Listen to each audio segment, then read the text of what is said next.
A thin man is smoking below an exhaust hood, occasionally sipping from his mug. This must be the Whirling's cook. As you step in, he nods toward the table and says something in a completely foreign language. The only words you can make out are Garancy and Quebec. Okay, it's definitely not his name. Whatever you do, please don't call him Garancy Quebec. Please, it's not funny. The man puts his cup down and replies something, his left hand drawing arcs in the air. He smiles and bangs his ladle against each of his pots in turn. It's almost like music, especially with the sounds of assorted dishes boiling and simmering on the stove.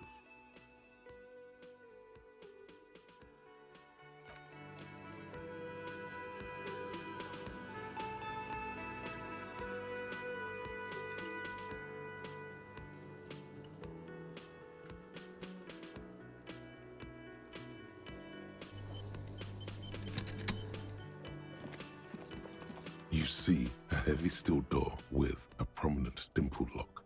It's painted blue. You immediately feel drawn to the color. Blue is for mystery. The cobalt blue surface feels rough to touch.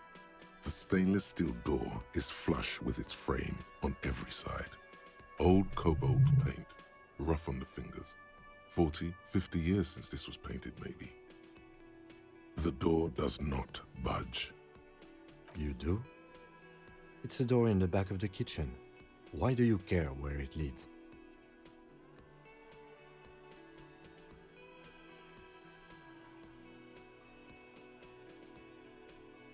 Eccentric. But okay, I suppose we could look into it. As a side investigation. He's not bothered by your eccentricity. He seems genuinely intrigued himself. It's hardly a side investigation. You already have a name for it.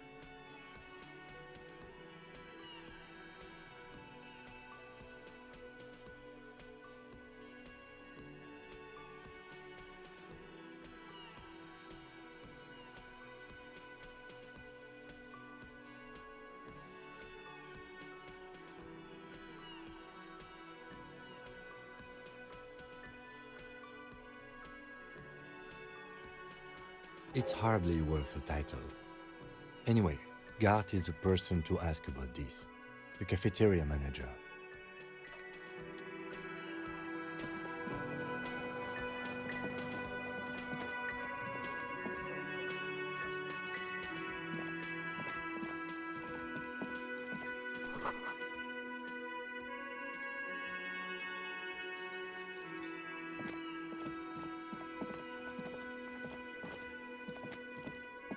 Can I help you? What thing? Oh, yes, that door, sure. There's nothing mysterious about it. It's just a door. No, I don't have a key. I don't know how to get there. And I don't care either. It's not like I've been wondering about it for 10 years. It's just a frit warehouse, probably. Or some boring storage space with a bunch of old junk and dust. Junk and dust. He's attempting to maintain an air of indifference. It's absolutely not convincing. Fine, okay, a little. But my job doesn't leave me time for wondering about one locked door in one of the cafeterias I manage. So I haven't opened it. I have cleaned the whole place 100 times over, though, after the animals. And I haven't found a key, so good luck with that. Yes, not the whole damn union, thank God. Just the nastiest and loudest faction. They come here in the evenings. Dumb, unruly types. Think they're big shit. But they're good customers. They place big orders and always pay on time. We should find out who this Lord faction is, occupying the booth. Loudness means talkative, and we need info. We don't. We have to wait. They'll show up sooner or later. Men get hungry, even striking men. If not today, then they'll be here tomorrow. There are these things called days.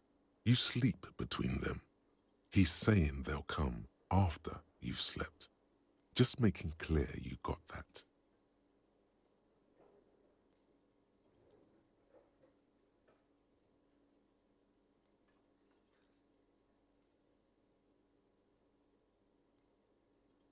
What?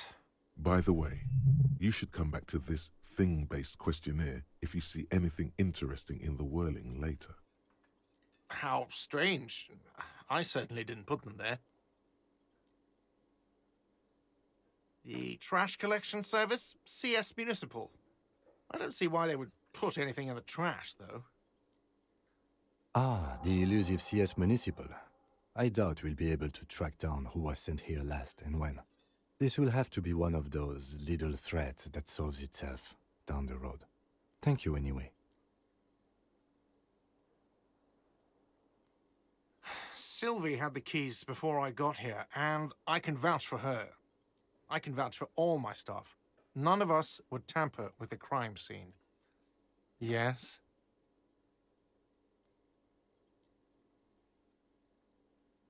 Absolutely out of the question. Absolutely in the question. First we find a sad banger. Then we sing this place to shit. Your body is ready, sire.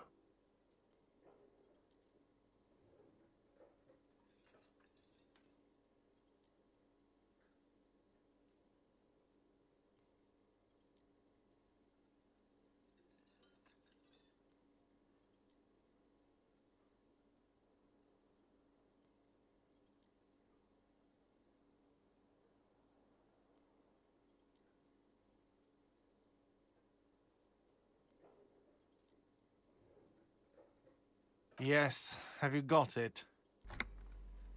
A lot. A lot. For the room, drinks, and broken window, 130 real. Like what?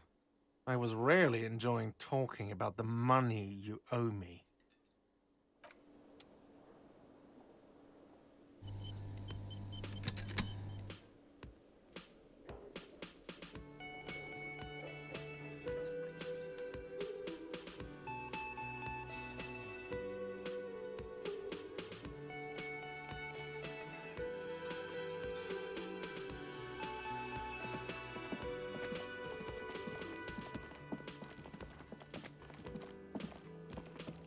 Hello again, sweetie. Yes, dear. I'm a paraplegic. A paraplegic is someone with limited or no ability to use the lower half of their body. Paraplegia is caused by spinal cord injuries, like falling from a great height, or a grenade explosion. That's quite all right. I'm used to people asking questions. I know they're thinking about it anyway. There is no bitterness in her voice. She accepted the curiosity her condition inspires a long time ago.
It's dark.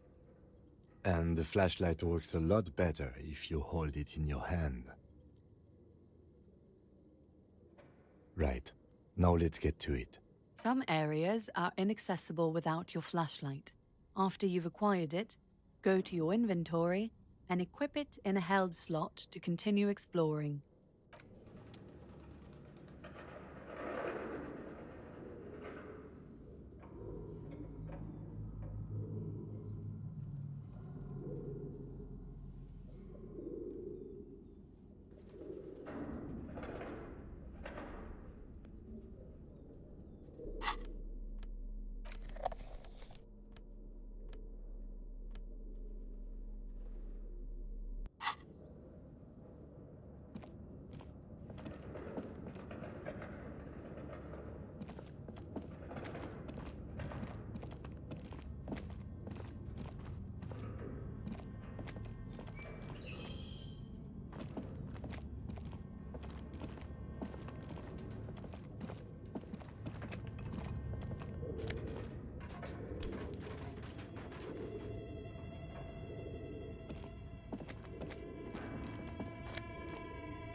Your flashlight slides over an old green chalkboard covered in scribbles, sketches, and schemes like some ancient cave mural.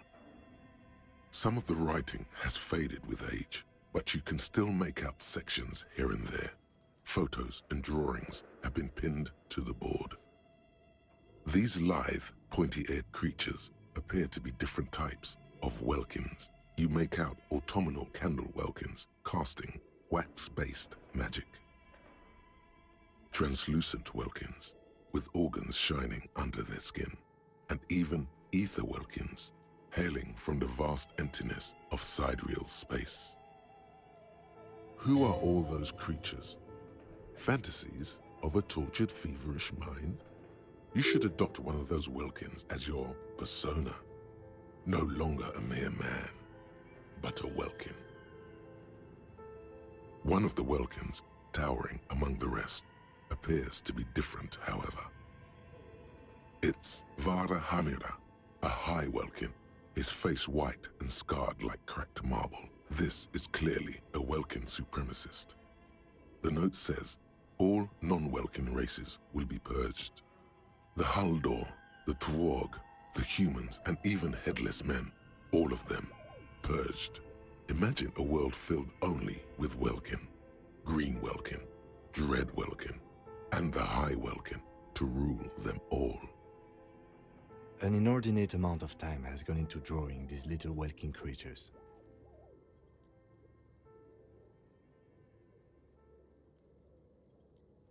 Some people really like building a world, I think, even if it's just for a game.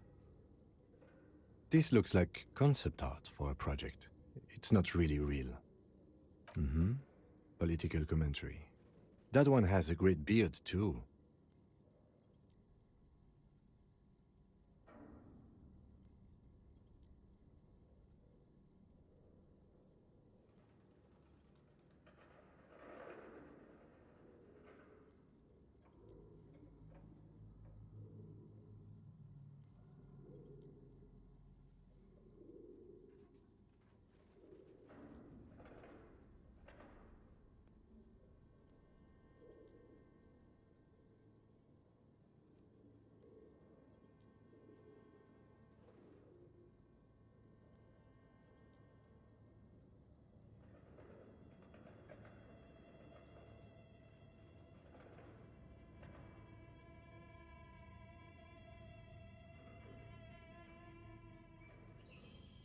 Just look at those details. So much effort. And for what? All gone. The photo collage depicts barren, icy landscapes wrapped in perpetual night. You see permafrost and glacial landforms, dead trees grown in under the snow. Entire oceans have been frozen from shore to shore. There are pictures of settlements on dried-up riverbeds, abandoned in a storm. Animal corpses in the dark, carcasses and bones. You see primitive oil rigs built into glaciers, boreal dvorg, yurts under the snow, great mammoth-like beasts of burden. Albeit dark and cold, this vision also feels cozy in its own way, like eggnog or morphine, a much-needed respite from our own world. A pinned postcard reads, "The heat death scenario, a desperate fight for geothermal energy engulfs the world as Wirral becomes untethered from its sun, drifting through the universe." This is a monthly calendar from the year 50. Cryptic words like sprint, daily minimi, and GPI span the marker-drawn grid, the grand scheme of production and money. Minimi stands for a mini-meeting. It's part of a bigger framework for managing work called RUN. Station 41 tried to implement it a few years ago, but failed. As time goes on, the numbers in the boxes grow rarer and rarer. The board becomes an empty snowfield in the final days. Only failure and regret dwell in this region. Looks like they didn't make it. A note in the bottom left corner of the chalkboard says, "See the prod schedule filament for details." The handwriting is only partly legible, but you can still make out 3 slogans: "Call in, tune out," "Wirral untethered," and "Heat death of the universe."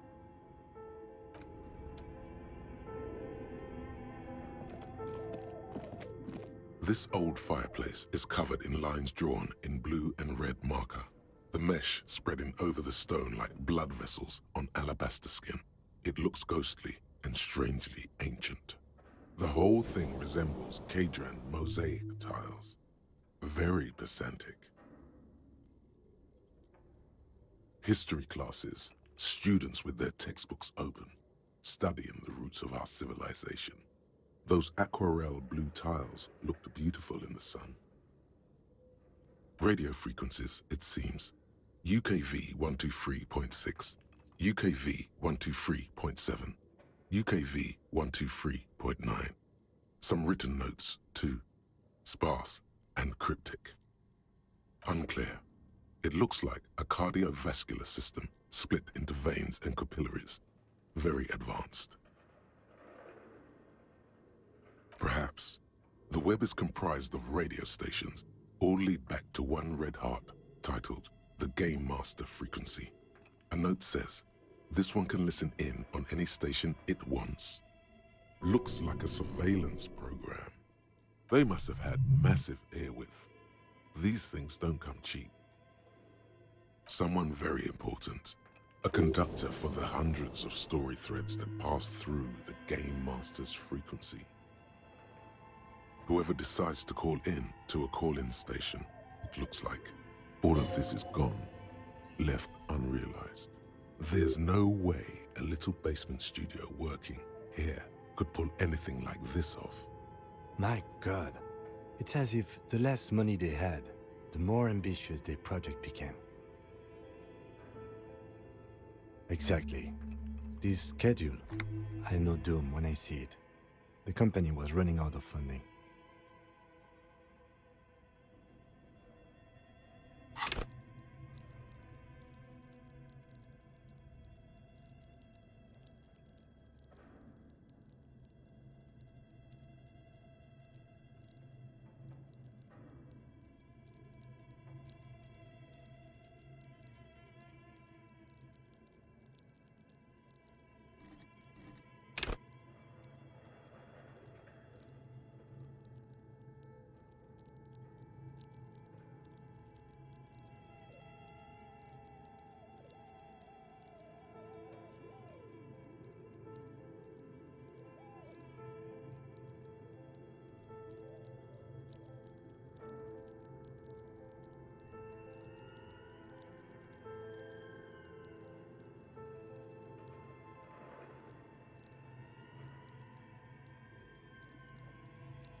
It's just lines on marble, an echo from times long gone. No one has used the fireplace in ages.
This appears to be some kind of machine with a cube-shaped heart and a wired framework.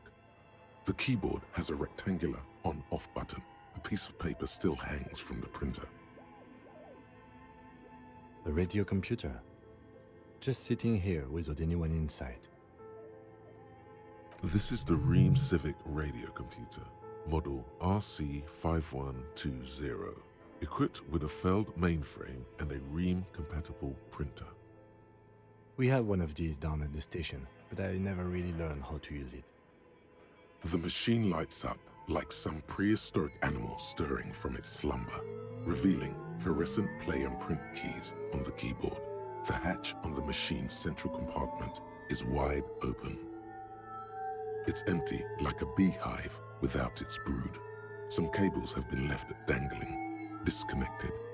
The filament you have would fit perfectly inside the compartment. Like a smooth draw, the filament slides into place. On the keyboard, the play key starts blinking.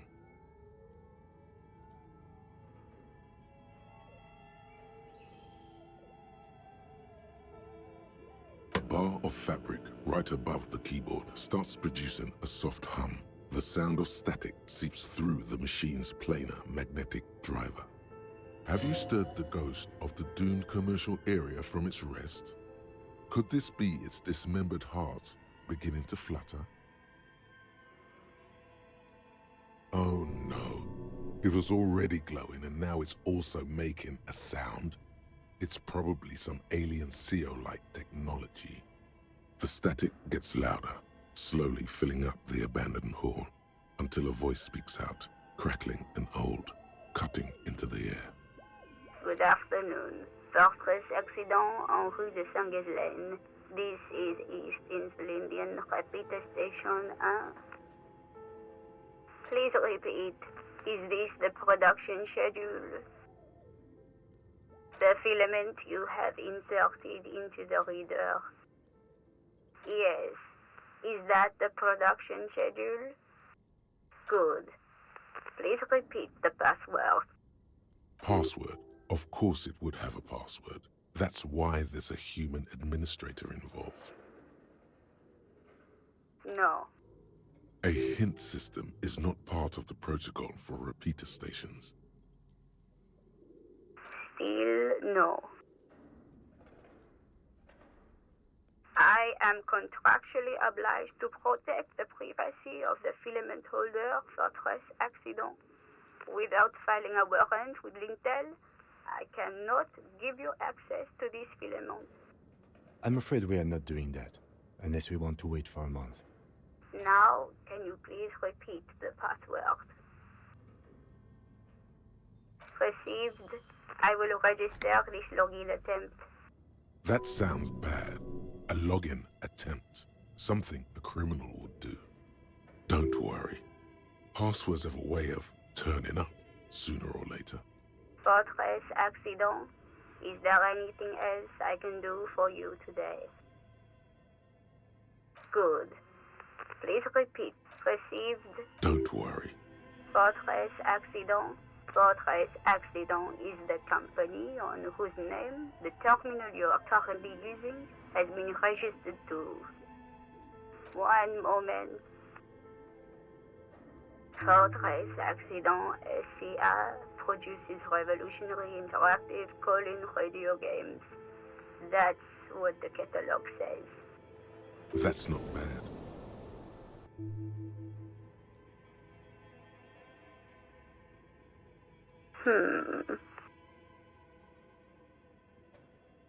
Any other questions?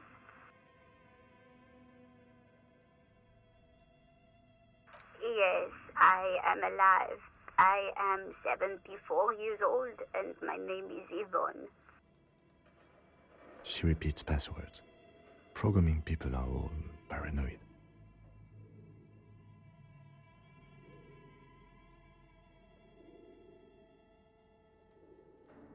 They are merely cautious. It's my job to protect their filaments as a password repeater at the East Insulindian Station. I work as a repeater at the East Insulindian Repeater Station. It's my job to know where you are, Fortress Accident.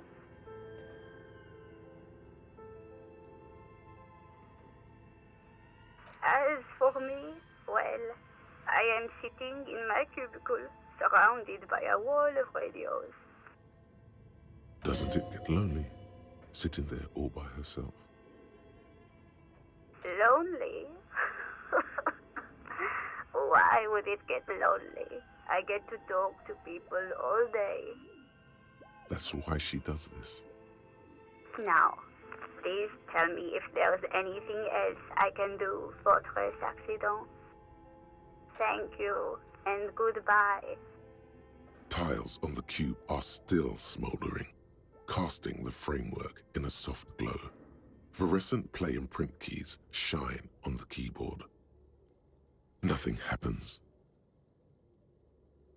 The filament slides out of its glowing nest. Okay. What do you think is going on with that computer, chalkboard, and fireplace? No, that's not it. I think... Like he's ready to lay out a fine theory, crafted together like a puzzle box.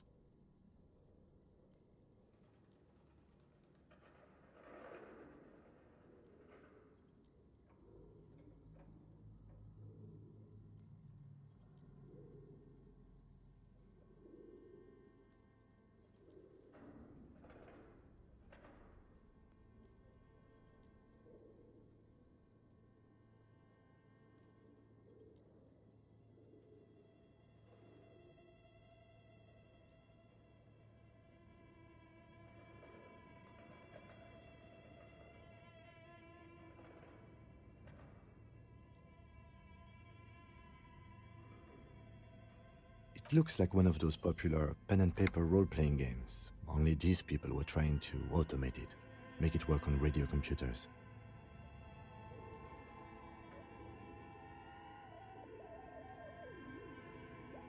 Through call-in stations, none of the players have to be physically present. Anyone in the world can participate in the game, as long as they have a two-way radio. Then there's the Game Master frequency that listens in on the smaller call-in stations. I think that was supposed to coordinate the stories, functioning as a master of ceremonies of sorts. His fascination has swept aside other concerns for the moment. He's a little hooked. Coordinating so many games would take a whole switchboard of people, possibly divided into sub-frequencies.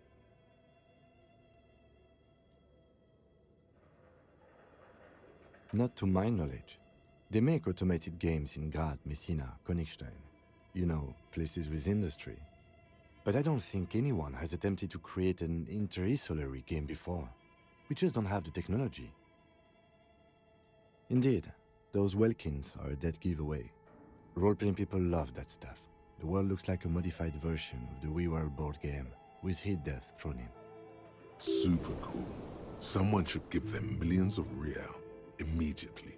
This game is too good to be left unfinished. No idea. They stopped filling out the schedule on the chalkboard. Indeed, it's ambitious and untethered from reality, but...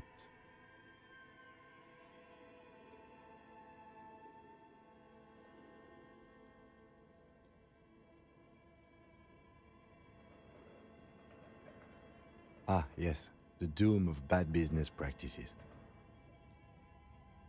Okay, let's keep moving.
You see a terrifying ice bear with a strange compartment in its belly. The door is covered in frost and the bear's eyes are glowing red. This ice bear is a hyper-carnivore. Be careful. The lieutenant doesn't answer. His eyes are glued to the animal. A sharp slice of light shines out from its mysterious belly door. A gust of freezing cold air rushes to greet you. You hear a low grumble as the bear regulates itself. This is the inside of a refrigerator. The lieutenant takes a peek inside. His hand has found the holster of his gun. Of course, just a giant ice bear-shaped fridge. Let's take a look inside. The shelves are empty. All you see are crumpled ice cream wrappers with the brand name, Revachol Ice City. A handwritten note has been attached to the door. The fridge is huge.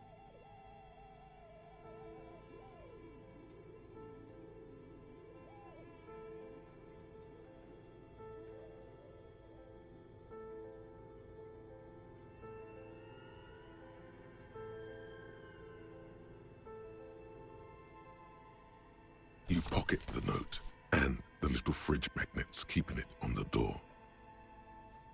A friendly cartoon bear smiles back at you from a glossy cellophane wrapper. It looks nothing like the fridge. Good question. It looks like an ice cream fridge.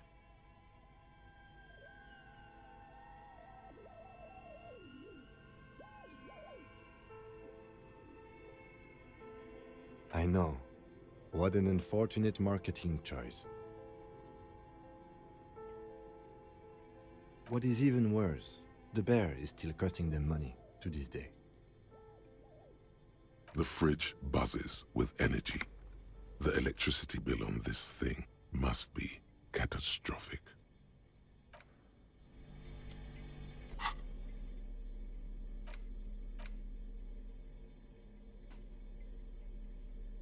The note is written with a blue pencil on a piece of lined office paper. The kitchen magnets have left spots on its surface. Does it say anything interesting? This is tangential at best, but the lieutenant's detective instinct is still active. Someone has scribbled, S. I can't believe the off-site copy is still here. The illiterate ginger kid keeps stealing stuff from the studio, so I had to hide it somewhere safe. You'll find the filament memory with the off-site copy in the frozen ice cream maker. Please take it home, ASAP. It's important. I'd do it myself if I lived in a civilized place with a freezer. Take care, Sully Soif. Looks like someone from that radio game company upstairs. I'm a little surprised they just left their property lying here. That's implausible. It belongs inside a radio computer, storing its memory. It's like a tape. You listen to disco tapes, right? It's like one of your disco tapes, only for a computer. It's like the production schedule you found. Only this one's an off-site copy. Some local miscreants, probably. There are tons of them running around in Martinez, ready to stir up trouble. We usually dispatch our junior officers to deal with them. I don't know. I assume it's somewhere close to the iceberg fridge.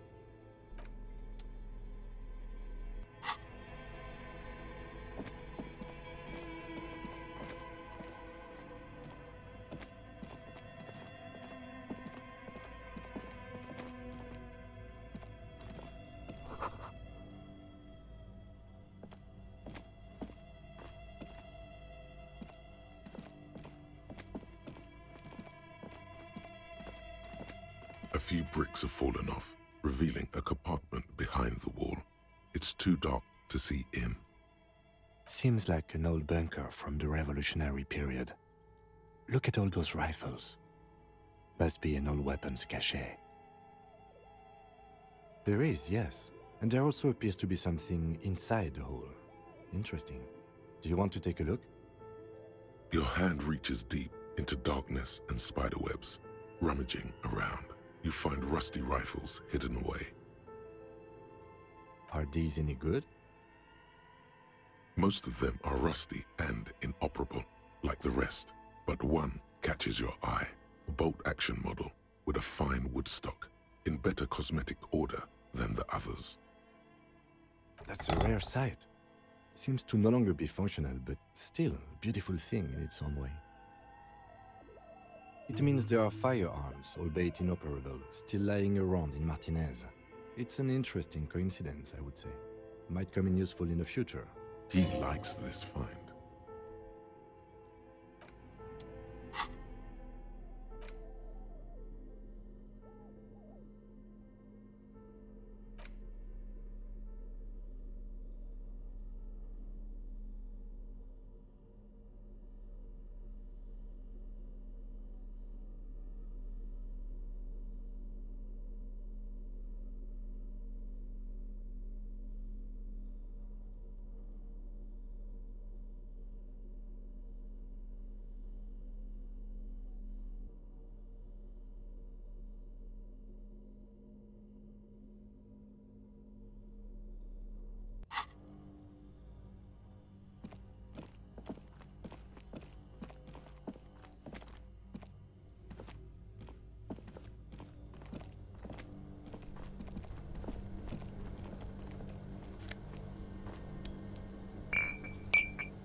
2 cables are plugged into the breaker box.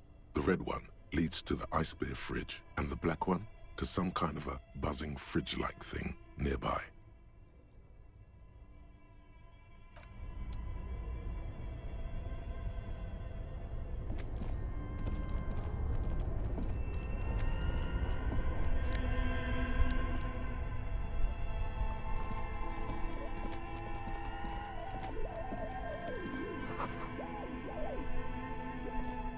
This orange machine is buzzing like an old submarine. It has a hand-cranked ice cream churner on top and an electric freezer that appears to be frozen shut. Turning the crank feels oddly satisfying, like stirring your childhood dreams. In the distance, you hear water dripping. It's all gone now. You'll never become a poet or an entrepreneur. What better to assuage the creeping sense of failure than some frozen fat and sugar? You slip your fingers under the frozen lid, but the ice is too cold for you to get a good grip. A pry bar would come in handy here. No, this is going to need something else, some kind of super pry bar. Don't even try to open it with a regular pry bar. You're just wasting your time. If you want to try again, then you need to have the pry bar in your hand, detective. Equip the pry bar by going to the tool.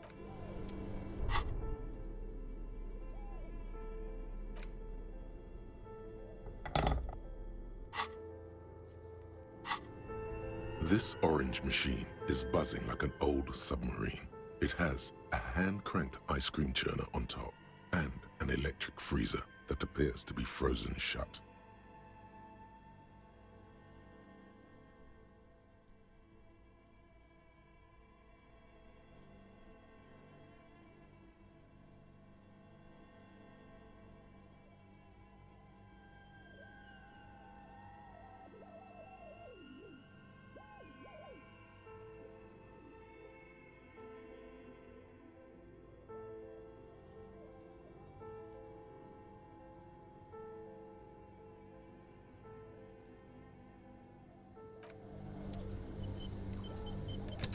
This orange machine is buzzing like the ice squeaks beneath the pry bar. You think you've got the bar jammed in there pretty well, but the lid simply won't budge. You see the pry bar's metal handle bending right before your very eyes. Yeah, well, that's a good pry bar. I'm not criticizing it, but this ice cream maker is frozen shut. It takes an advanced tool to get it open. I have no idea, officer. This ice cream maker isn't important enough to requisition a special tool. Sooner or later, you will stumble upon a tool mighty enough. Then we will know what's in this mysterious ice cream maker.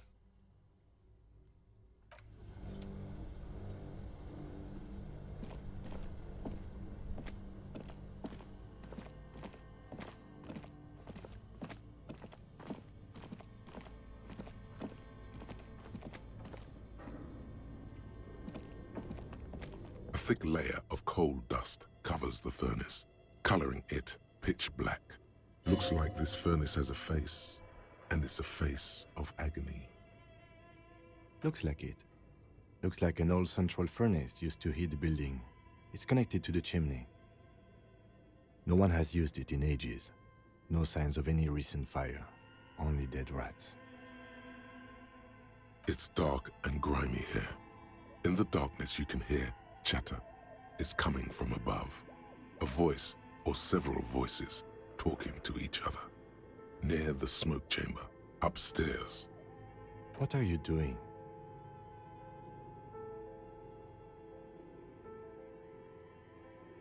Wait, really? Take your head out of the chimney, please. It's not safe.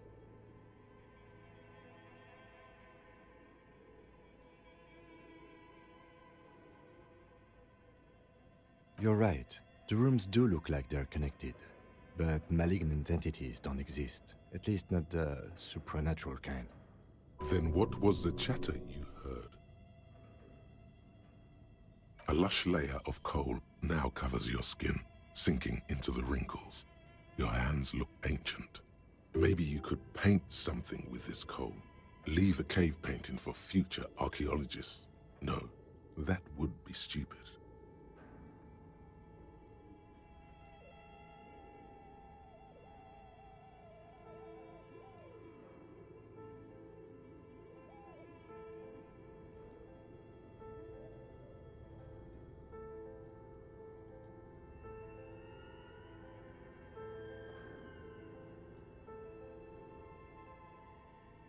Still, it's good to have this dirt on you. Real men wear coal for makeup.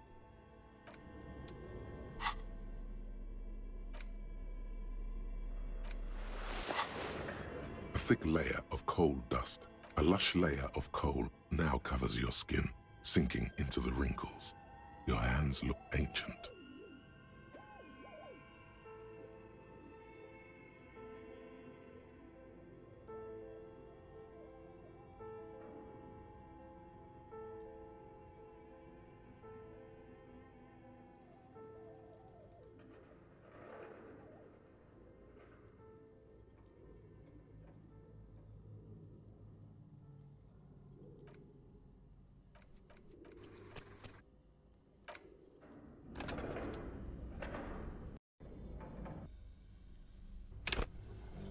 This orange machine is buzzing like an old. The ice squeaks beneath the pry bar. You see, Yeah, well, I have no... sooner or later, you will...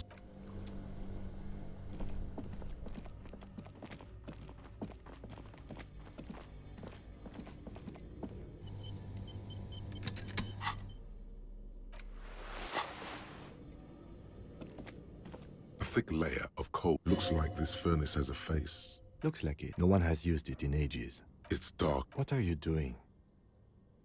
Wait, really? Take your head out of... You're right. Then what was the chatter you heard? A lush layer of coal now covers your skin, sinking into the wrinkles. Your hands look ancient.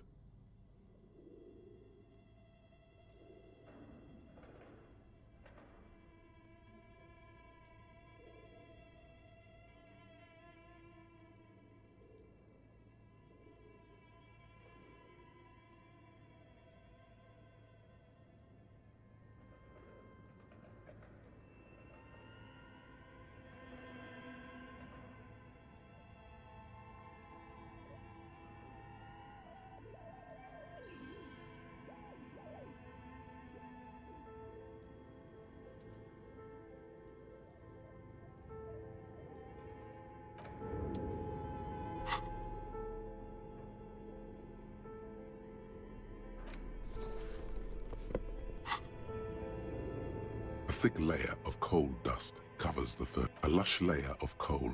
Maybe you could paint something with this coal. Leave a cave painting for future archaeologists. No, that would be stupid. Still, it's good to have this dirt on you. Real men wear coal for makeup.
thick layer of... Looks like this furnace... Looks like it. No one has used it in ages. It's dark. What are you doing?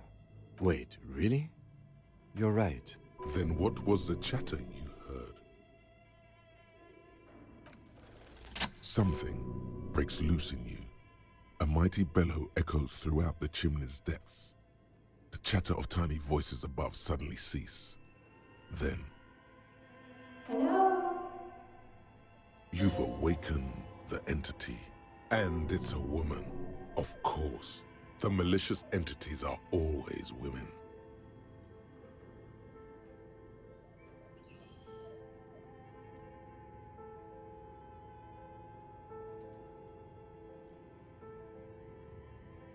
Hello? Did you say anything?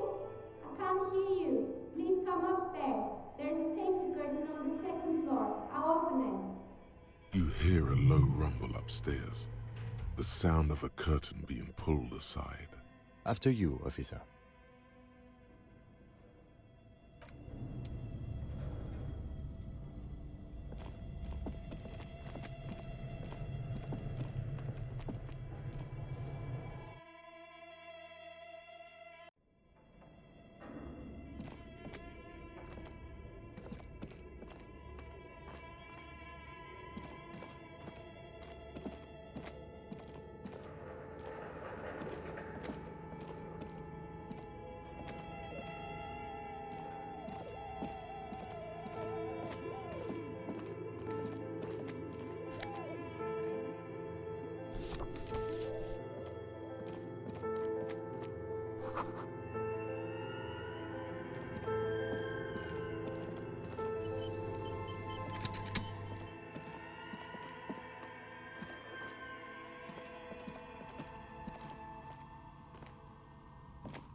Hello, I'm Nia.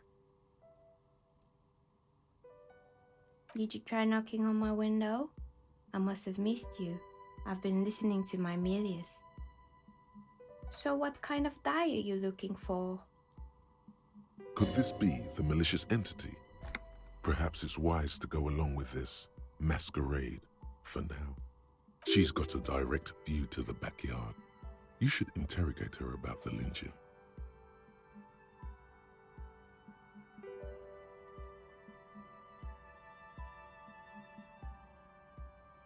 Yes, Amelia is like a call-in station.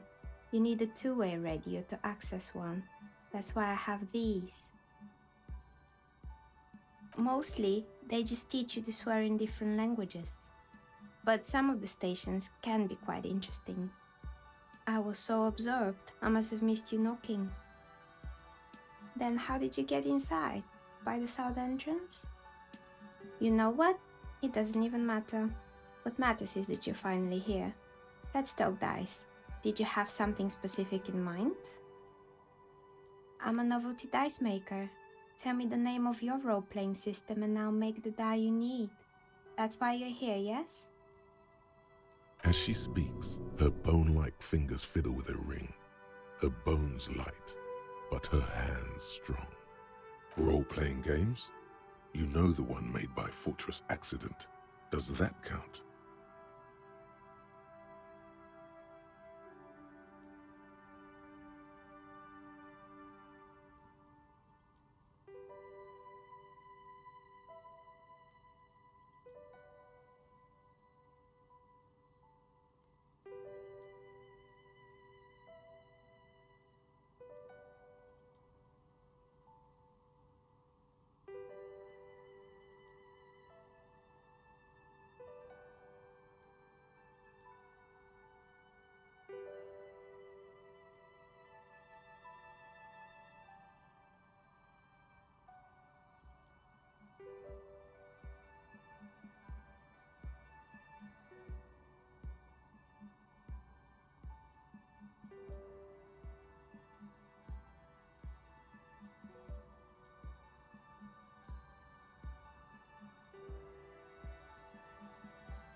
Very good.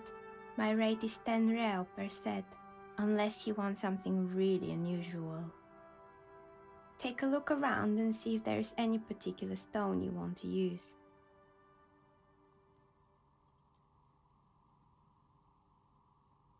It almost looks as if the stones and dice are a natural part of the room, growing out of the shells like stalagmites. No falsehoods are present. She's a novelty dice maker and doesn't have anything to hide. Ask what you need. How did I become one? It was a business decision. I was a regular jeweler at first, but that's an unfocused field with too much competition. Some of my friends were role players. They asked me to make some polyhedral dice out of cobalt. That was my first order. I grew it from there. Not especially. I like working with rare materials and a steady pay. And role players as customers? They're nice people. Nothing really. I didn't know him. Who cares about the dead body? We might be dealing with a malignant entity here. The lieutenant looks at his notebook, then the woman under the large window. Your window looks directly onto the courtyard. You're saying you didn't see or hear anything unusual last Sunday evening? I'm sorry, detective, but as you know, I usually have my headphones on when I'm working. It shuts out most of the daily ruckus behind my window. Well, there's always something going on in the Whirling's backyard. During daytime, there are usually those kids, and lately I've been seeing a lot of drunk workers hanging about. Must be because of the strike. She's heard of the murder, but did not see it, sire. But I never saw anyone during that fateful Sunday night, I'm afraid. I might have, but in this case, all I would have seen is my own reflection staring back from the darkness. It's really hard to make anything out in the yard when it's dark outside. Besides, I rarely get up to look out the window when I'm in the zone. It's an odd profession, making dice for people, but I like it, and I prefer doing this to sitting at home. She nods. Anything else, officer?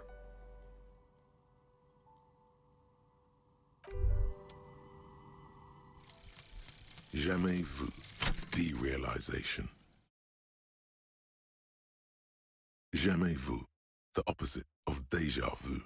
Not already seen, but never seen. Everything that should be familiar appears strange and new, like some half-forgotten day in your childhood. Only now. That's the feeling you've been having. And for who knows how long. You should go and ask Joyce Messier about this. What world are we in? This is a fundamental question.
Oh, it's you again.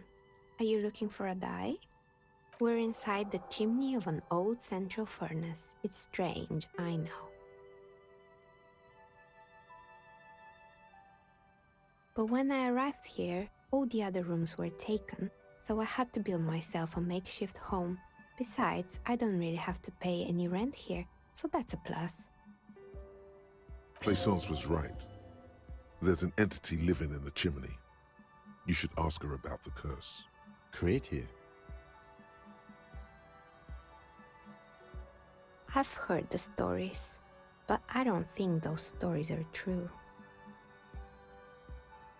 Plaisance, the bookshop lady? I've heard that her business is doing rather well. Have the energies spared her somehow?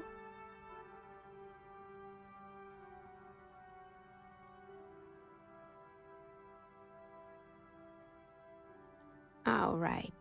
But it's not just the bookstore that's still up and running. What about the whirling in rags? Some people say it's part of the building complex. You could say so. Both houses were built at the same time and under the East of the Commerce Central project. And then there is me.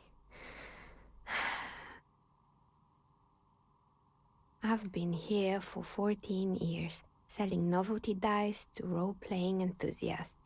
Not exactly a million-real business idea, yet somehow I've survived despite the talk of malicious energies. Strange, isn't it? It's because she's in cahoots with the demons.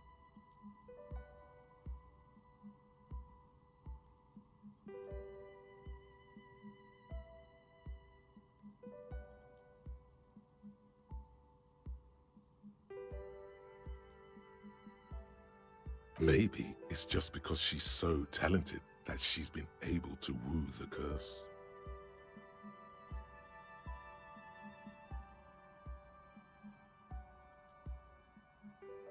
Malignant entity? What does that even mean? Some kind of sorceress? What about you, officer?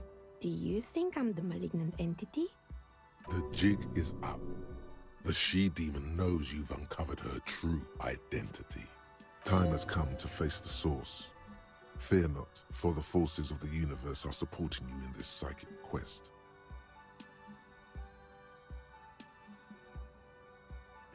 So I'm the Grand Dragon in the cave. Might I ask what supports this claim?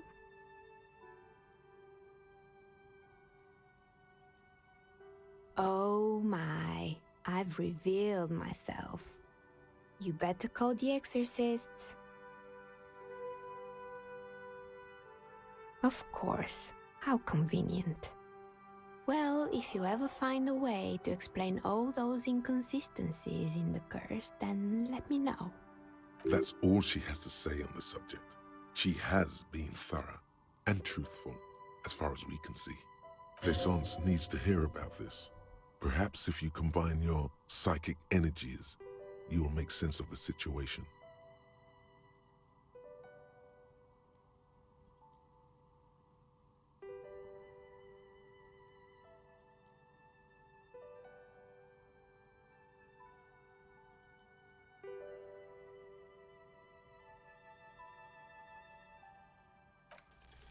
A gust of cold air sweeps through the chimney. The stones and minerals on the shelves rattle as though agitated. For a moment, it almost feels as though you're outside the building, exposed to the atmosphere.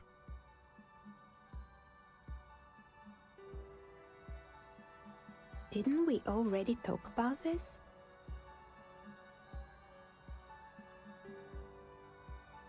What are you talking about? My address is exactly the same.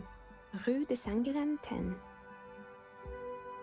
No, the old coal plant that used to be here was subsumed into the new venture. Its ruins swallowed up, yet it has a different address in the heart of the city. This doesn't make any sense.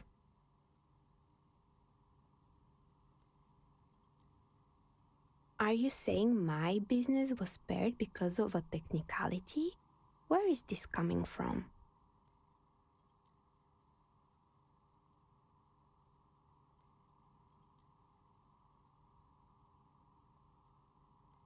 And what? Does it mean that I'm safe from failure? Don't let her become complacent. She still needs to ward her soul against the evil forces. She starts laughing, her fingers trying to rub away the exhaustion from her face. Do you know what this is? It's a mourning ring. I made this when my first company failed. It was a small jewelry shop right here in the East Delta Commerce Center, built with the little I inherited from my parents. I drove it into the ground within a year. I didn't have what you would call a viable business plan. No, you're right, I didn't. It wasn't just the jewelry shop either. I always thought that it was just the world, you were supposed to try again and again until you finally succeed. And now you're telling me what? That it was all because I didn't run my little shops and ventures from a dump inside an abandoned chimney?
Yeah.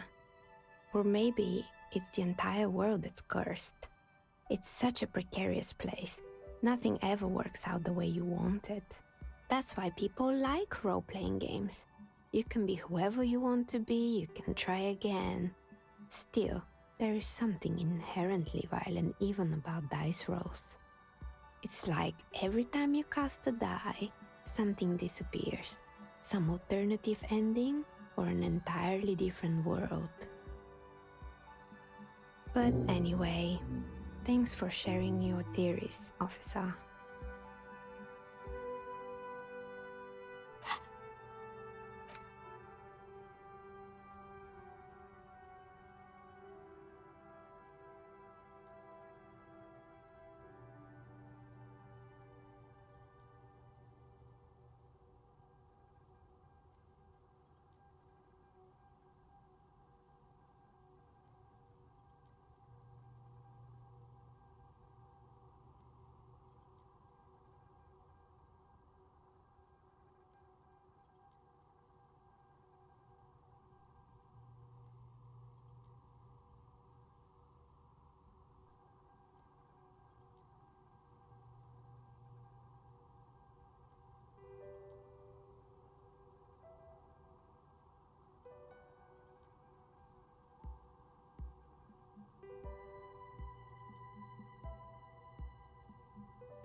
More or less. Are you interested in anyone specific? Oh, quite a lot of them spring to mind. Yes, I think it was called Androgynous Orlando or something similar. They weren't a big hit around here. Turns out that working class men don't like genderless haircuts. They're scared of that word. You wouldn't like it either. The others would laugh at you. A bit of experimenting every now and then isn't bad. It's not about the haircut, it's about the confidence.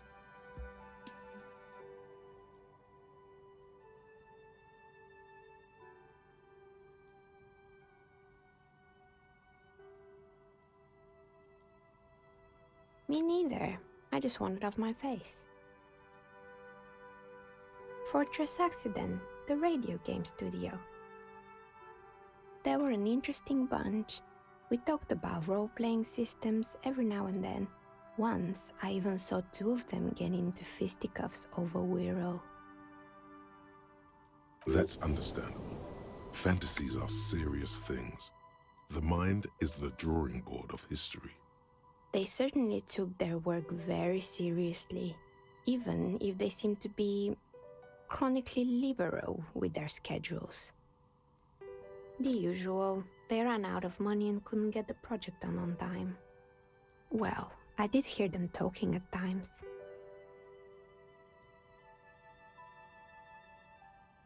They seemed to believe they were historical individuals on some grand quest. She sounds almost mocking when she says that. Yes, but when the money started to run out, they just began to complain a lot about capitalism. You know, how the markets are rigged to keep out new businesses and so on. In the end, they just didn't get it done. They didn't have enough willpower to produce something truly historic, and to show up to work on time. Showing up to work on time is hard. No, scratch that. Showing up to work at all is difficult, especially if you've been drinking. Not the wisest decision. You would have lost all your savings. The result is 1 on a 20-sided die.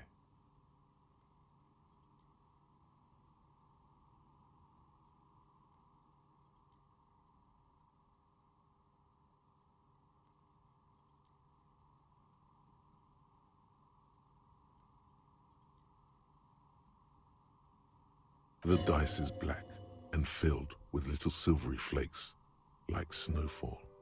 Anything else? Oh boy, the fabled Revo Show ICT. You're in for a treat here. The place was owned by two guys who had some rather innovative ideas about marketing. The bear was one of them. Now ask me about their other ideas. Indeed, what were the other ideas? There was really just one, and it involved picking out the prettiest girls in the neighborhood and paying them 20 cents per hour to man the booth. And by man the booth, I mean slump behind the counter with a face that could maim you if you ever dared to disturb their bored magazine browsing.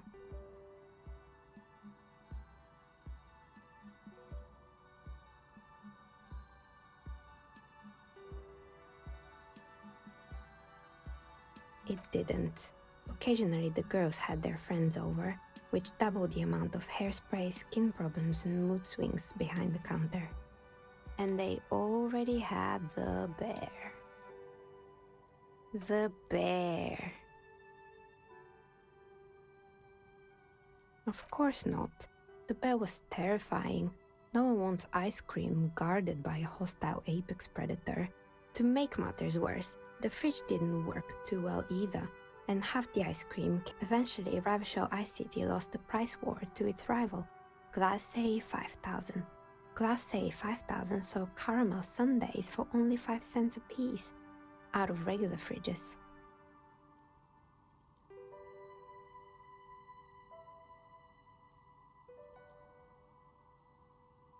Maybe, because the taxidermist who made that bear definitely wasn't. Doing his best, I mean. He said that the bear was his vision beast. He said he met his vision beast while high on desiccants. Called it Megatherion. Sounds cool.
Scary, but cool.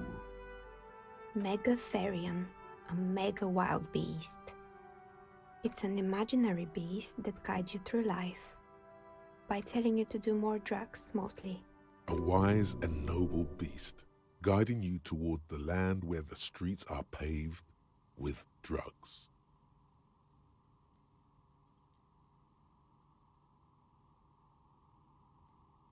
Very good. You shouldn't do them. You're a police officer after all. Anyway, now you know the story of the fallen ice cream empire. Anything else? Another failed business, perhaps? I've been here for a long time. Oh, right. I hope you didn't try to ring me. I think none of those doorbells work, including mine. I'm still in the middle of connecting the wires. Sorry about the confusion. The doorbell with the empty name card must belong to her then. That's right. I haven't even written my name there. As I said, it's quite useless right now. It doesn't work yet. You could say so. Both houses were built at the same time and under the East Delta Commerce Center project. That explains why you can call the whirling from the intercom, albeit I doubt that anyone responds. If the whirling is part of the same building, then it's part of the Dune commercial area. The darkness of this place is there, too. Sure, I'm listening. I'm pretty sure I'm good. I hope it clarified things a bit. What else?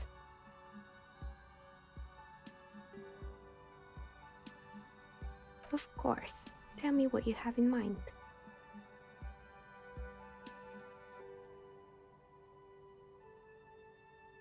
I think I have just the right one for you. You're a police officer, right? Here, catch. They're a gift from me. A beautiful woman tossing you a gift. Whatever you do, Don't overthink it.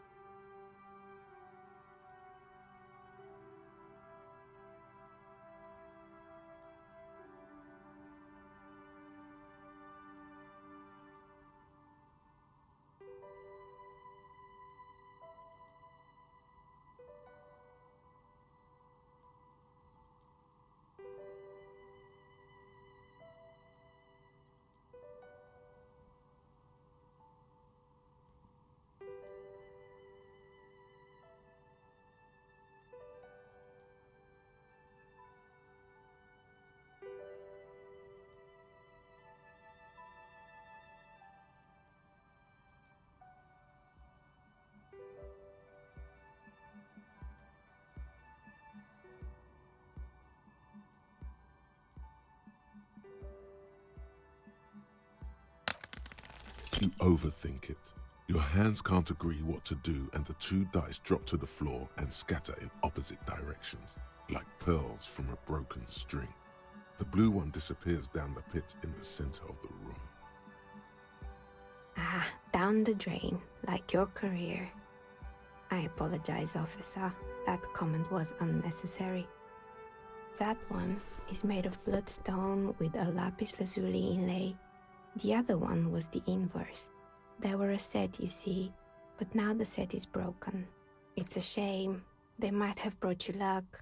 And you definitely need luck in Martinez. Is she pitying you? Good God, she's pitying you. Now, was there anything else?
Hello. Did you try? So what? Could this be she's got a direct? Yes, mostly they just teach you to. Then how did you get inside? By the south entrance? I'm a novel. Has she role-playing games?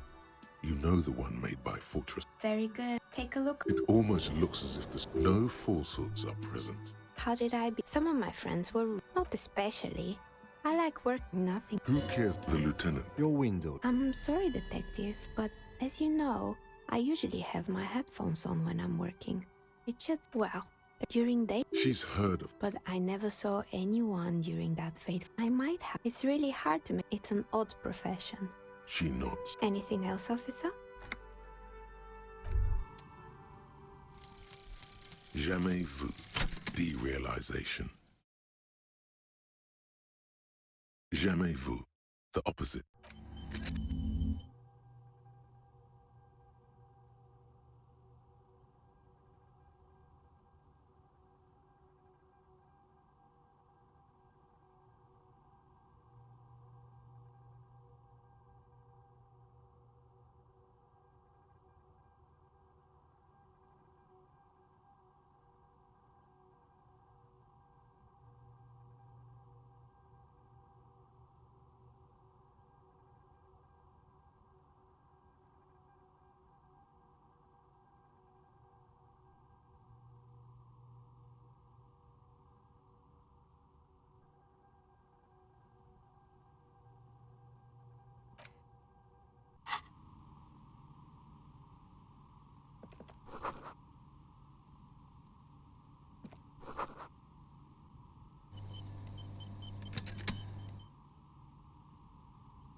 Oh, it's you again. We're inside, but when Plaisance was Creative.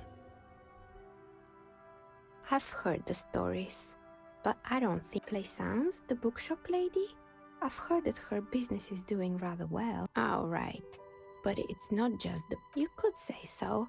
Both, and then there have been here. It's because she... Maybe it's just because she's so... Malignant and... The jig time has come to face the source. Fear not, for the forces of the universe are support. So I'm the Grand Dragon. Oh my... You better call the Exorcist. Of course. Well, if you ever... That's all she has. Plaisance needs to hear about this. Perhaps if you combine your psychic energies, you will make sense of the situation. More or less. Oh, quite a lot of them. Yes. You wouldn't. A bit of It's not about the haircut. It's about... Me neither. I just wanted Fortress Act. They were an in... Let's understand. They certainly took the usual. They ran... Well, they seemed to... She sounds almost mocking when she says that. Yes. In the end, Showing up to work on time is hard. not the wisest decision. The result is the dice is... Anything else? Oh boy. The place... Indeed. What were the other ideas? That was written by Man the Booth. I mean, it didn't. And they already... Of course, eventually, Ravishal ICT lost... Maybe. Because he said that... Sounds cool. Scary. But cool.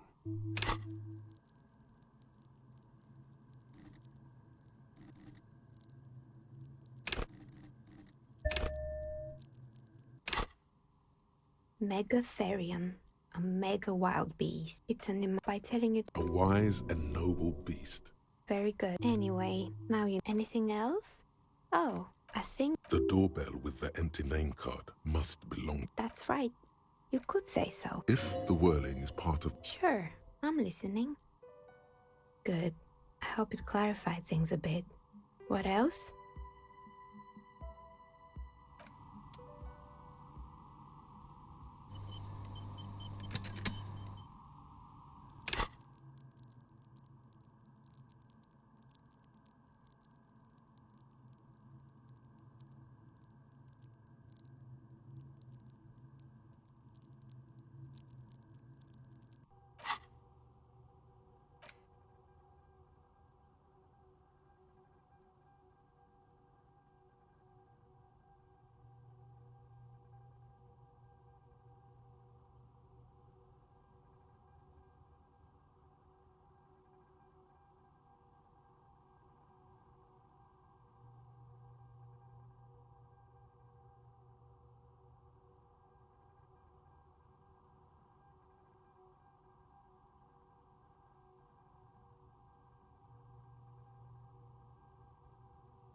Looks like someone tried to reconceptualize their business here.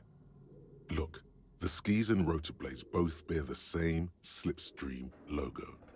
It seems likely that they started out making one, failed to turn a profit, and then pivoted to producing the other. That's a good question.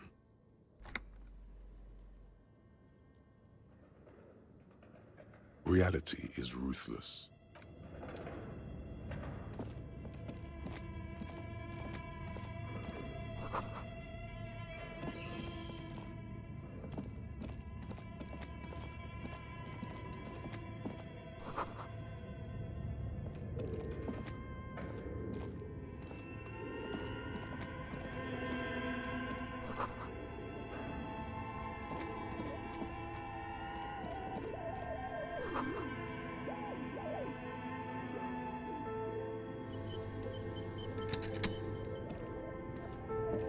A barbell lies on the floor. The color has worn off its weight plates. It's 60 kilograms. Your triceps hum at the sight of these weights. Show the world what kind of beast it's dealing with. Lift them. There are no collars on the barbell. This is a safety hazard. Why does it feel so familiar?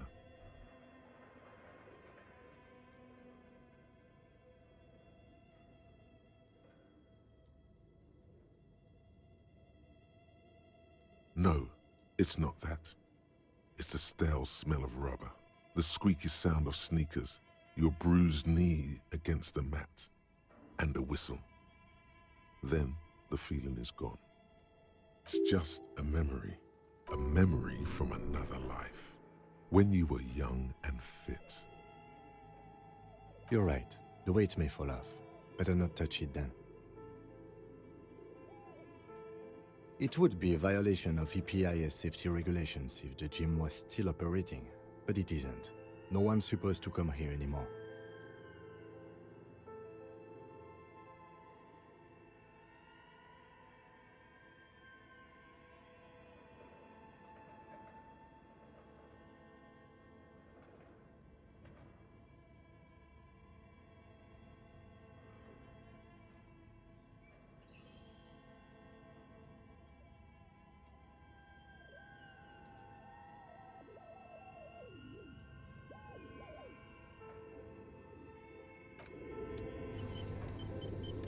The barbell waits patiently on the floor, like a dog for its master.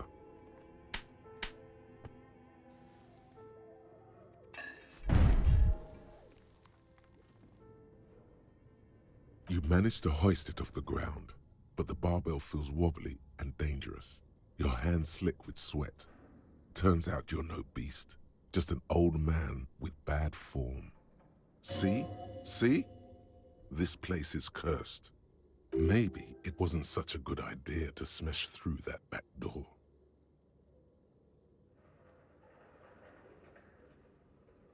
Proper weightlifting gloves would definitely afford a better grip.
old call box with a matrix of push buttons lists all the companies in the East Delta Commerce Center. East Delta Commerce Center? This must be the name of the doomed commercial area. You hear static from the intercom speaker. It sounds as if someone has picked up the receiver but isn't saying anything. Yes, hello. This is Tricentennial Electric. Have you come to place an order? She sounds almost antique, as if her voice was being played off an old wax cylinder. A receiver must not be working properly. My God. The lieutenant exchanges a look with you. It's you. My God. I didn't think I would hear your voice. It's a woman, and she knows you. Your heart beats faster. Who cares that you don't remember her? Just go along with it. No, something's wrong here. Are you sure she's talking to you? Michelle, just please.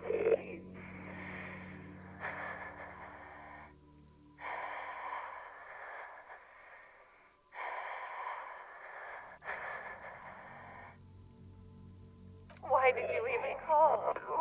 I don't understand. You've been gone for months. I thought you didn't care.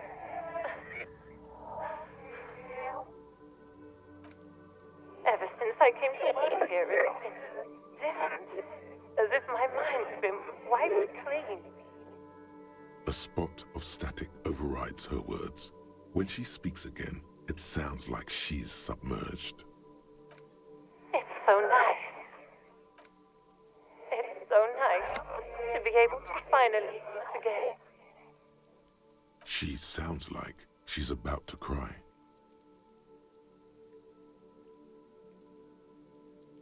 She doesn't answer.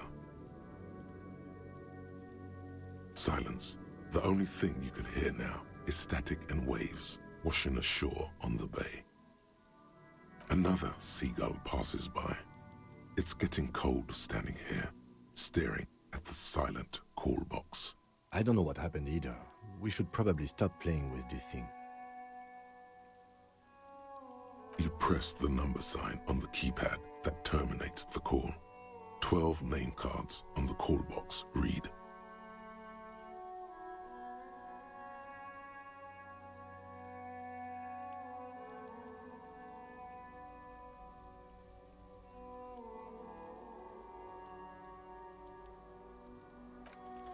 Whatever she says, it can't hurt you. You're a different person now. Stronger, healthier, and... alright, maybe not healthier, but it's a bonus that you've drunk so hard you can't remember any of your past relationships.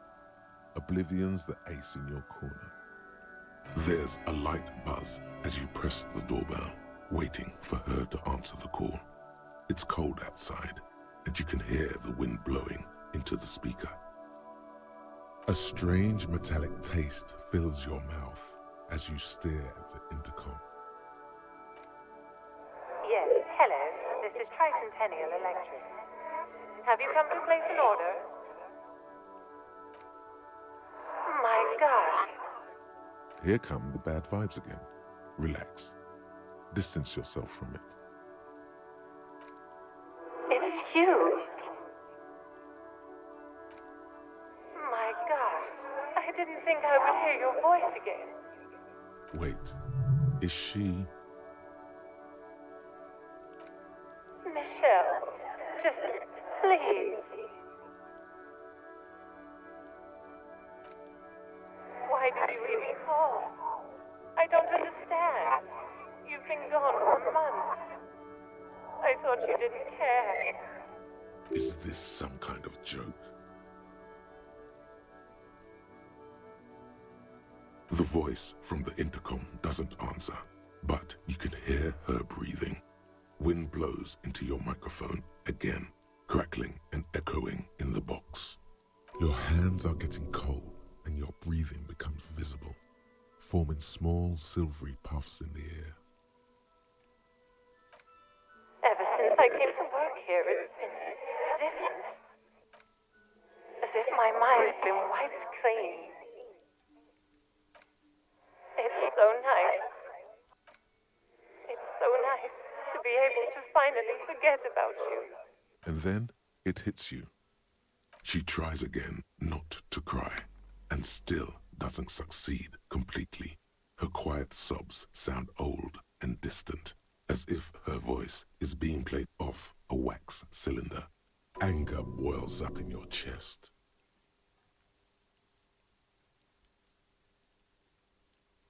Her sound melts into the static from a long-distance phone call. From time to time, you can hear people talking in the distance, but can't make out any words. This is where you hung up the call the last time, but the recording is still going. A phone rings in the office with an old-fashioned chime, and someone walks by in a pair of heels. The static is like a warm blanket wrapped around the sounds. No one replies, but the static grows stronger like rainfall. Then a female voice speaks out, completely different from the one before. Glorious and total somehow. Crawling inside your head. Her words are too cold to comprehend. She smells of sodium lights and rain streaks on car windows. Eyes like pilot lights watch your shape in dark hallways, guttering. So...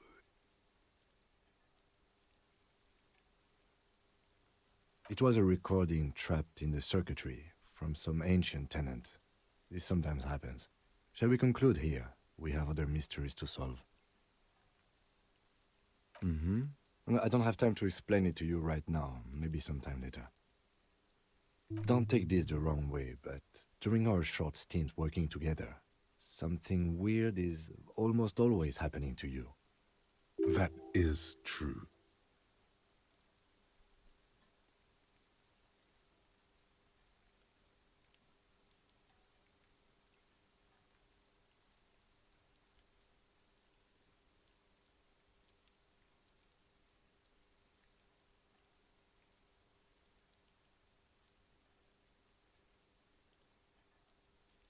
You ring the doorbell, but no one answers. What an ominous name for a hair salon. Doesn't bode well for anyone's hair. Just seeing the words Andro Orlando gets your hackles up.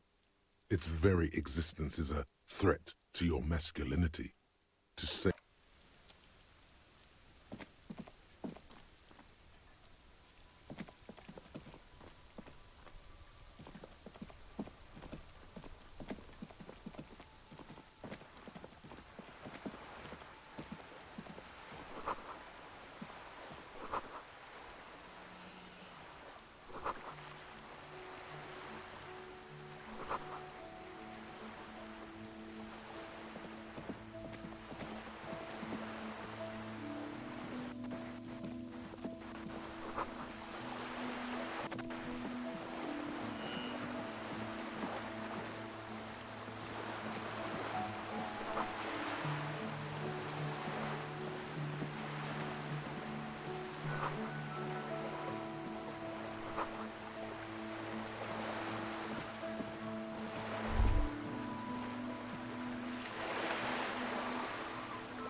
You're back. Good. What can I help you with? Why, yes I am. Of course there are. We're on an archipelago. How else are you supposed to get around? Yes, we are. We are on Le Caillou. We are. And the city of Revachol is on the island of Le Caillou. I haven't seen anyone else drive a souped-up Capri Kenema motor carriage either. Actually, that motor carriage has been specially issued to serve as a patrol and pursuit vehicle. It's for crossing long distances in the greater Revachol industrial harbor. It's not a toy. Neither is this. A toy, I mean. It's a machine for crossing long distances in the Bay of Revachol, between the city and the islands. The boat? No. It is called Cor de Leyte 19 because that's the type of sloop it is. It's a pleasure craft, a 19 pacer. It also happens to be rated for Category 1 racing. Though these days I mainly use my sloop. I like it a lot. It's the eel's hips, baby. I'm enjoying this part of the interview. It has so little to do with the murder we're investigating. Officer, I assure you I'm a highly qualified pleasure craft operator. The crowns of her teeth are porcelain, white as the boat's hull as she smiles. Qualified pleasure craft operator. So charming. Where's the damn license? I just renewed its safety inspection last month, officers. It is completely seaworthy. In fact, it's taken part in not one, but two insulindic regattas. Even finished once. The other time, I would have finished the race were it not for an urgent work matter, much like the one I'm on now. Actually, you don't.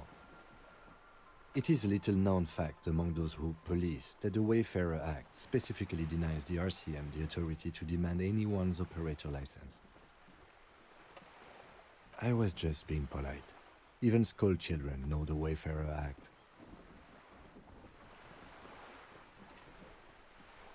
Unless it's their passport. No. Do you want to ask for the lady's passport? Of course. The woman is silent, smiling while the waves lap against the hull. In your hand, under the plastic, a light blue passport saying, Republic of Vespa. The coat of arms has a lion and an ostrich. Seigent.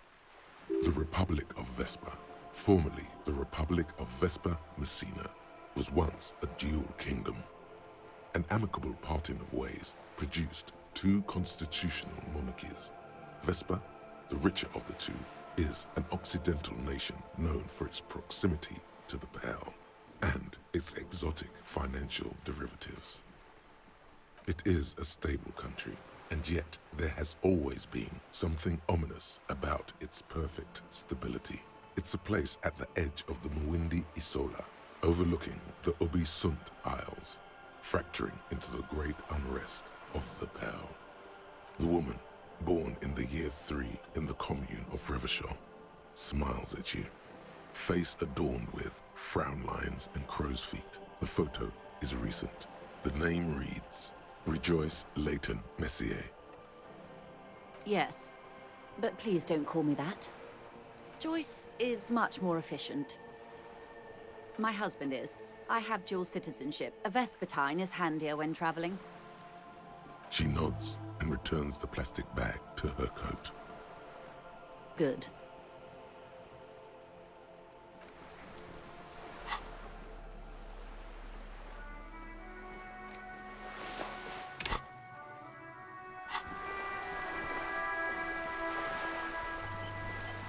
You're back.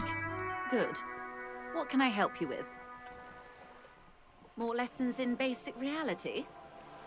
My favorite part of the day. Go ahead, ask me anything.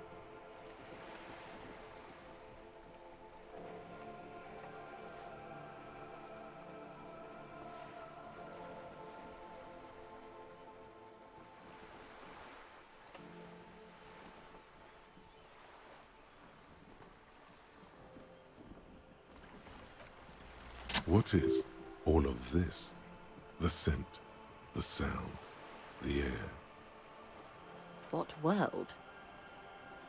The only one, I suppose. The world of matter. And its pale antipode. The camera of her mind glides over the surface of the water. Great bodies of water. Forest-covered surfaces. Clusters of light where the cities lie. You've seen the montage. We all have. This world is enough. It must be. This is the greatest and the kindest arrangement the atoms had in them. Indeed. There is a term of endearment they coined for it in the DeLorean century, when humanity was high on this world, discovering more and more of it, these archipelagos included. Elysium.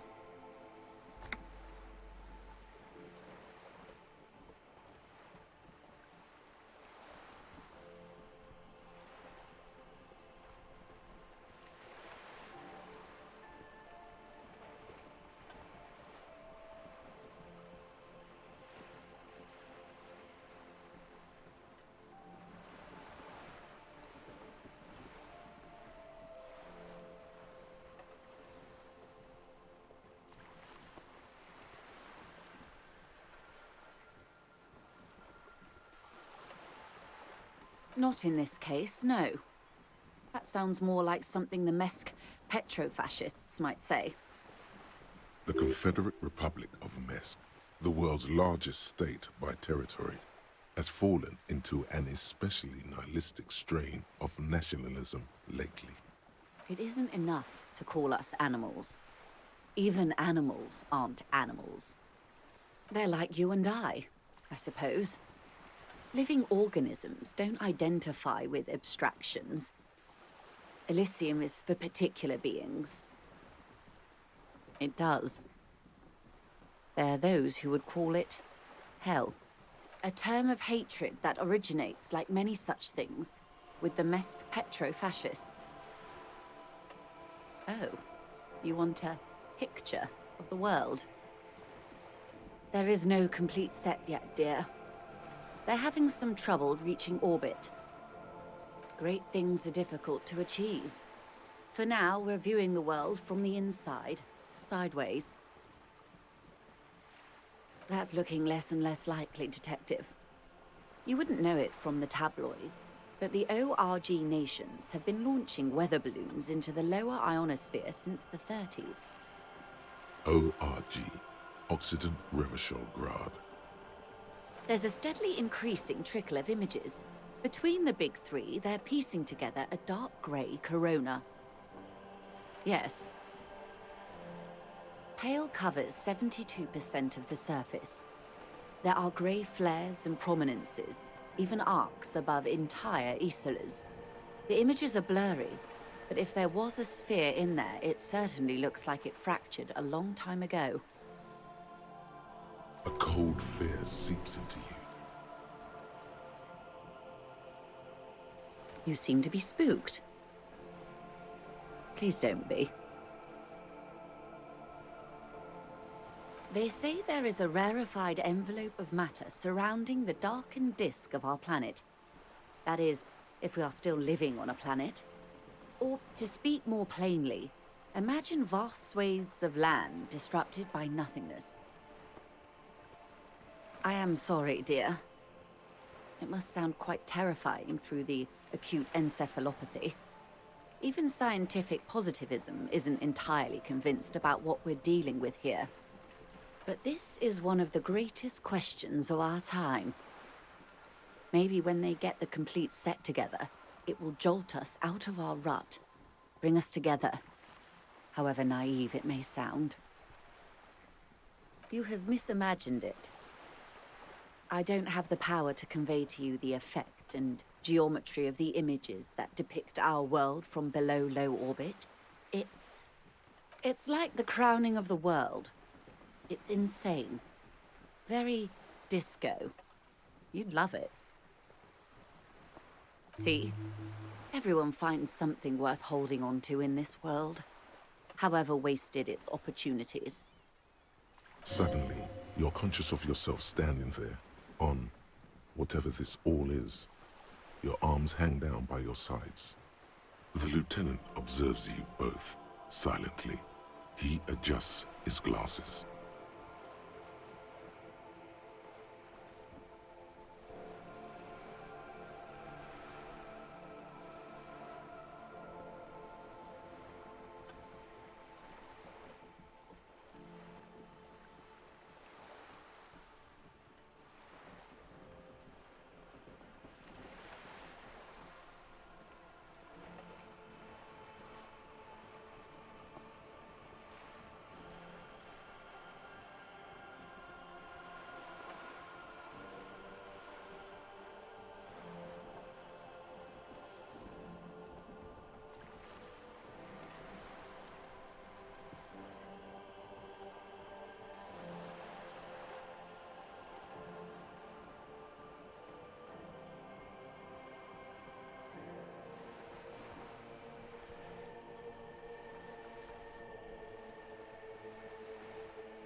The Pale is not, technically speaking, part of reality.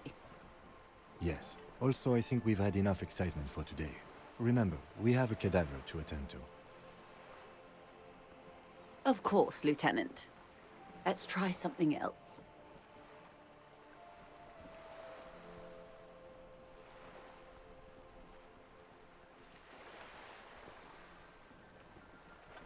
Ma'am, remember you are dealing with a very sensitive and impressionable police officer who is still recovering from a recent medical episode. The Lieutenant's right. Let's change topics. What do you want to know? Anything.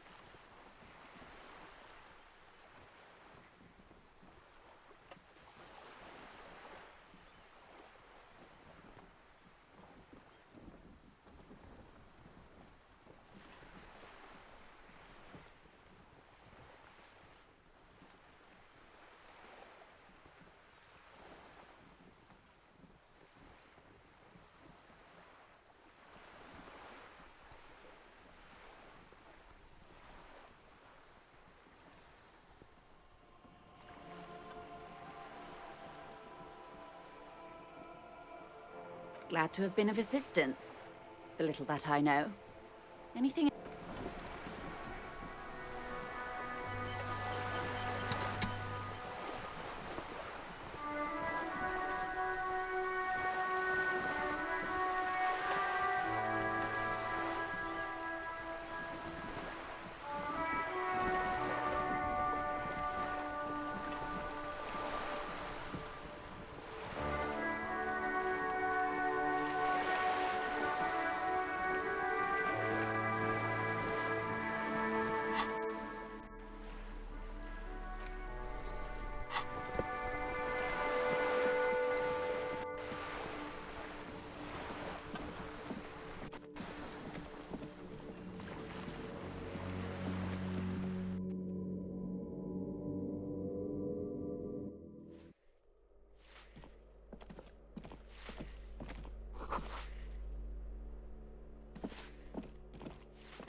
What happened here?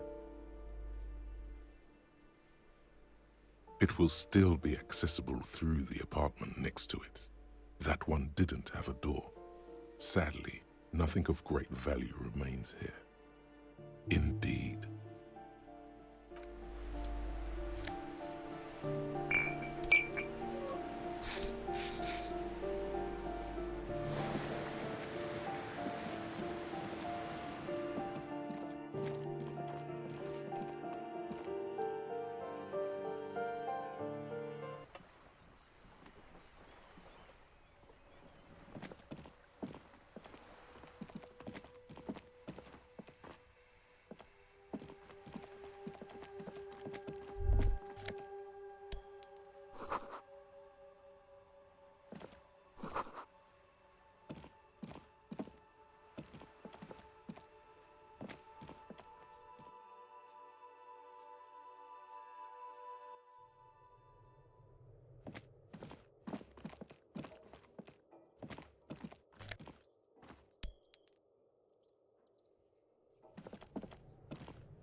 Hello again, officers.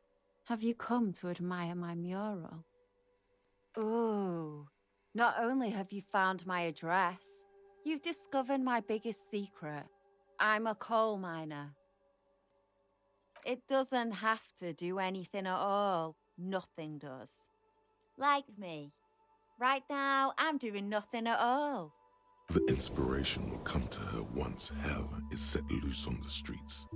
It's too calm right now.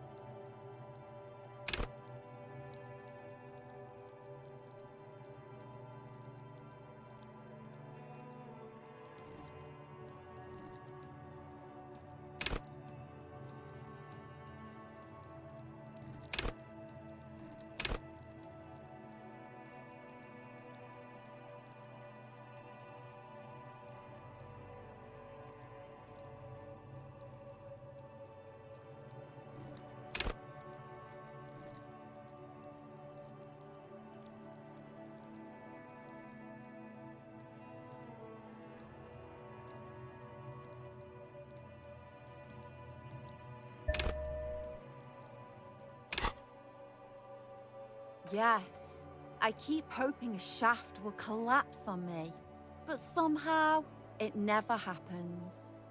Does anyone in a city like this? Shoot, Piggy. It's what you do, isn't it? The lieutenant is desperately searching for another handkerchief. Hatred, disgust, it's difficult to tell which of the two is more present in her girlish features. The woman on the boat does not notice her staring. That Ozon whore. Someone's got to keep an eye on her. Ozon is an archipelago 2 days' travel away from Rivershaw. Its moneyed residents, used to posh restaurants and upscale boutiques, rarely have reason to visit Martinez. On a first-name basis with her, are we? Piggy's moving up in the world. It's where they grow whores like her, and their whoremen. Have you got a crush on her? Aching for an opportunity to defend her honor?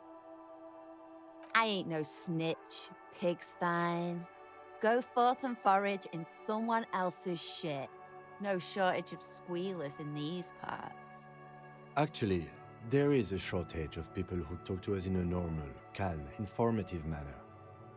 We weren't put on this earth to make your life pleasant, fucko.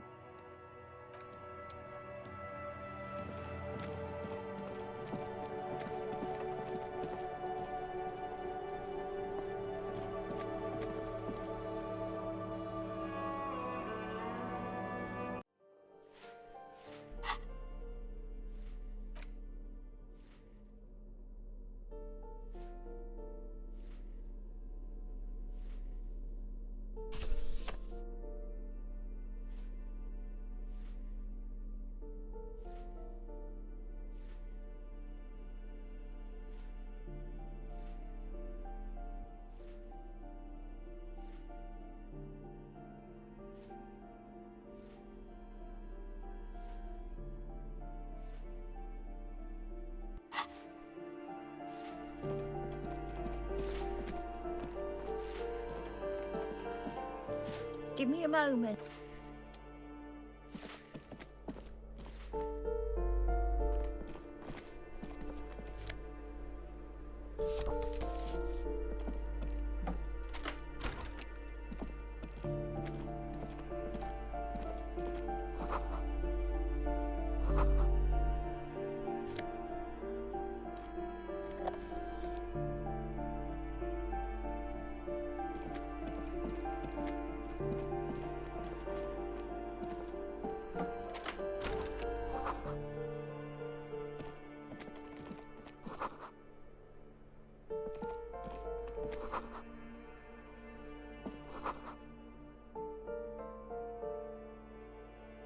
A plaster cast bust depicts a middle-aged man with impressive sideburns.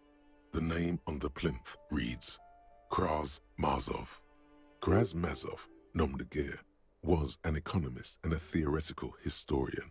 He was a leading figure in the Grad side of the turn-of-the-century revolution, where he headed the 9-day government.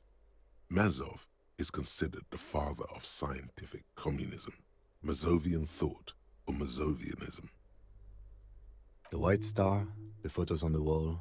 I think we have broken into the apartment of a young communard. How fitting.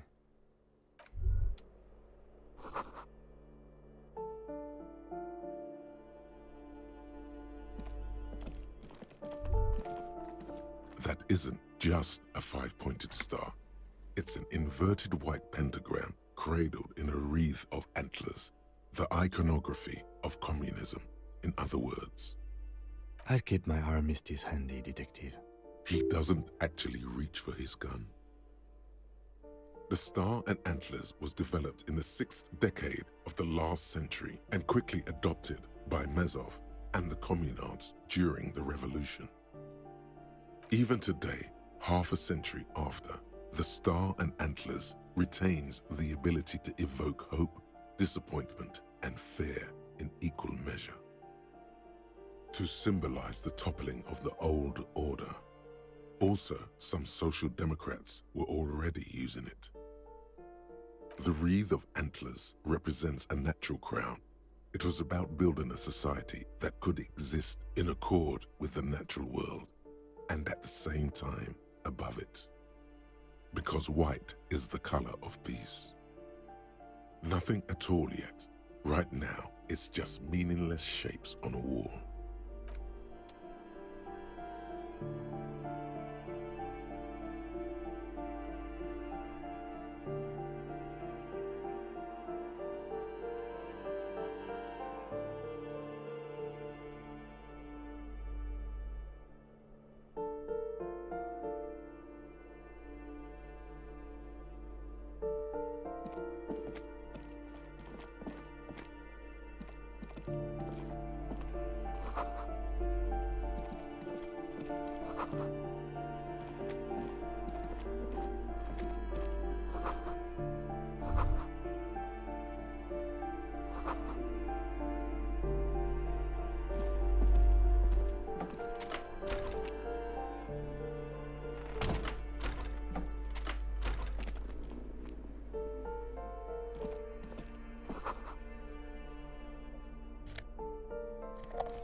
This door is made of metal and appears to be reinforced.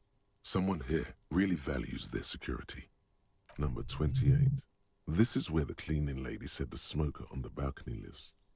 Let's see if anyone's home. Knock on the door. No one answers. Looks like the young man we are looking for isn't home. I think our best chance to catch him is in the evening. We should return tomorrow after we have finished with our day's work. How about 9 p.m.? Sound good? Tomorrow, 9 p.m., right here. Apartment number 28. Good, let's go. Damn. Turns out it's quite tricky finding someone in a big apartment building. Don't worry. You'll get him. Remember, tomorrow. He's probably gone for today.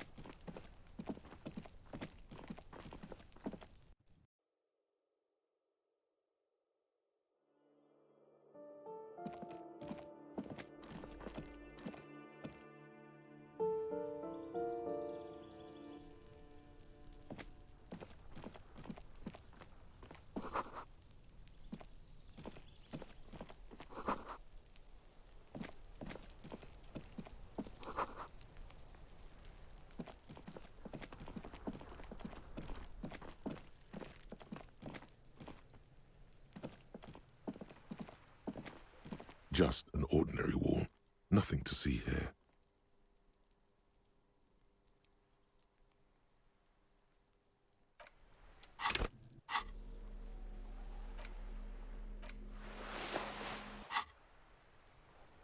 Just an ordinary wall. Nothing to see here. Yeah. Why? It's a wall. An ordinary wall. Why must we stop to look at this wall every time we pass by? We have business to attend to.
An old monument stands in the middle of the traffic island, pointing toward the sea. It looks as if it's been reassembled piece by piece, secured and mounted in the air with the aid of numerous ropes and rods. A silver plaque on the statue's pedestal reads, "I am Philip III, the Squanderer, the greatest of the Philippian kings of Revachol, son of Philip II, the opulent, father of Philip IV, the insane." Even by the standards of the Philippian kings, old sumptuous Philip was known for his profligacy. Well, he blew through the whole national treasury, starting the decline of one of the penultimate century's greatest superpowers, the suzerain of Revachol. His own maladministration foreshadowed the fall of the monarchy during the anti-centennial revolution, an end to his family line and the monarchy on the Insulindian Isola. Stories have it that he had his bedroom converted into a treasure chamber, where he stored unfathomable wealth. Krugerrands, bars of gold, ornate weaponry, armor, and various chalices. He called it the Sol Auron. It was obscene. There were whispers he slept on a huge pile of gold-dipped feathers, like some obese dragon, instead of a bed, like a normal person.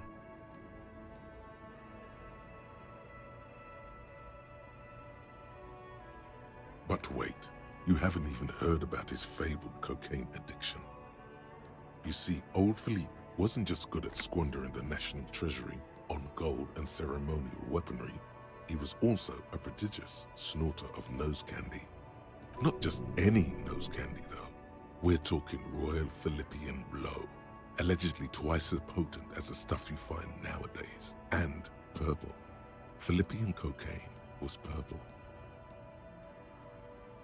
His Majesty's courtiers said it helped him connect with the higher realms. That's what the revolutionaries said 150 years later, right before they emptied out the royal mausoleum and dumped His Majesty's mortal remains in the Insulindian Bay. Cocaine. Beneath the cold waters of the Insulindian Bay, thrown there by the revolutionaries after they cleaned out the royal mausoleum. The original was blown apart by communards, then further damaged during the landing of the coalition's airships during the turn-of-the-century revolution, when Martinaise was leveled. Most historians think the coalition's hasty landing may have ultimately saved the statue. If the communards had more time, they would have reduced it up to even finer pieces. Some years ago, a group of liberal, artistically inclined individuals, designers mostly, thought it would be ironic to restore the statue of the most wasteful ruler of Revachol in the poorest part of the city. The statue is supposed to capture the moment it was blown apart, like an instant frozen in time, a rare butterfly trapped in amber, floating on a sea of shit. People in Martinaise tend to disagree, as do many prominent art critics and thought leaders with more nuanced social awareness than the young ironists. Those critics might have it wrong, though. There's more to it than just ironism, but you can't say what precisely. Perhaps this art mystery will be solved at a later time. Philip III, the squanderer, however, with his bronze face up in the air, doesn't seem concerned about what the hoi polloi think of him in death.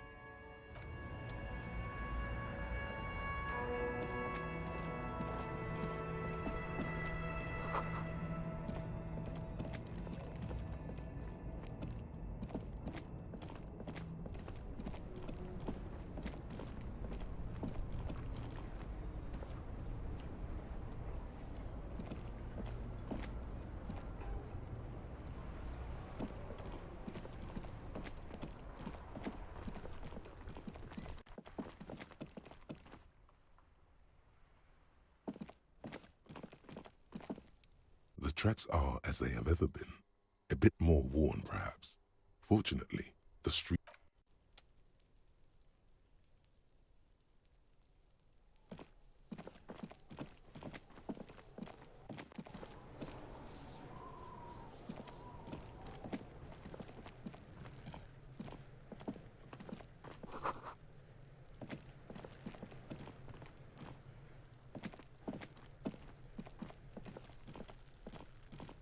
There are several footprints in the mud, left by work boots. Anywhere from 6 to 12 pairs have walked here. What do you think you are? A super detective? You're hungover. These are just dents in the mud. No pattern emerges for the time being.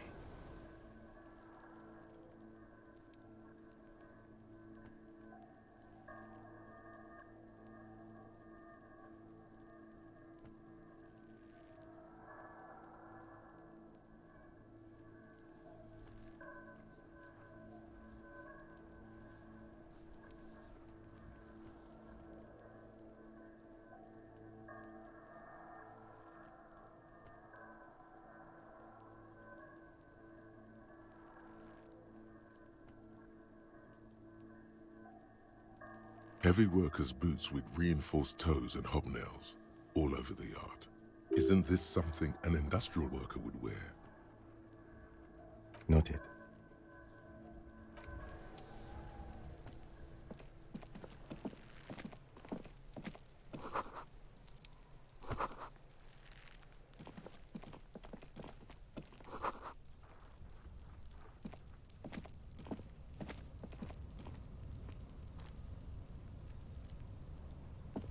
An inconspicuous pile of the roofing material, Eternite. It's nothing. Someone just left some roofing material slanted against an old shack. Because it's nice and orderly, well-laid pallets, easy on the eyes. Rhythmic pattern calms your mind. Mammals like this stuff. No, there's more to this. You get this strange feeling. Hard to say. It's gone now. Feelings pass, you see. Especially the small ones.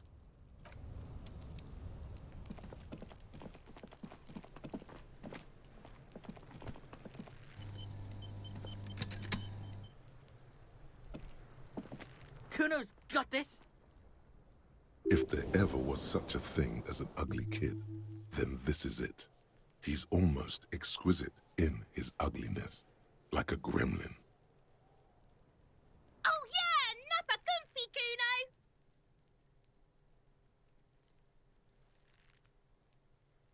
Right in the dick, Kuno! Get him right in the dick! It's love it in the dick. The boy is sweating profusely. His eyes are like two black holes and his jaw is twitching as if trying to break free from the empire of his body. The kid is obviously high. Fuck that! Kuno, yeah! Right in the mouthful! Shits himself? The rake, Kuno! You should throw the rake at him, Kuno! The fuck? Does Kuno know what a rake is? Kuno's not a gardener. The fuck are you talking about? He's calling us Kuno! He says we're fucking each other! Alright, entertain the Kuno. Show me what you got. What you got there? What you got, huh? Show me what you got. Shitload pig. What's your question? Don't tell the pig shit, Kuno! If I were to want to waste my time, which I do not, I would ask them who he is, how he got there, and the usual. Kuno's fuck imp. Kuno uses the fuck imp for target practice. He's trying to hide the fact that he doesn't know. Kuno knows all kinds of shit. Kuno's not a snitch, that's all. Trying to make the Kuno sing into the popo phone. Probably climbed. Kuno was busy down the road when that shit went down. You heard Kuno. Kuno wasn't even in Martinez. Kuno wasn't in Revachol. Kuno wasn't regional. I don't know. Some fucking Mesk or I don't know. Some other place. Night City. Kuno was in fucking Night City. There is no Night City anywhere. That sounds like the name of a city in some pulp science fiction novel. Why you gotta be riding Kuno's ass? You haven't been where Kuno's been. You haven't been in Kuno's head. You wanna know where Kuno was? You wanna know what Kuno's been fucking up to? Don't tell him that, Kuno! It's lame! It's not fucking lame. Kuno's building Kuno's City. Night City. Rage City. The City of Rage. That's it. And it's not lame. Lame! That's the name of Kuno's City, bitch. Get the fuck off Kuno's back. This shit ain't about that. It's impossible to deduce what it is about, at least for the moment. If it's important, it'll come up later. Focus on the case. Just a couple of pigs sniffing around in the dirt. That seems pretty fucking suspicious to Kuno. Yeah, you tell the faggoty, Kuno! You're testing Kuno's patience here. Get lost, Right, pig. This is where Kuno plays with his little wooden choo-choo. Fuck do you want with it? Yeah, Kuno doesn't know shit about that. That shit is beneath Kuno. Listen, listen. Kuno doesn't care about this small-time shit. Just listen. Kuno saw what you did there, dumpster diving. Sad shit. Kuno could hook you up with some sweet rags. Shit like Kuno's wearing. Your size, good price. 500 real. Pig, these are found modulars. Liquid fit, performance crotch, urban survival shit. Made in Mirova by scientists. Pants scientists. Believe it, you need this shit.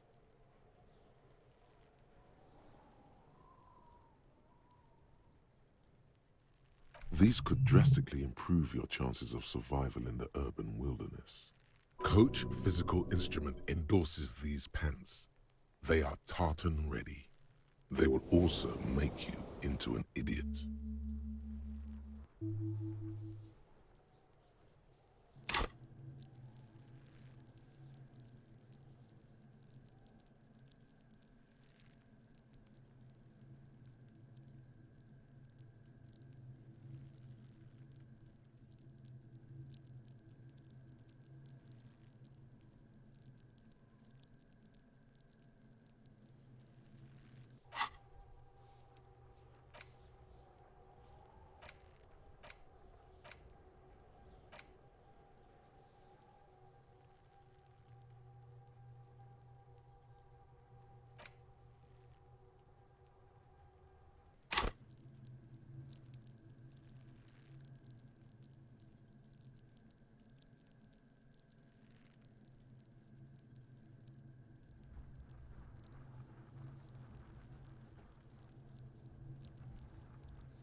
All right, Pico.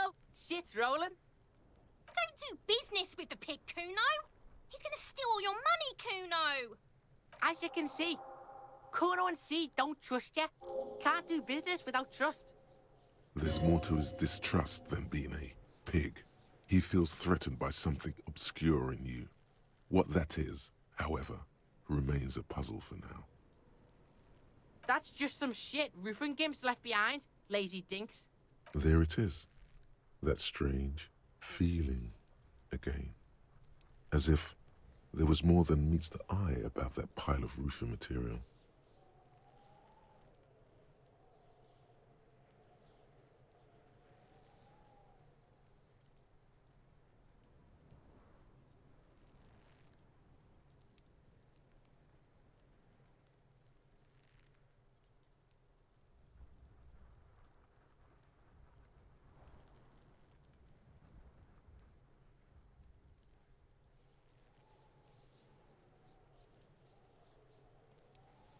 In an eye. Fuck are you talking about? Ask me a normal question, pig. They're trying to make you feel stupid, Kuno. You glance again at the roofing material in front of the shack. Yes, you should go back there. Yeah, whatever. Kuno doesn't give a shit. Kuno doesn't fucking care.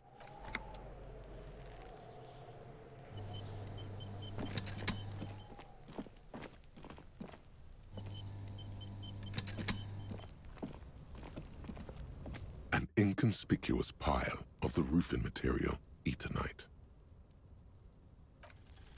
Because there's a secret door hidden behind the panels of Eternite. That's why they're too orderly. There it is. You see a shabby little door.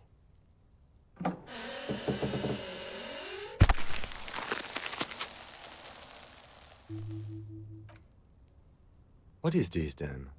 A tool shed? Let's investigate.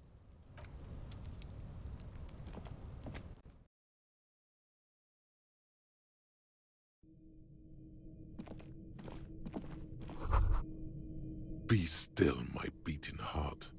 It's amphetamine. Sweet amphetamine. The lieutenant isn't studying the powder in the mirror. He's studying you. Perhaps not. This is below our pay grade, detective. However, see that ladder there? It's probably another way into the industrial harbor, no? A secret path the local kids use.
Looks like someone left his tarpaulin cloak hanging on the railing here. Yes, it's probably yours. It bears the RCM insignia, and you have a habit of being careless with your equipment. You could probably make the jump. You look like you've done some track and field in your day.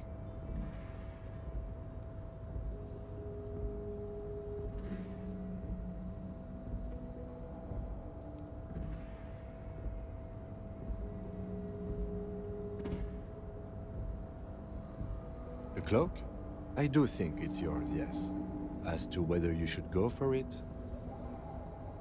Well, it doesn't seem too dangerous. 2 meter stops. Whenever you're ready to do it, I'll be right behind you.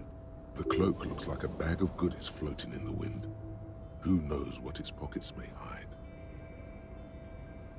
What are we doing? We're awfully close to breaking into the industrial harbor. They're bound to have information for us. I thought that was our intention. Or it could be that we are just exploring. He's thinking you've forgotten where you are again. The wind is aggressive up here. The lieutenant looks at the enormous crane towering in the distance over the container yard. The look in his eyes is a mix of the engineer-like interest and the wonder of a 6-year-old seeing a horse for the first time. That machine is a Kvalsund 1020 HK. Is it? Kvalsund makes a lot of heavy equipment, but this is phenomenal, even for them. But I digress.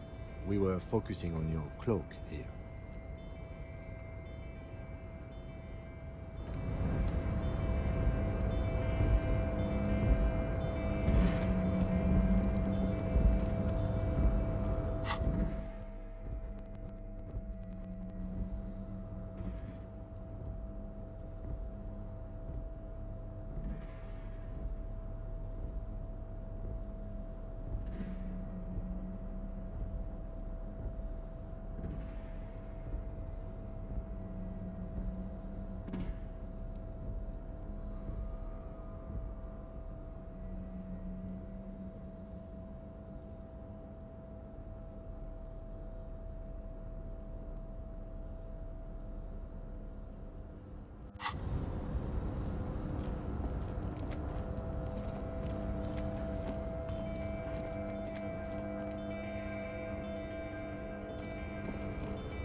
Kuno care? You found Kuno's secret door to Kuno's secret shack. It was closed for 5,000 years. How the fuck did you get in? Shit. Get the fuck out of here. You can't do that. He can't do that, Kuno. He's trying to fuck at you again. Pigs can't displace. Can't do that teleport shit. How did you like it in there, pig old boy? Kuno's got a lot of cool shit there, right? Oh, that? Kuno decapitates pigs. That's just a Kuno demo tape.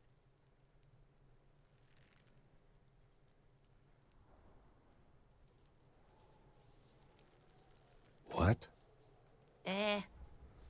What is this shit? Fucking on yourself. This is weird level shit. Kuno doesn't go there.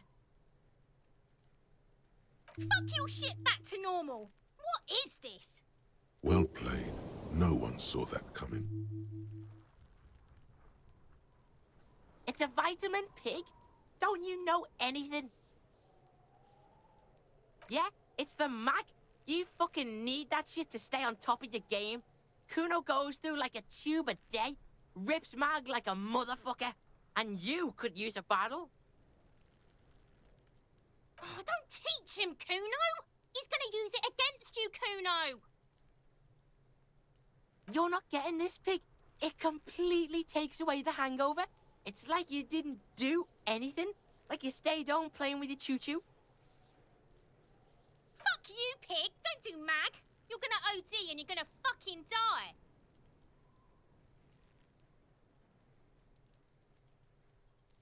That's where Kuno gets his daily hit of electric. Kuno Shazam. Kuno rides the fucking lightning in there, pig. Bet you'd like to ride the lightning too, wouldn't you? You feel tired and old, but you could have that sparkle in your eyes. Is it? You got pretty fucked. Kuno's surprised you've still got your head after all that. Don't sweat it, drunk pig. Kuno will keep your nasty secrets. Kuno's not snitching. He's saying you climbed up there. He probably saw you do it. That explains the calluses on your hands.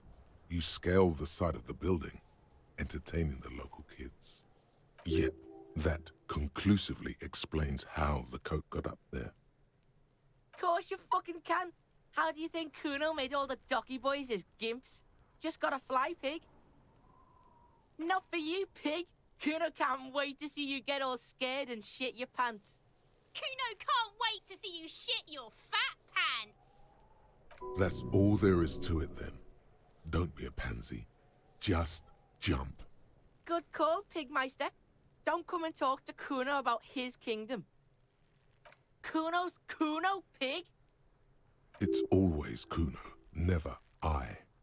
Clearly the kid's using the third-person perspective as a shield. Kuno, primal, violent. Yeah, think about it. Think about that rabid Kuno shit. He seems glad someone understood what he was going for. But right as he's getting distracted, you hear a malevolent hiss from behind the fence. Watch out, Kuno! He's trying to fiddle you! He's gonna put his hands on you!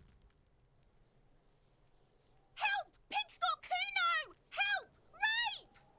Help! He's got the Kuno, help!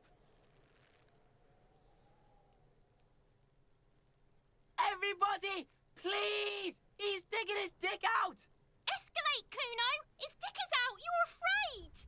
Pigs in in, Kuno! Somebody, please! How did we get here? How did this happen? This makes no sense. There may still be a way out. Just appeal to his reason.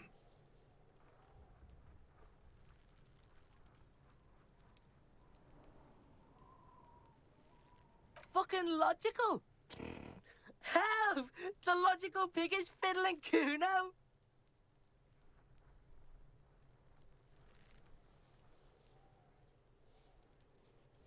No one? Kuno's doing this because he likes it, pig. Help! The pig's gagging him! Kuno can't speak!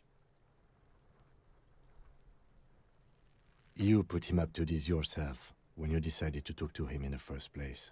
Listen to your friend. Help! The RCM is trying to fuck Kuno in the ass.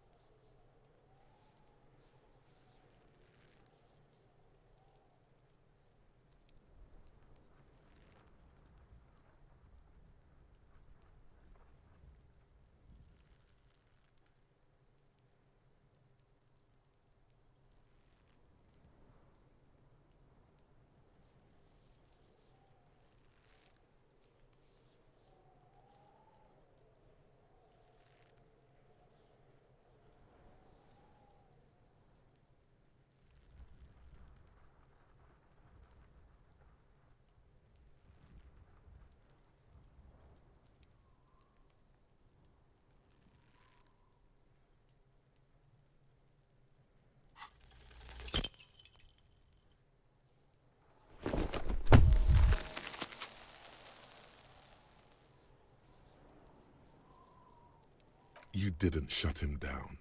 Your fat fist didn't meet its target. Instead, it pulled you down with it. Pig's trying not to cry. Kuno can't believe this shit. Can no one stop the Kuno? Pig, Kuno thought you had this. What happened? Kuno can't do anything now. Fucked your shoulder, fucked your knee, fucked your fat body up. Yeah, you deserve this. Trying to show your dick to Kuno. Kuno was scared. Oh God, do something quick. They're gonna start that again.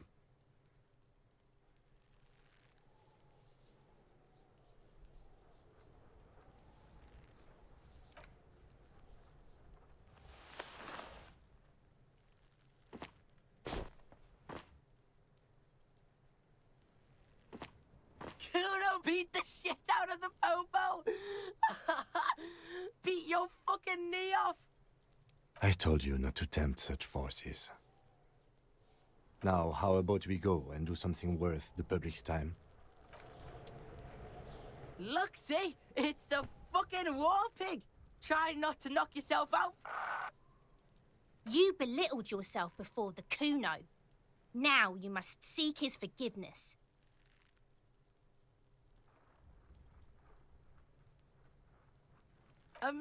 Fucking what pig?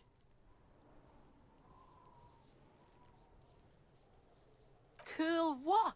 What the fuck is wrong with you? I think you broke his brain when you fucked him up, Kuno. You better come up with a way to make Kuno forget you tried to fucking hit him, piggo.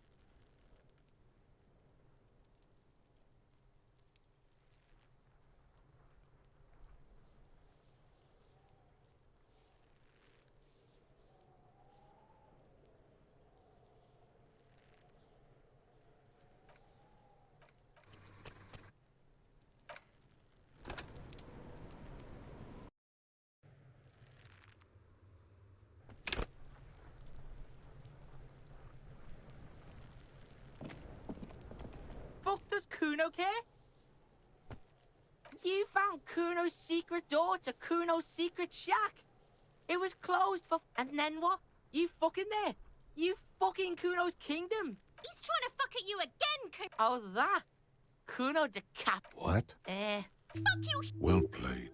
No one saw. That's where Kuno... Bet you'd like to ride the lightning too, wouldn't? It's a vitamin pig. Don't you know? Yeah, it's the mag... Oh, don't teach him, Kuno. You're not getting this pig. It can... Fuck you, pig. Don't do mag. Is it? You got... Don't sweat. He's saying you that explains. Yeah, that conclusively explains how the coke got up there. Of course you fucking can. How do you... Not for you. Kuno can't... That's all there is to it. Good call, Pigmeister. Don't come and talk to Kuno. Kuno doesn't... Does Kuno care? It's always Kuno. Yeah? He seems glad. Watch out, Kuno. Help. Help! He's got the Kuno! Everybody! Escalate! Pigs in here, Kuno! Somebody, please! How did we get here? How did this happen? This makes no sense. there may still be a way out. Just appeal to his reason. You...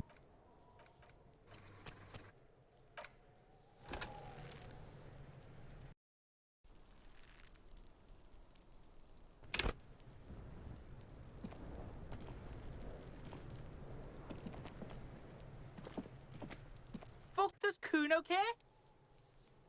It's all Kuno. Yeah? He seems... Watch out! Help! Help! He's got everybody! Escalate! Pigs in here in Kuno! Somebody, please! How did we get here? How did this happen? This makes no sense. There may still be a way out. Just appeal to his reason. Thump. The blow connects surprisingly well, leaving your knuckles tingling. Kuno feels it. This was no light tap. What?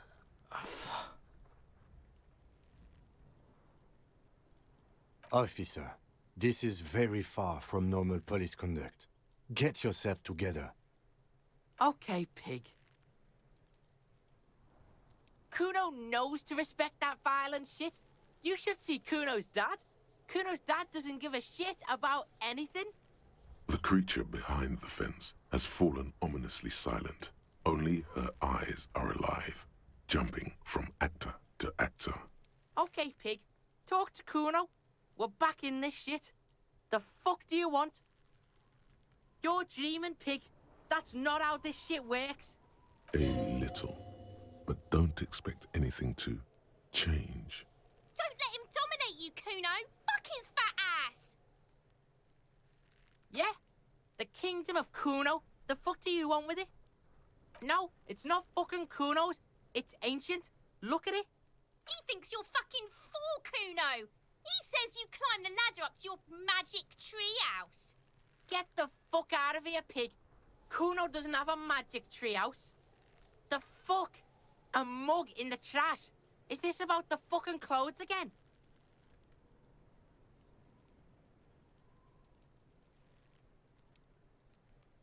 Yeah, Kuno sees where this is going.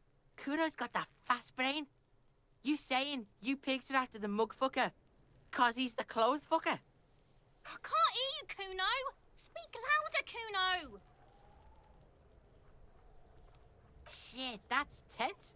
Someone's going to the beat-down basement, huh? Mug guy gonna get tied to the radiator. The kid may have something there. He's already come up with an interrogation technique too. Kuno doesn't know who put that shit in there. And if he did, he wouldn't squeal. But if you find out, maybe you can... Tell the Kuno who it was. He's curious. He likes putting two and two together here. Stop turning into a pig, Kuno! They're trying to get you hooked on the snitching! Get away from my Kuno.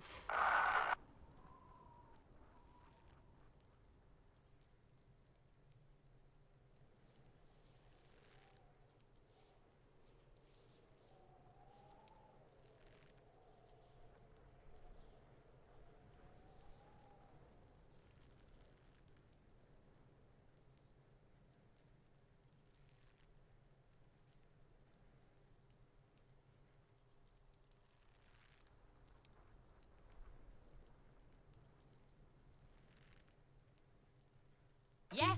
Get your bacon shit away. Kuno doesn't like to be seen with the popo. Get your shit done and out of Kuno's face. Dunno. Kiptas gardener used to work there. Kipt is a pejorative term used to describe people of South Seminese or Areopagite descent. It used to be a common first name among the Areopagites of Ilmara. Not so much anymore. Yeah, that's what Kuno said. She couldn't handle the heat, so she took off. Kuno can take it. Shit's nothing to Kuno. Look, Kuno doesn't explain shit. Kuno just says shit. Yeah, her. What was she doing in the greenhouse in March anyway? What kind of gardening is done in March? Yes, it seems suspicious. You don't like things being like that. Suspicious. Yeah, whatever. Kuno doesn't give a shit. The fuck about it? You're tested. Get lost! Kuno doesn't.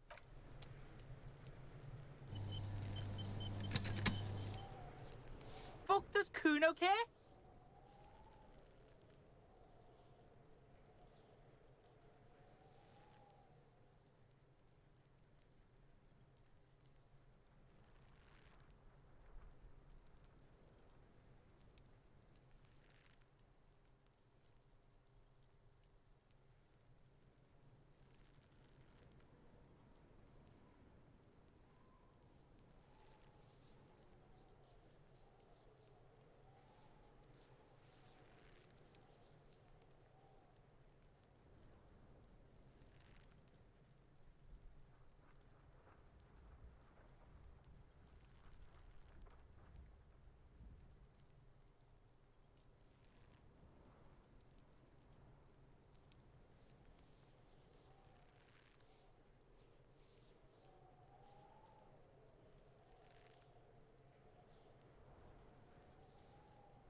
He's on your crime scene, bossing you around.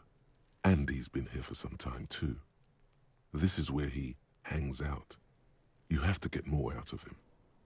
He could be useful. No! You told him about it and now he knows your name! This city is not fucking lame. You are lame. Kuno's tired of defending Rage City from... Just fuck off, alright? And fuck you too, putting Kuno on the spot like that. Kuno doesn't need to fucking explain his shit. Kuno's king. He rules here. Fuck did you want? Explain himself, as if explaining some kind of work, some kind of avant-garde work way ahead of its time.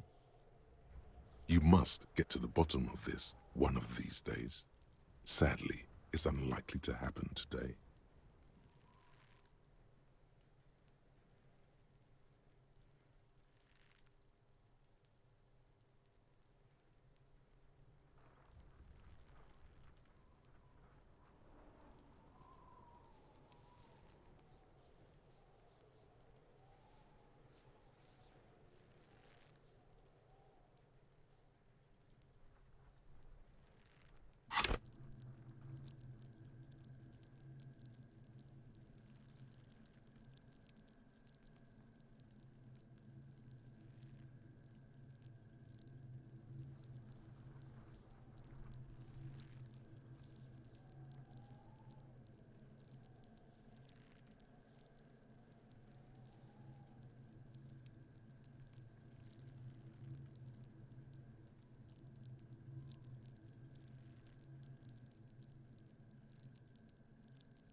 Kuno care?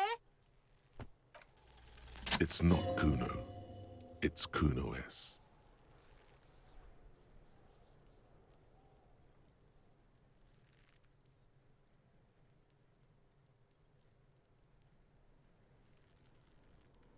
Kuno S is by far the worst of the two.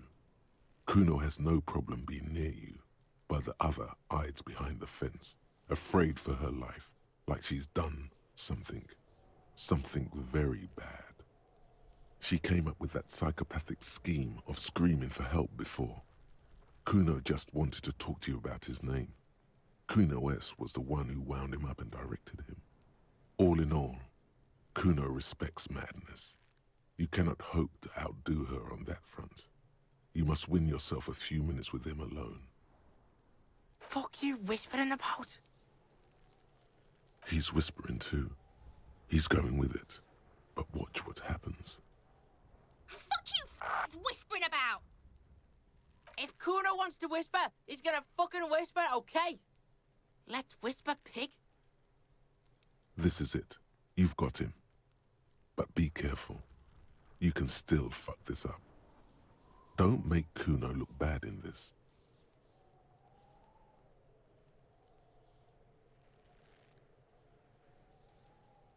She's not fucked up.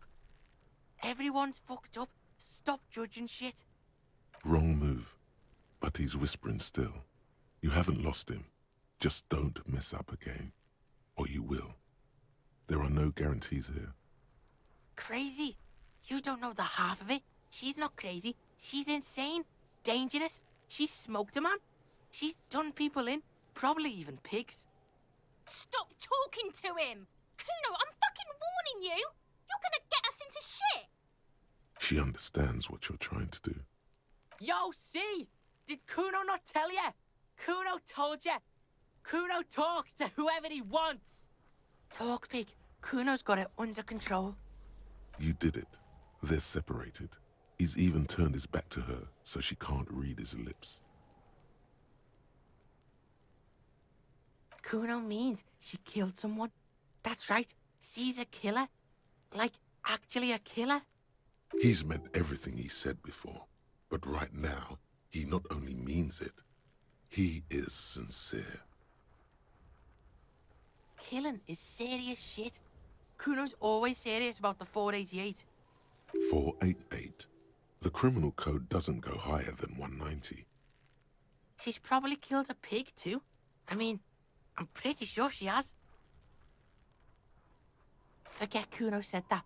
Kuno was just shitting. Kuno was just running his mouth. Kuno's stupid like that. A cop would be too large for her to overpower.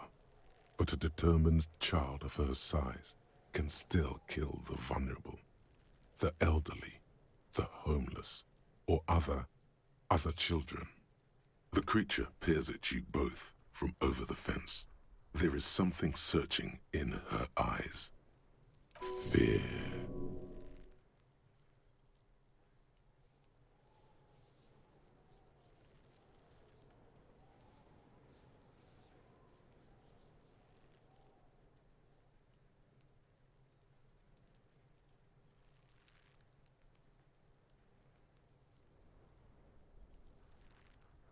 Kuno falls silent. He does not look at you when he replies. Kuno, that's it. That's what Kuno is starting to think, yeah.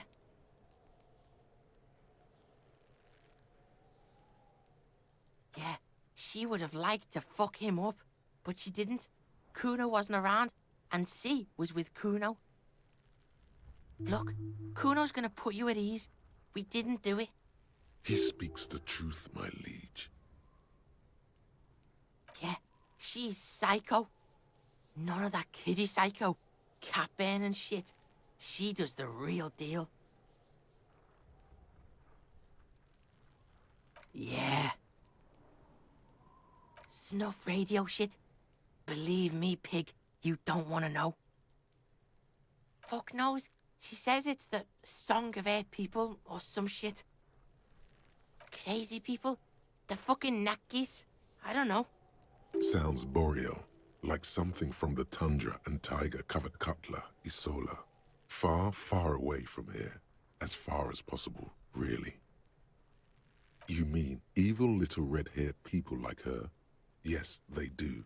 The Suruese have that ginger gene. Suruese? Like that man from Helmdall shit? She could be. She could be that Helmdall shit. Revelshot does have a small Suruese community, or she climbed into a yakberry crate and was shipped over accidentally. Fuck no, she's not my sister. She's just a stray who got in, like a mad dog or some shit. Yeah, she was just there. What was that, Kuno? She was in the hallway, dripping wet, by the fucking shoe rack, in the dark. Yeah, that's the place. She was just balled up near the closet, psycho style. Kuno's got no fucking idea. Her hair was all wet. I think she pissed on the floor too. She was there for 3 days, in the corner, every time Kuno went out. You know this. The body goes into a kind of revulsion shock. Murder hangover. That's what it could have been. Killed a kid. Yes. Makes them look for a quiet, dark place and just hibernate there. Usually goes on for a few days, up to a week. Must have been her first one. You only get it on the first one. I dunno. Someone left the door open. Kuno comes home. She's sleeping under the desk, under the pile of clothes, like a dog. Kuno's dad doesn't give a shit. Doesn't even see her there, or thinks it's fucking Kuno. Shit's all on Kuno. How's Kuno dealing? Kuno's dealing just fine. He doesn't need you fucking with any of it. C doesn't either. Kuno's got this shit under control.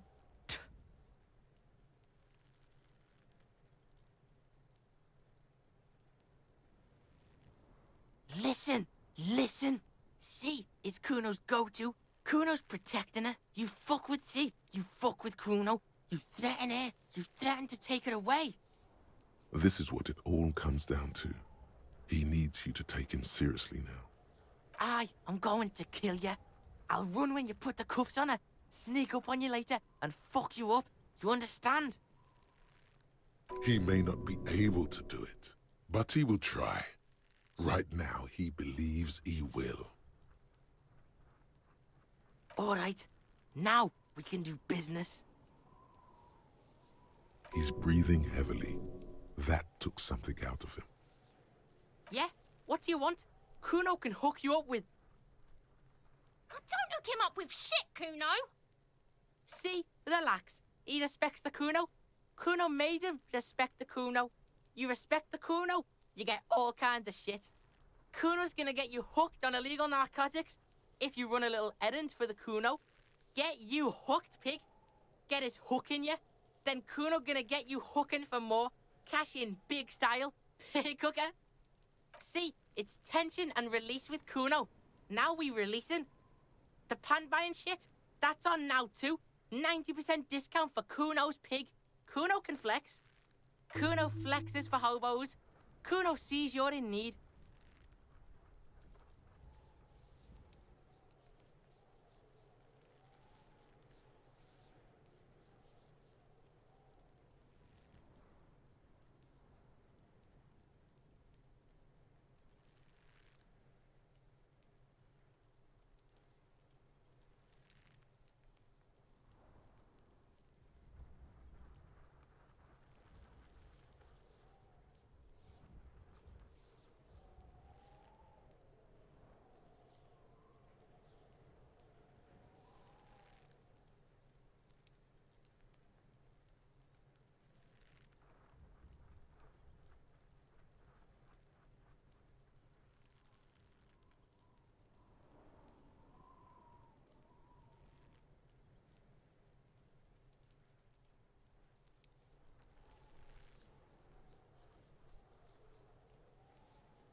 Here, pig. We're fun now. Performance buddies. Kuno can already see you soaring through the air like a fucking eagle. Pig's in Kuno's debt now. Money debt. Kuno gets it from his dad. Kuno and his dad are major suppliers. That's where Kuno gets his lightning on. Problem is, Kuno and his dad had a little falling out. Now junkies clawing at Kuno's door. Streets going mad. Kuno's got to throw his dirty popo man at it. Dirty popo man is you. In there is Kuno's violent dad on steroids. Kuno's dad does steroids and speed. If you can take him, you can have half of the speed. Kuno's dad is a fucking monster. He's the most violent man in Revachol. He doesn't give a shit about a single thing. He drinks too. Like half. A baggie, but like in this vial.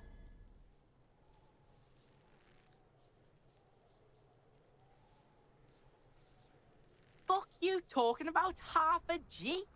This shit is giant, grade A shit. So clean you can barely see it. You can barely see it because there's barely any. Okay, Kuno's listening.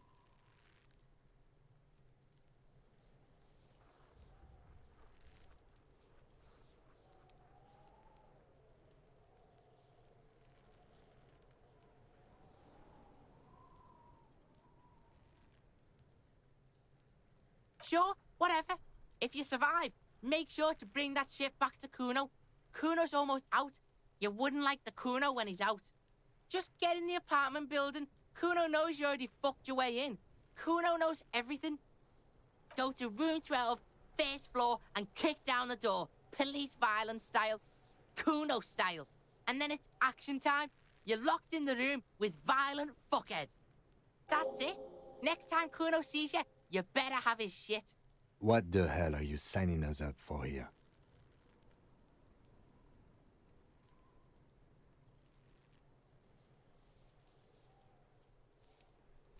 Okay then. Kuno doesn't fucking care. Apricot chewing gum scented one. August 2nd, early late summer. You're getting off the streetcar in Le Jardin, east of the river. Her father and mother are middle class. The nylon of her little jacket rustles next to you in the dark like autumn leaves. Her heels click on the pavement. You're walking up to the gate in front of her parents' house. She takes out her chewing gum and you kiss her. A feeling like electricity flows through your whole body. Immediately, you know that you've entered a completely different world.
The corpse looks at you with bulging white eyes.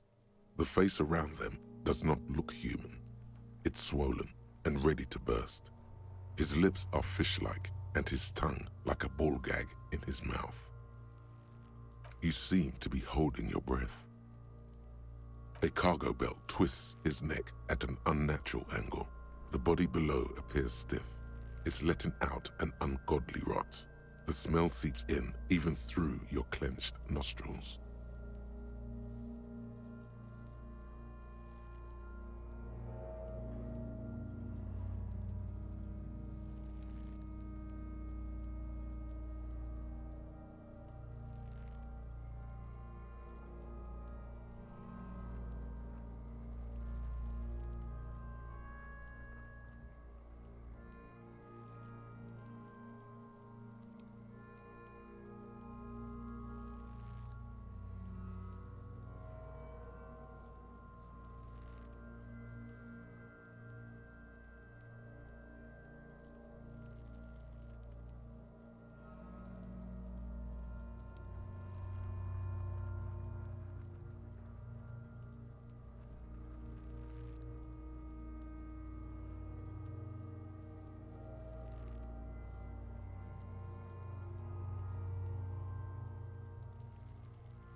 Active decay. It's okay to throw up, officer. No one is judging. He's about to blow! Cop's gonna blow, Kuno!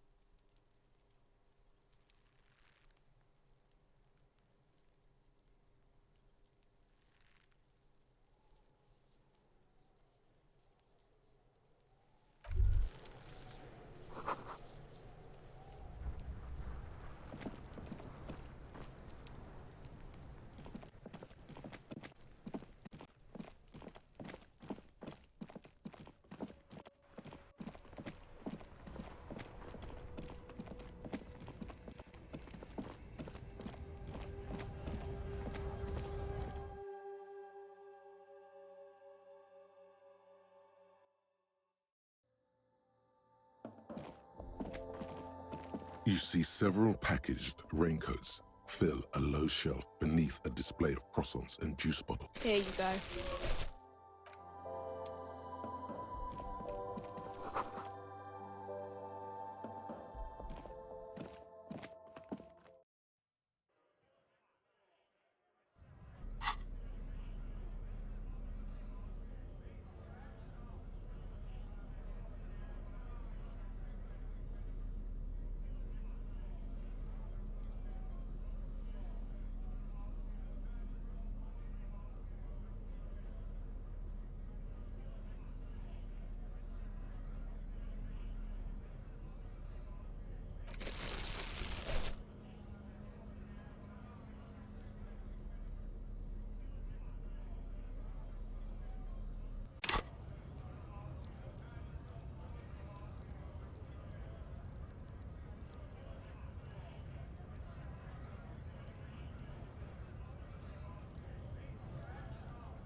There he still is, looking right through you with his white eyes. The body below is entirely dedicated to that corpse smell. Emitting it is all it does now. As you breathe in, the odor comes over you. It's a smell of the mind telling you to run, and your stomach to wring itself empty. With your hands at your sides and your eyes squinting, you stand in it.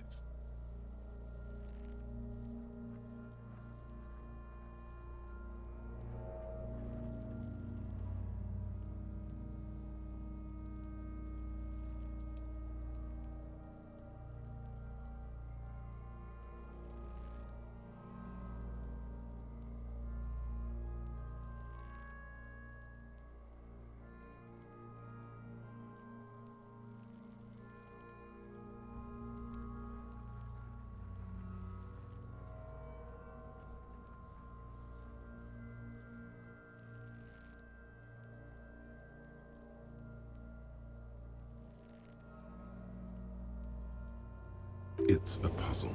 What's hanging in front of you is a puzzle of decaying flesh, tattoos, and tendons. They do after 7 days, yes. We are deep in decomposition here. The man before you is naked, but for a pair of underpants and enameled boots. His skin is greenish, marbled with decaying veins and blotched by lividity. A fading web of tattoos covers his chest and shoulders. The cargo belt used to fasten him to the branch above appears industrial in strength.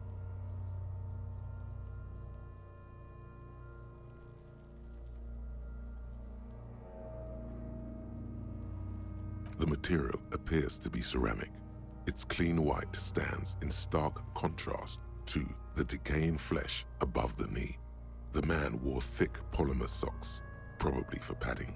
A fine array of interlocking plates covers them.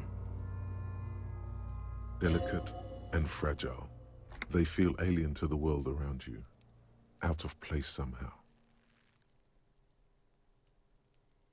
These are clearly not boots. They're armor, possibly part of a larger set. Indeed. Technically speaking, these are sabatons, not boots. Ceramic plate.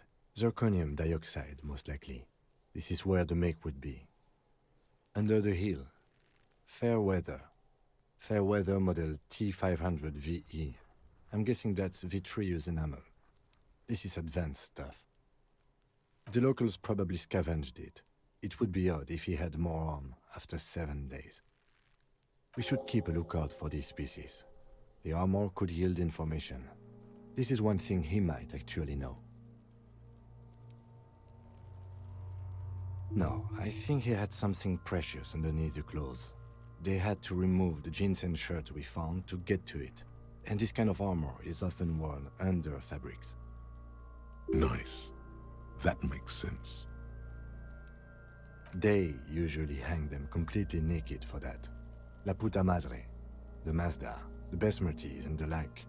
This one still has his underpants. Fucking talking about underpants. It is. It's expensive. We've requested similar material for our tactical units for years now. The constabularies deemed it too costly. In that time, we've lost 6 men to semi-automatics. For a full set, about 4 years of wages. For the northwest region of Revachol, an officer's average yearly income is 5,500 rial, unadjusted for rank. Not too much, yes. The lieutenant nods, wiping his finger on his sleeve.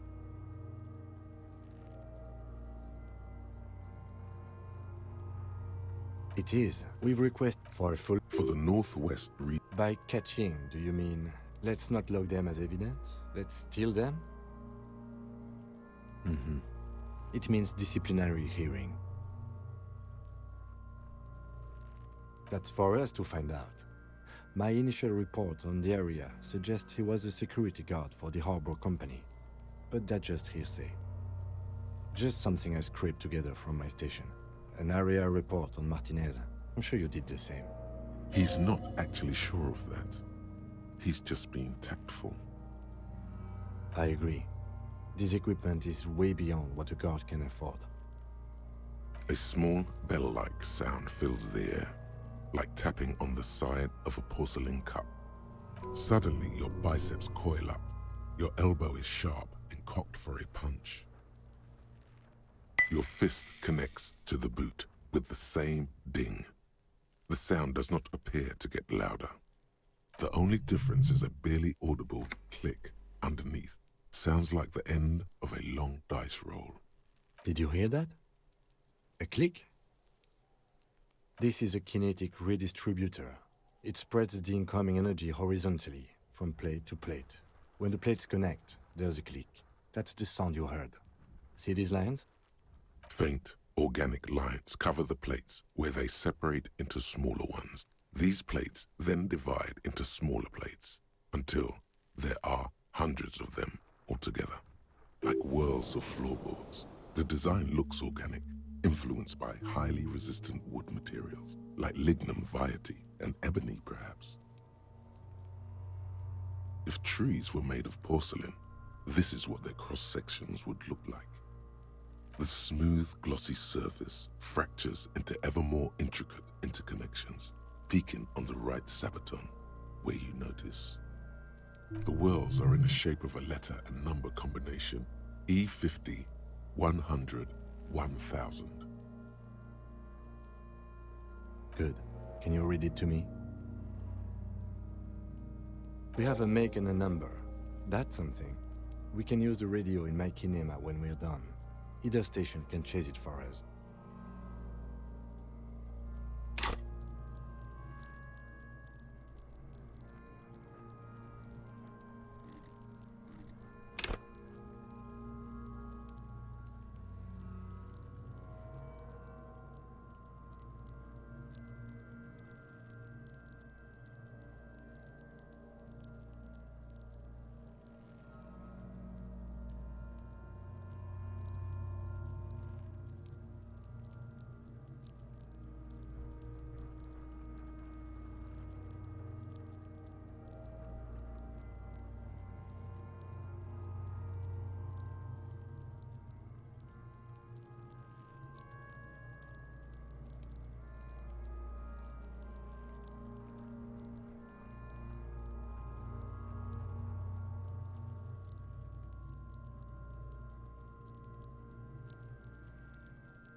This feels dangerous. Are you sure? The stench fills your nostrils. As you push downward, an ominous creaking sound comes from above. Stop! Pig's gonna pull his head off. Brutal! What's wrong with you, asshole? Why is he letting go, Kuno? I don't know, baby. I don't know why he's such a... Officer, if I may ask, what were you trying to achieve by putting on the deceased foot? The cadaver slowly twists on the cargo belt, his torso covered in tattoos, and extremities blotched pink and blue. The hangman's knot is pulled tight by the weight of the corpse below. Yellow, hard-edged polyester cuts into his neck. Above, a sliding buckle ties the belt to the branch. This is a steel-reinforced cargo lashing belt, big brother of the regular cargo belt. It's used for tying cargo under six-rotor airships. Airlifting? I thought it was used on lorries for strapping cargo to them. The local harbor uses 6 rotors to shuffle containers around. I get the sense they use whatever was on hand without paying much attention to not incriminating themselves.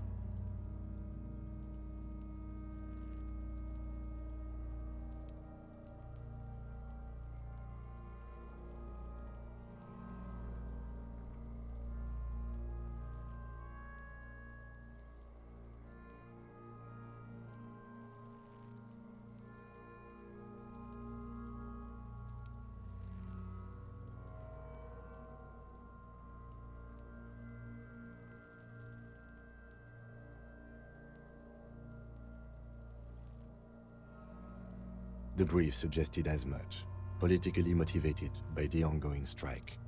Did you not get a briefing? Then you should ask me the first moment we get. I was afraid it would be. Thin steel wiring, parallel strands. This makes getting him down more problematic than I had assumed. A noose is one of those things that's easier to use one way around. That ladder can't carry a grown man. I didn't see any splintering either, did you? I think they lassoed the branch, then pulled on the belt to close the buckle. The cadaver hangs from the cargo belt, limbs limp and torso covered in tattoos. An intricate web of blue lines stretches across the torso, from the right shoulder to the solar plexus. Each time they intersect, a small white star is formed in their crossing. Hundreds of fading asterisks riddle his skin. Their concentration is highest around his heart. His corpse is marked by stars. Alcohol and heartbreak. Your fist clenches suddenly.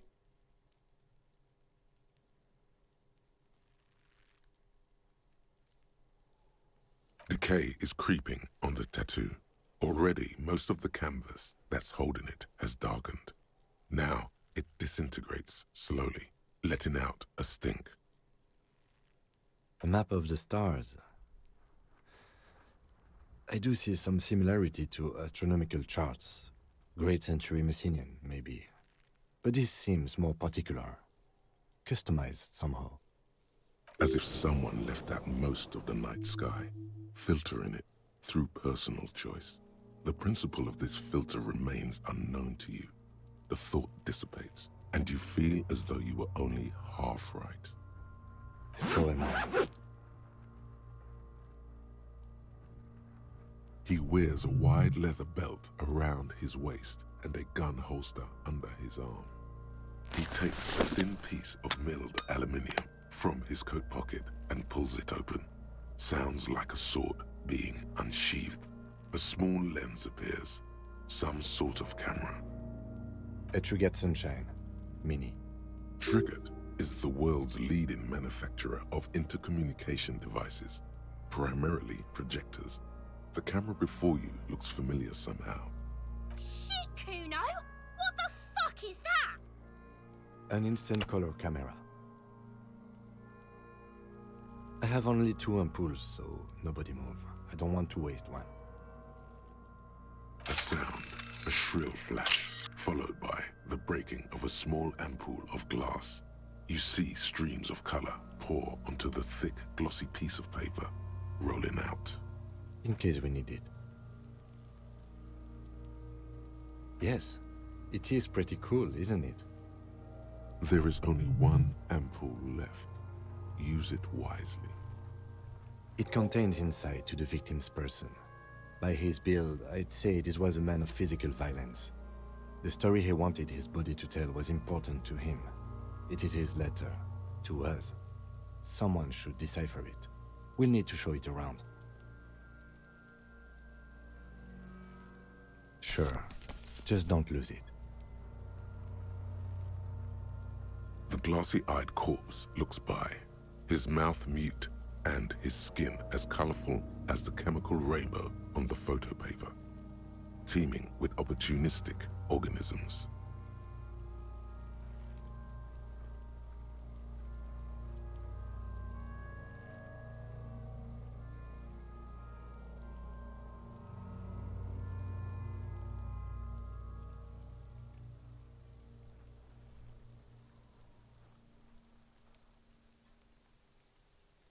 His eyes are milky white and blind to the world, protruding comically from their sockets.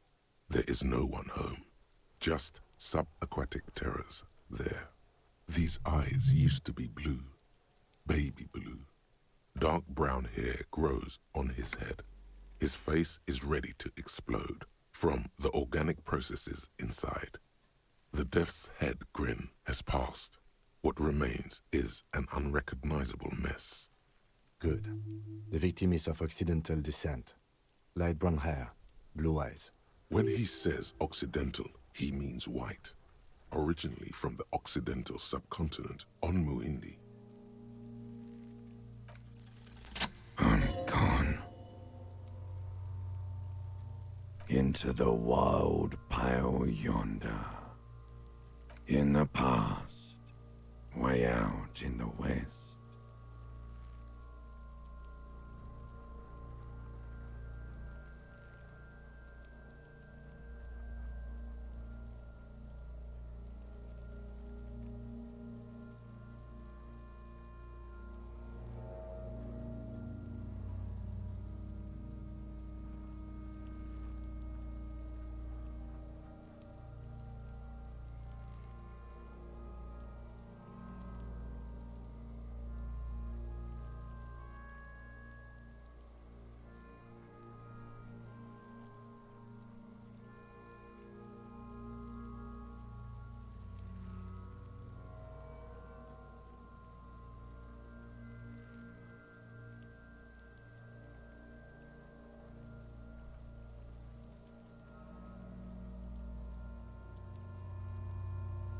I'm a joke. Look at me. There is nothing funny about jokes either. A killer, a motherfucker, and a killer. Takes one to know one.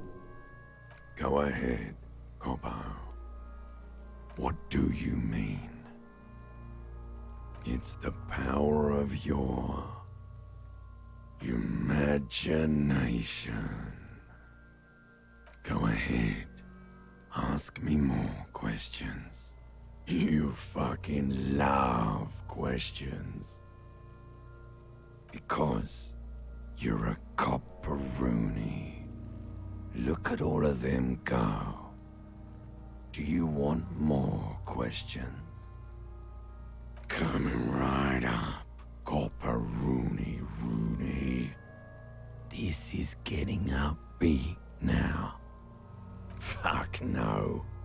You're no Rooney. No, you don't. Between you and me, your name is probably Harry. Because you have loved it, me and Brother Copo. It was love all along. Sure, Lobo. I can ask you a question. Why are you doing this? Looking at my face, motionless, looking into my eyes, standing here. Why are you investigating my murder?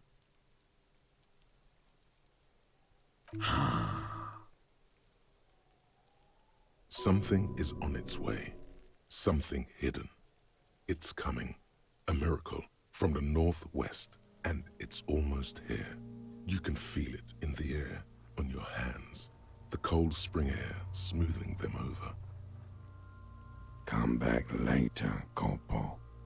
Amuse yourself with my frank manners and my memento mori features.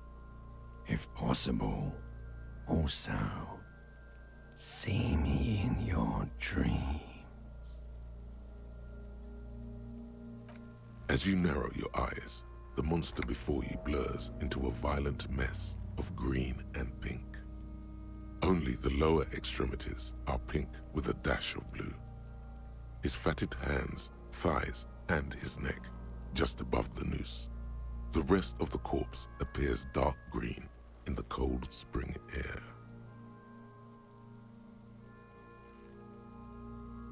The cadaver slowly twists on the cargo belt, his torso covered in tattoos, and extremities blotched pink and blue. Are you sure we finished the preliminary examination of the cadaver? We might miss some of these things once he's done. The steel-reinforced belt presents a unique challenge. I brought chain cutters, but I don't see a good angle of approach to the belt.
The cadaver is a good 1.2 meters up.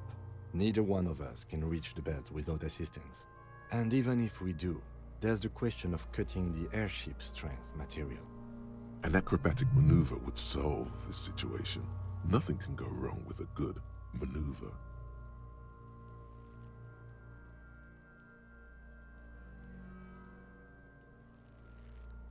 Climb up there and saw the branch? It seems unclimbable, cause the ladder is treacherously rotten. But you could use your hands and feet to reach around the tree, then hang from the branch. Honestly, I prefer a non-acrobatic solution to this. Clown cops climb tree, fall down. Enraged cop assaults children after falling from tree. Cretin cop, they like that word, saws the branch he's sitting on, literally. Local children report corpse mutilation. Fuck yeah! Climb that shit, monkeys! See, you're only making them do those things less.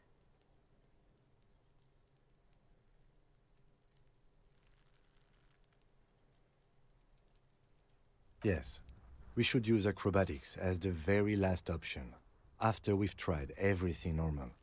Oh, these have got to be the most fucking boring mulka parts I've ever seen.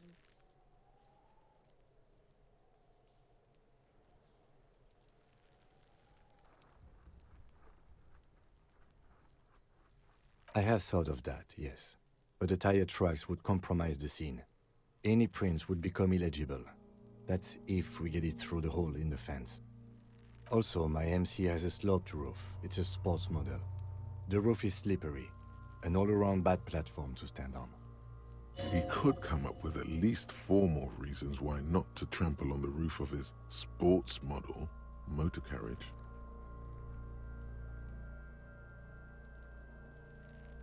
The lieutenant inspects the belt, his forehead lined with worry. Yeah! Bang bang time, pig! Shoot his head off! How?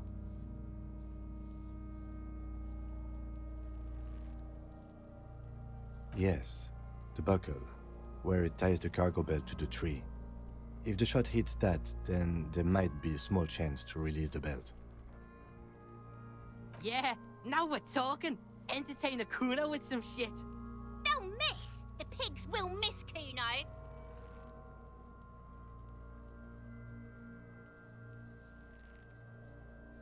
The lieutenant's brow is furrowed. He appears too deep in concentration to even notice what you said. Silence. With his elbow sharp, the lieutenant unzips his jacket and produces a lightweight firearm. He drops a paper cartridge in the barrel, separates the scouring stick, and gives the cartridge 5 tucks, securing it in place. That's a Kiel A9090 Armistice, mass-produced muzzleloader, ascetic, frugal, one of the most common firearms in the world. He then steps back and assumes the fellow's desk position, taking aim. The corner of his eye twitches. His finger is on the trigger. He's gonna fucking miss! The kid's voice is drowned in a shrill blast that echoes off the walls of the surrounding tenements. A cloud of smoke slowly parts in the air as the lieutenant steps back and says to himself, God damn it. He feels bad about his eyes mostly, just having bad eyesight, probably from a young age. Whatever you do, do not console him. Fucking idiot! Mulka asshole! Kuno could have hit it easy, but then Kuno's not fucking handicapped, is he?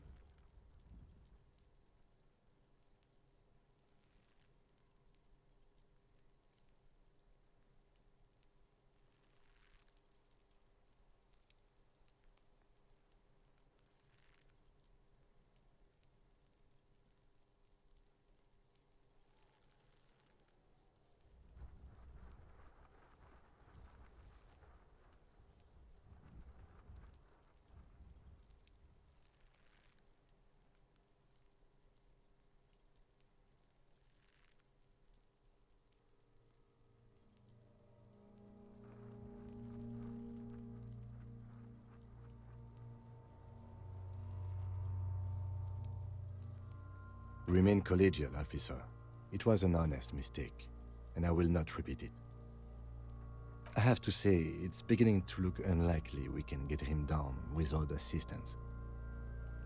It's bad as it is, us shooting firearms like punks here. Go ahead, I'm not stopping you. Just don't hit the victim. They only have one gun! Oops. This is the sorriest pair of pigs Kuno's ever seen. Officer, why do we only have one gun?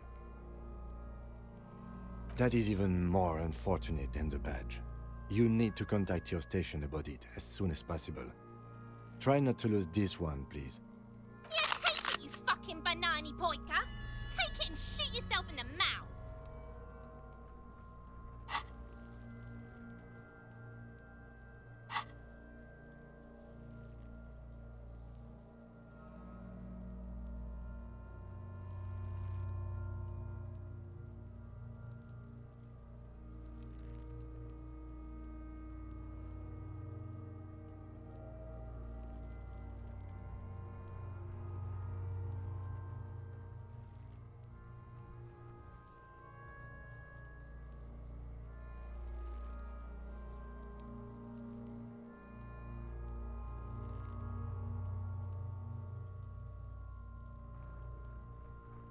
The cold piece of bakelite and gunmetal is surprisingly light. Your fingers fit right through the guard, instinctively resting on the trigger. You've held this, an A9 Armistice, before. At some point, it probably used to be your choice of firearm. It still feels comfortable, like you never laid it down. The fuck are you waiting for, Kuno? Tell him to shoot himself in the mouth! Kuno is silent. Aggression gathers in the air. The trigger feels delicate and ready to break under your finger. The buckle comes into focus in your sights. You stand with your feet planted firmly in the ground and your left hand supporting your gun arm. Why don't you just shoot yourself in your mouth? At least you won't miss.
Your field of view narrows.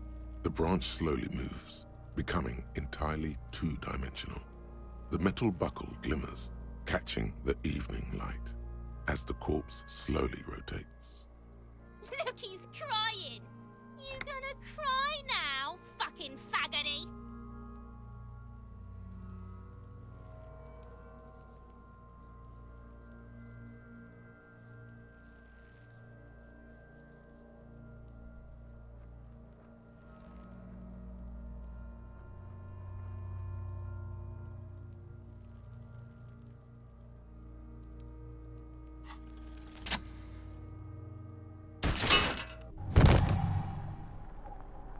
The buckle explodes into tiny pieces, coming loose with a whir.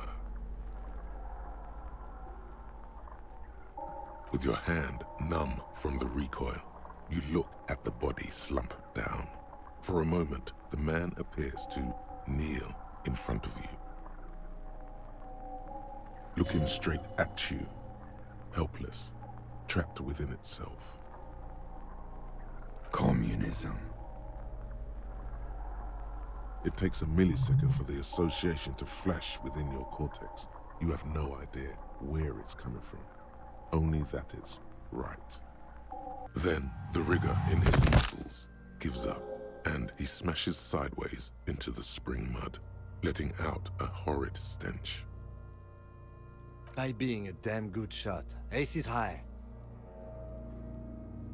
The Ace is High, a custom invented by the aerostatic brigades during the Revolution, is used to celebrate success in Revachol, especially in sports.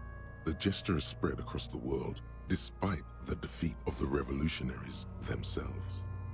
You could add an Ace's Low to it, if you like, by turning your back after the high and waiting for another.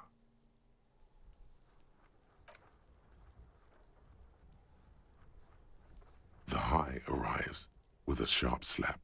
As you turn around, there is a moment of doubt. Feels like that low ain't gonna connect. Chill, it's gonna connect. But then it does, and with furious precision. The lieutenant is not one to leave an Ace's Low hanging. I knew these guys were f***ed. Kuno cracks with laughter.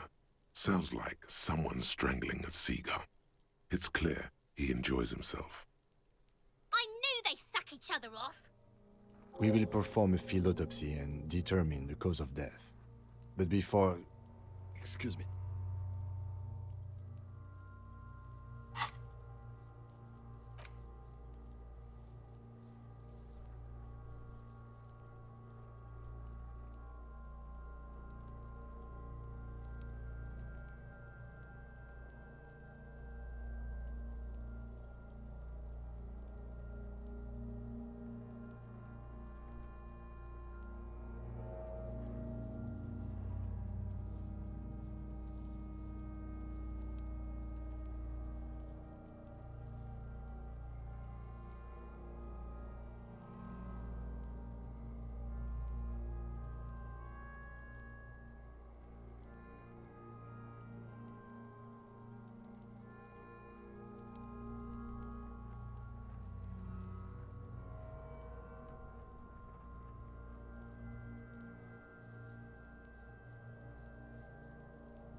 slumped on the ground like that has not improved the way the corpse smells. The fall seems to have released something deep inside it. The stench is getting bad. I'm sorry to interrupt the jubilations here. I need a little breather before we do the autopsy. In the meantime, we should try to interview Evrard Clare, the leader of the Union. Harbor property was clearly used in the hanging. The harbor just east of here. Getting in might prove a challenge, though. I would also suggest we interview Joyce, the Wild Pines representative. But we've already done that, so good for us. One down, one to go. Yes. And those were the interviewees. Let's go. The bow collector. It's early in the morning. The world is dark blue. The sparks light her face, a delicate composition of triangles. The streets seem to grow longer, like in a dolly zoom. And there's something in the air as you stand there and wave back at the shapes growing smaller and smaller. Something that has always been there. A great see-through world. The tenderness you feel. The ghost of Revachol between you, carrying your signals. The holy messenger.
That sugary black rum stain on the counter makes you teary-eyed with joy.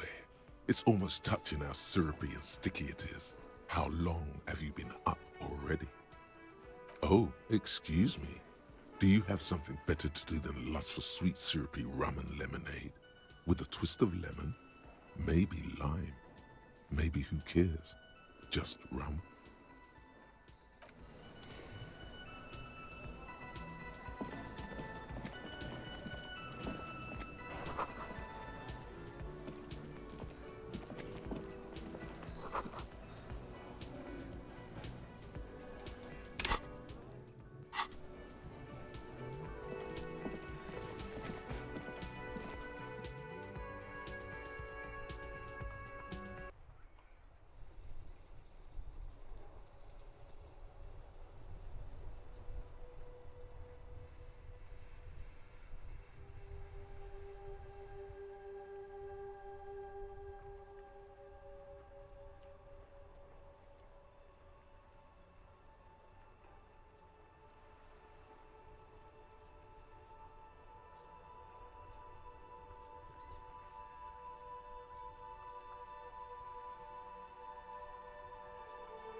The rotting man lies on his side with his eyes looking straight through you. The belt is still around his neck. His body is supine and open to intrusion by autopsy. The lieutenant adjusts his glasses and takes a deep breath. Come on, officer. You know what a field autopsy is. You've done 100 of them. What you do know is, at 18.9 kilometers, the dormant shield volcano, Corpus Mundi, is the world's highest summit, and the failure of the 38 single, Et puis descend, to crack the top 20 was the death knell of disco.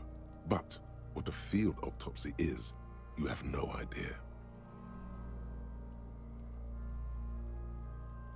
There truly is a time for everything, even for yellow gardening gloves.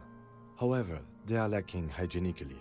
I suggest you get in there in limited capacity. I'll ask you when I need you to. For the most part, maybe I should handle the contact and you take notes? Yes, you see, the field autopsy form is the one on red copier paper. The dead man stares in silence as you crack open the ledger.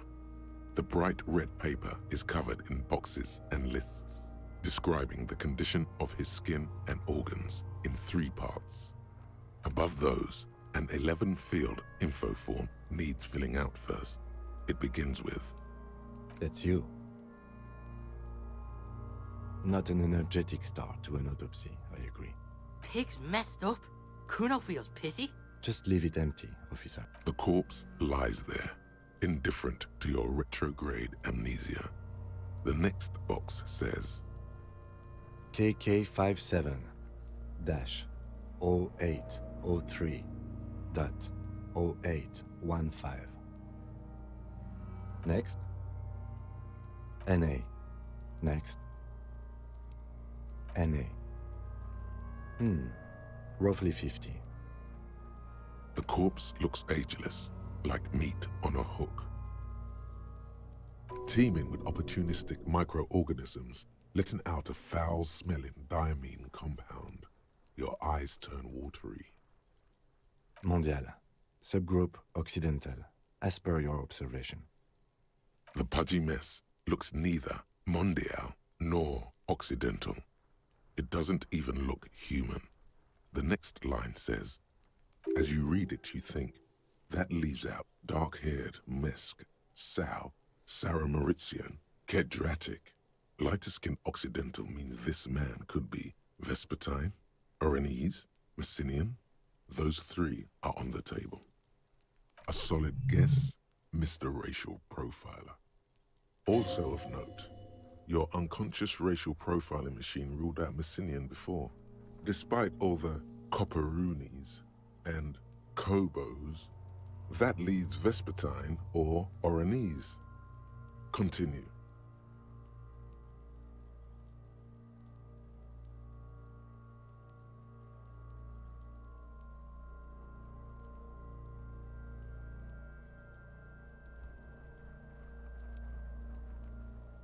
Fucky, fucky!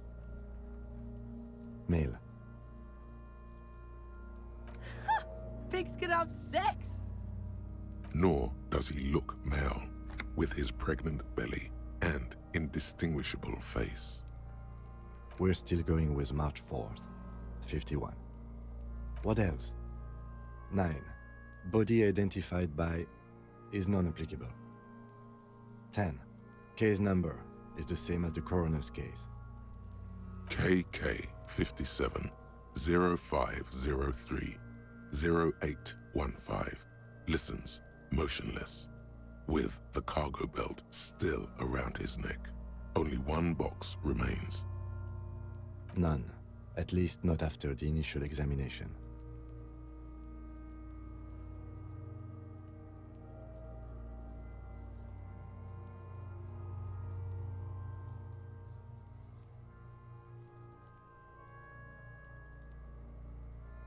Interfering with the body's position or wounds post-mortem. A silent nod. The lieutenant places his gloved hand on the corpse's chest, as if in preparation. Your central nervous system recognizes this gesture. It's the stations of the breath. Ecclesiastic, religious in nature, a holdout from pre-DeLorean burial rites. It takes him 2 seconds to perform. Then, somewhere in Jamrock North, a small wood shed behind Rosencrantz Row, Lieutenant Nick Feuerbach puts his hand to the chest of a small corpse, no larger than a monkey. It's raining outside, light drizzle. There is darkness in the shed. Elsewhere yet, an obese female sits in a wicker chair, her silhouette bull-like against the window. Outside, Grand Coudon. The day is turning dim for Sergeant Mac Dawson. Hand extended, he approaches, to make sure she is dead more than anything else. The building is tall, 7 stories, wind-wrapped in solitude. Most of the apartments are unoccupied. This was a suicide.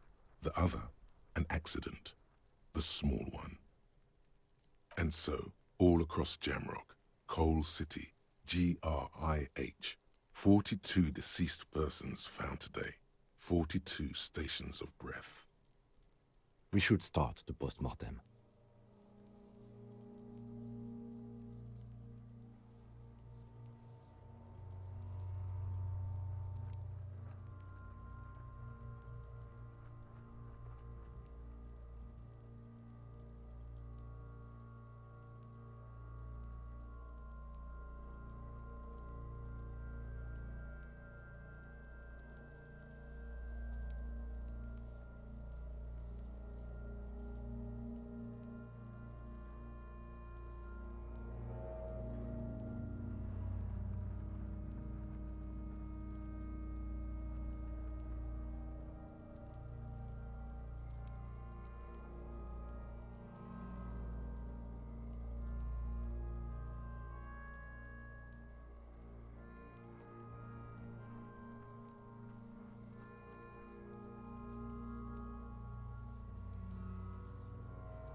The corpse cannot feel Kim's hand on his chest. It no longer meaningfully interacts with its surroundings. A thicket of boxes and lists on red copier paper tries to answer why.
Clothes.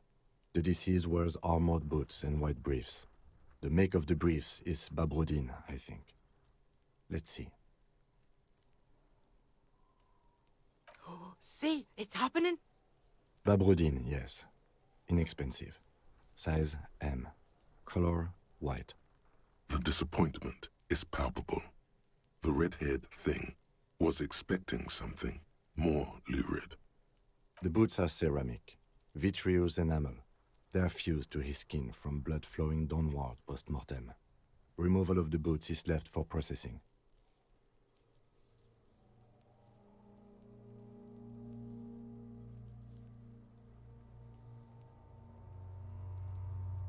The boot has a serial number. It's E50.100.100. The lines between the plates are in the shape of the alphanumerical. The number is purposefully concealed by the design. Tattoos. The upper torso is covered in a single, continuous tattoo, resembling a map of the night sky. It reaches from the right shoulder to the heart. The ink is blue and white. The assistant has a color photograph of the markings, to be added to the case files as document A1. The photo is taken on the scene, using a Trigat Mini. The deceased has a belt for airlifting cargo around his neck, tied with a hangman's knot. Color yellow. Length 3 meters. There is a buckle on the other end. Well-nourished, athletically built, measuring 1.8 meters. Generally consistent with age, about 50. Preservation is good. Ambient temperature, below freezing. Body hair is light brown. Distribution is consistent with age. The deceased had male pattern baldness. Hair is combed back, short. The hair under your latex fingers feels cold to touch, wet. The stench is suffocating. Strands of dark brown hair start sticking to the latex of the glove, like thread off a rag doll's head. There must be brilliantine in there. He's combed his hair back with oil.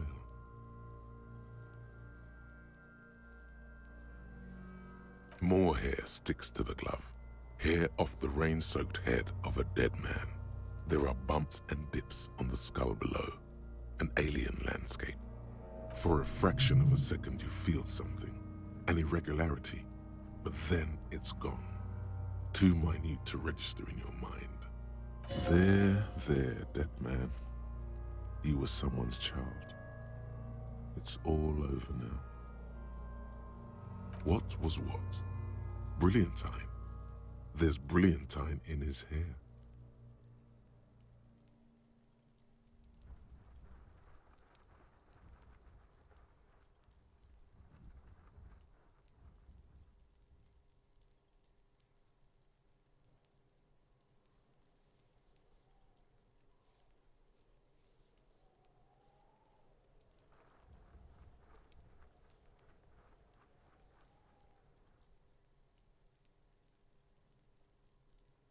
The lieutenant watches you in silence.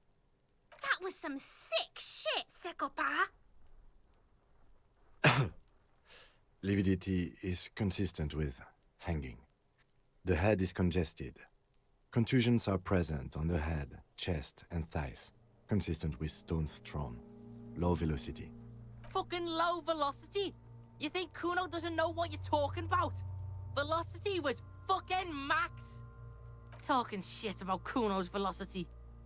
In addition, there are bite marks on the face, scalp, and chest, consistent with predation.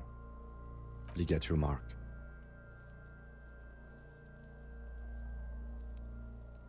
The steel wiring. There's too much of it. We need to remove the belt so we can get to the ligature mark. You got just the right tool for that. The chain cutters. The hanged man lets out a joyous little bubble of rot from his nose. Always good to think ahead. Now,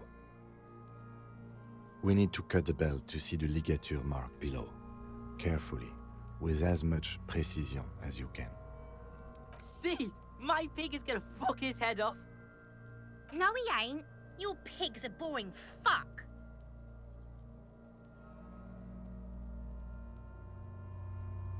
The belt is equally tight around the whole circumference of his neck, swelling over the edges like white bread rising from the east. The knot is the weak spot. The chain cutters fit in there, steady now, like a flower arranger. 2 cuts and it should come loose.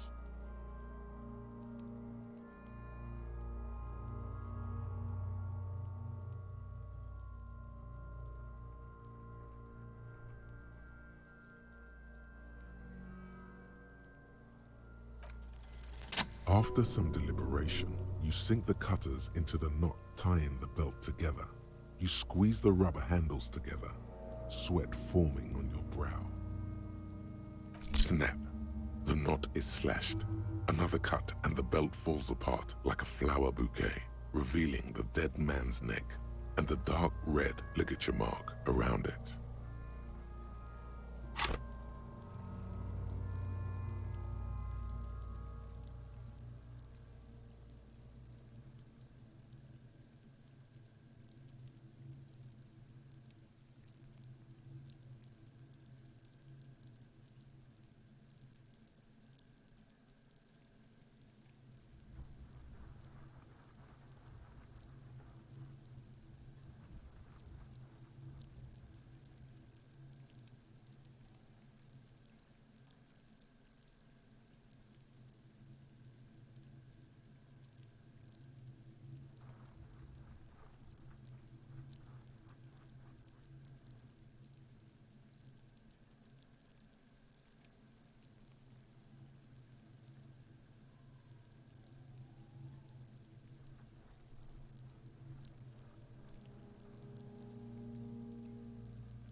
The rope rises to a point, leaving a gap in the ligature mark.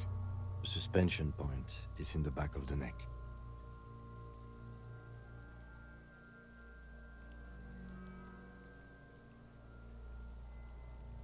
As it ought to. This is where its grip on the curdled meat is gentlest, pulling up.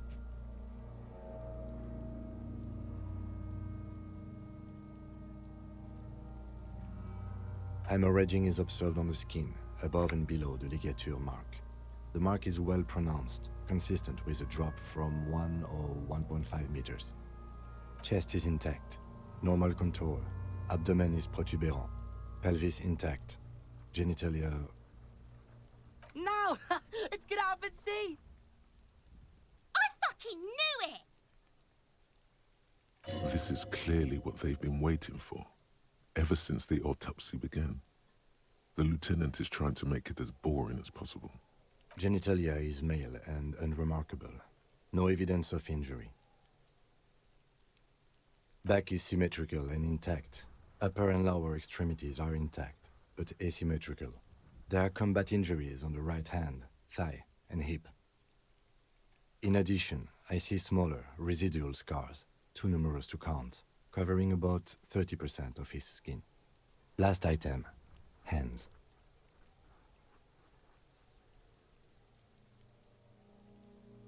His flesh is cold, icy. Pleased to meet you. Where are you from and what's your name? I'm only fucking with you. I know where you're from. From Cappadocia. And your name is Il Corbo. What can I do you for, Il Corbo de Cappadocia? I did, Kobo. I did. Reminded me of when I was just a small boy, before this happened to my face and my body. You did me a kindness there. We should do this more often. Be close like this, I mean. Hands are clean. No sign of injury from struggling. I was. Maybe I'm just not seeing them. Honestly, this stench is making it hard for me to think at the moment. Ooh. That's all for the external. Well done. What next? Central nervous system. I have nothing. Do you have anything on this man's central nervous system? Of course, there is a moral to be drawn from it. A moral to this story. What would that be? The dead man looks, too, with barely contained excitement to hear the moral of his story. I think that may well be the moral of every story, officer.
Good.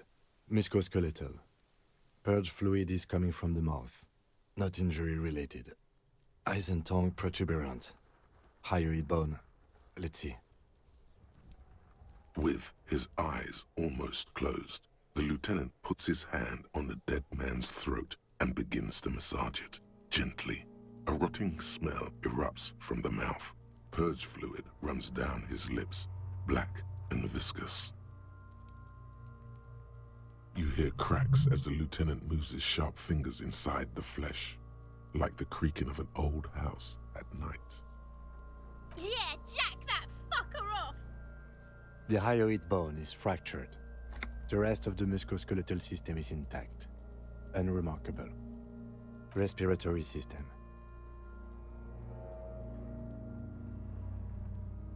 Oral cavity shows no lesions.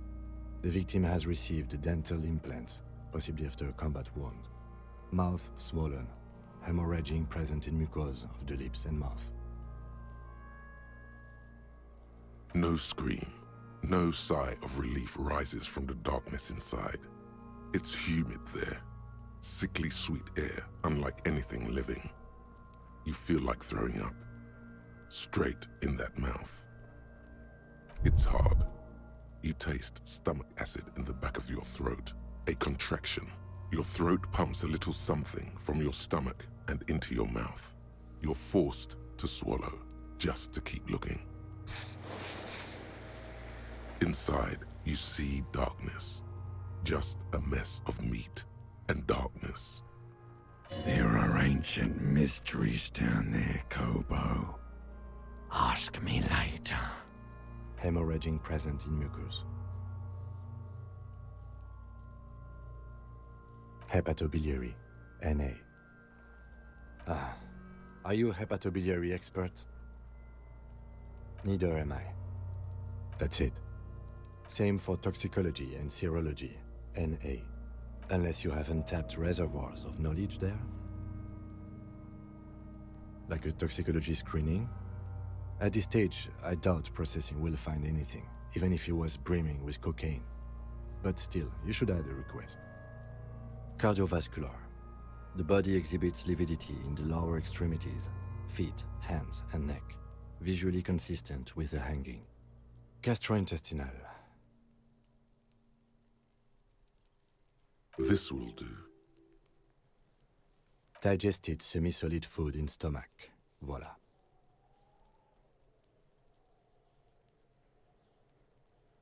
What's next on the list?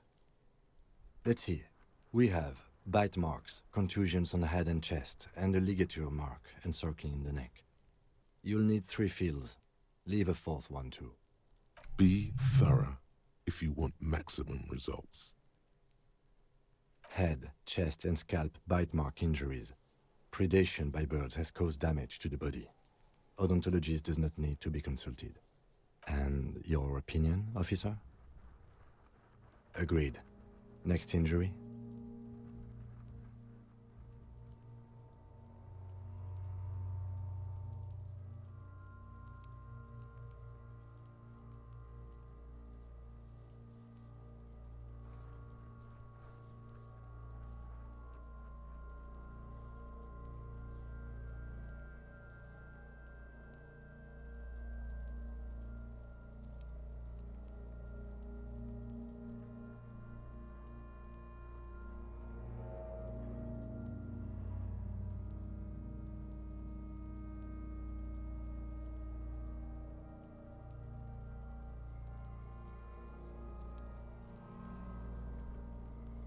So, the scalp bleeds from a post-mortem head injury, a stone. The injury does not have the rim of an early inflammatory response. The perpetrator on the scene has confessed to causing it post-mortem.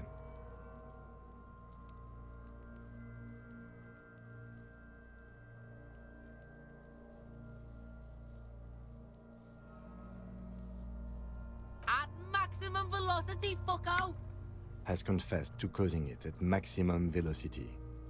Coagulated blood sticks to his scalp and chest, where the countless stones have hit the dead man. Beneath, the description of injury. 2 boxes. Right. Next.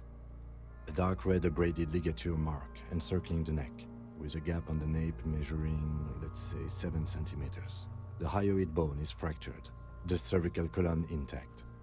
I see hemorrhaging on the skin, above and below the ligature mark. Depth of the mark, 1 centimeter. No signs of clawing on the neck. Below the note, 2 customary boxes wait to be ticked. The man's head jerks to the side. The ring around his neck is visible. Think for a moment. There's time. Don't rush.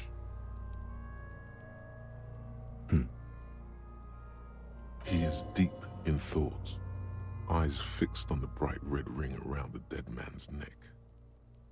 A column of cold air encircles you, rising slowly upward in the shape of a courtyard, bordered by cracked plaster, windows, seagulls perched on air conditioning units.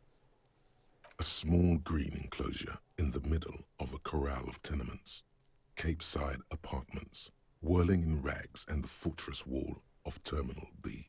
Above it, a thin blanket of coastal stratus clouds. Higher yet, coalition airships guard over the 21 cordons of the zone of control. The air is crisscrossed with radio transmissions. The hair on your neck rises. Why do you say that? Okay. Why don't you think it was fatal? Honestly, I'm not sure there weren't marks on his wrist. That part got blurry for me. The stench. But you are right, I was ready to call this. Now I think we should leave it empty, at least for the time being. Let's wrap this up. I pronounce this field autopsy over. It was an irregular field autopsy. We did not establish cause of death, which is supposed to be the goal of an autopsy. But, personally, I do not see this as a parameter for success. We also requested a toxicological screening that was thorough. The results should arrive in a couple of weeks, if we are lucky. I will not hold my breath. Then, given the state of decay here, I consider establishing the victim's ethnicity a minor success. We were thorough with the list of injuries too. We described them all in detail. What is there to say? Given the circumstances, it was a professional field autopsy. I need a copy of that autopsy form. Then I will drive him to Faubourg for processing. He's thinking, did I miss something?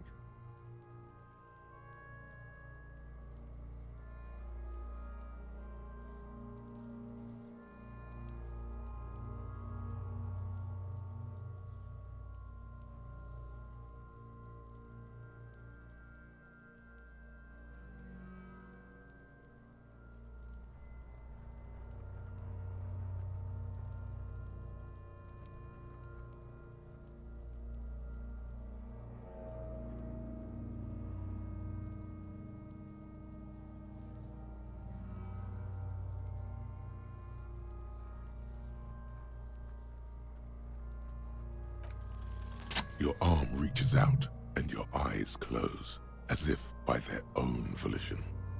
It's dark all around. You feel cold, dead flesh through the latex glove. It's right under the palm of your hand.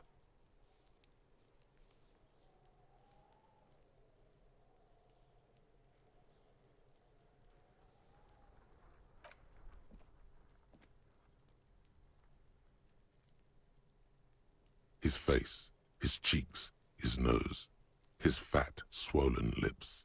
Like a rubber spider, your gloved hand crawls on his features. Everything is silent, all around.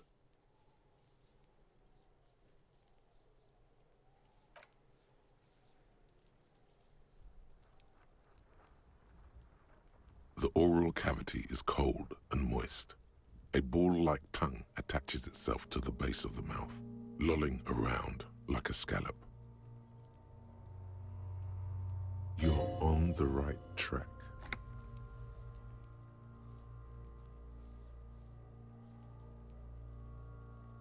The tongue moves freely in the cavity. The mucus of the mouth is slippery, fragile, even through the latex. From the soft meat, teeth are budding. Hard pearls of bone in the gums and in the back of the mouth. Can you feel it? You're so close. Rip his jaws open now. Look in. A vision of black and dark red death, pried open by your hands and studded with teeth.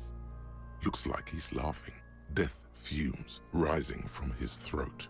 And there, in the back of his mouth, above the bell of the uvula, right in the soft palate, you see a hole, barely visible to the human eye.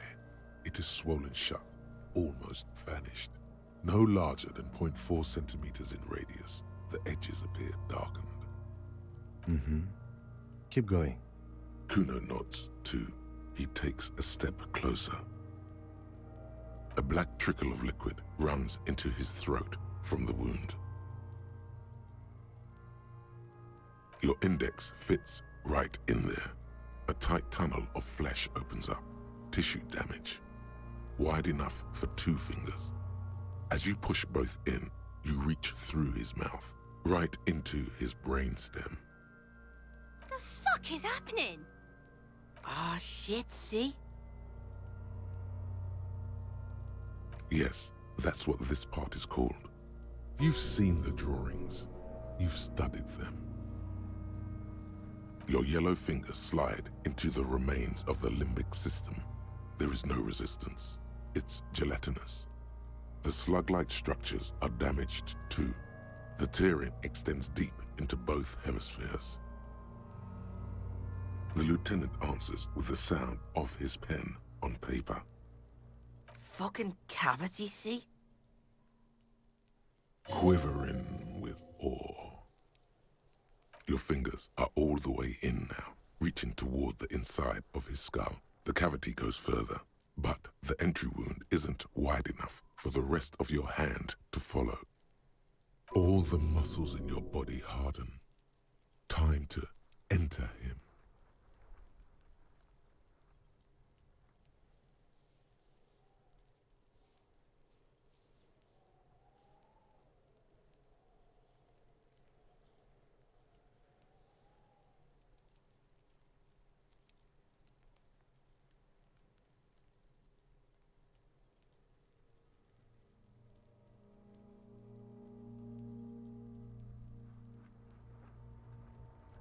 Your fingers reach toward his skull.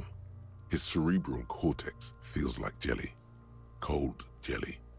Strange fluid streams down your wrist as you push deeper, until you feel it on the tip of your finger. Ice-cold serrated metal. Its edges cut right through the latex and into your finger. Can you get to it? There's a tiny crack, a protrusion in the cranium, right in the back of his head. Your finger must be pointing straight at it, from the inside. The object that is in there stops just short of the skull, in the encephalus, knocking this tiny fracture into the cranium. This is the irregularity you felt before, the one that was too tiny to register consciously.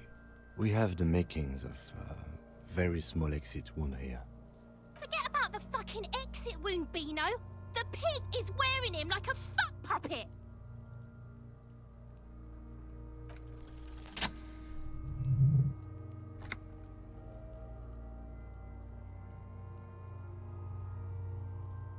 You pick the object between your index and middle finger.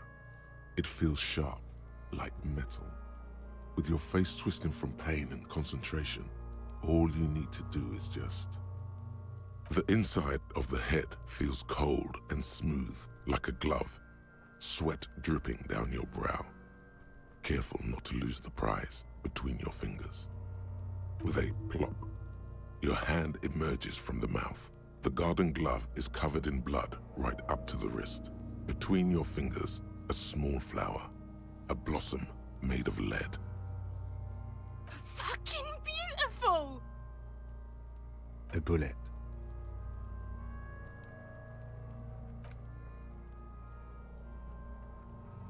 The bullet falls in the bag, leaving a smattering of blood on the plastic. He raises the bag under his eyes and says, A non-calibre. Rifled. Some kind of brittle alloy. Fractured on impact.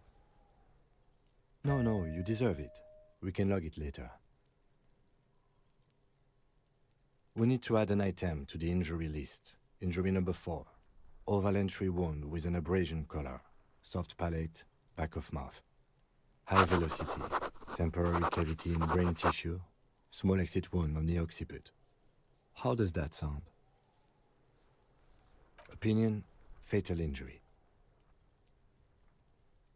And one last thing. We can now fill in injury number 3. Ligament mark. Opinion, non-fatal. Post-mortem. Treatment.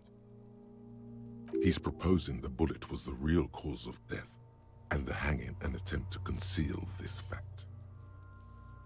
Yes, and the belt around his neck. The hanging. Even dragging him to the yard. All of it was done after this man was already dead. I have had my doubts for a while now, since I saw there were no signs of struggle on his hands, and no claw marks on his neck. There have been other signs too, small things. We were right not to assign hanging as cause of death, as the perpetrators expected we would. No such luck for them.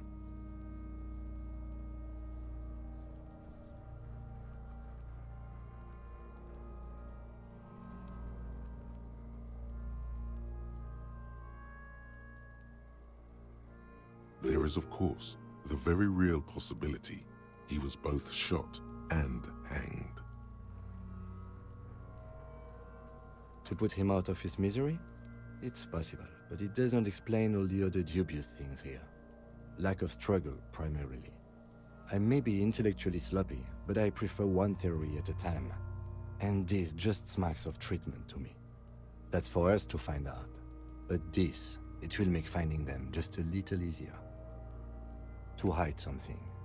The real killer? The real motivation? What really happened here?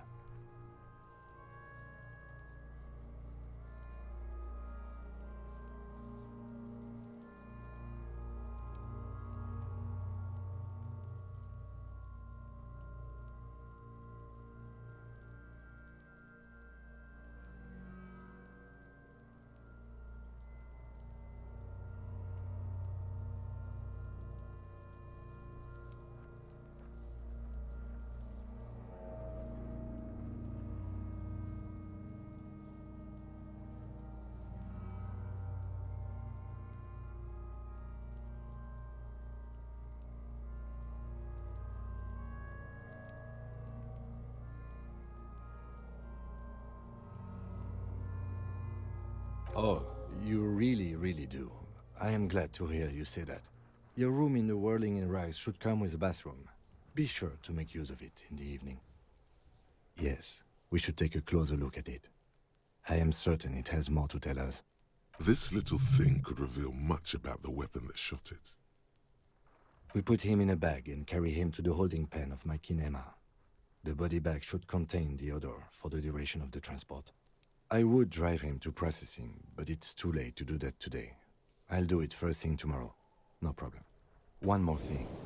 This was really good work, Detective.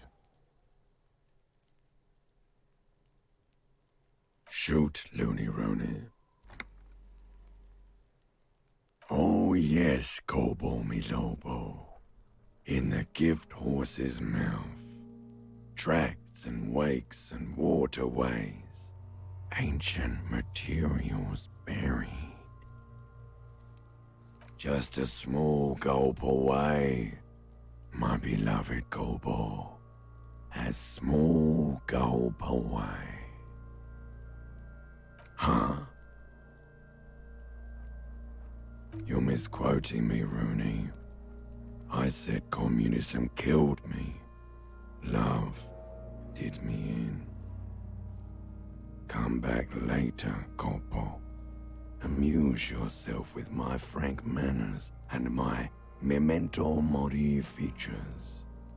If possible, also, see me in your dreams.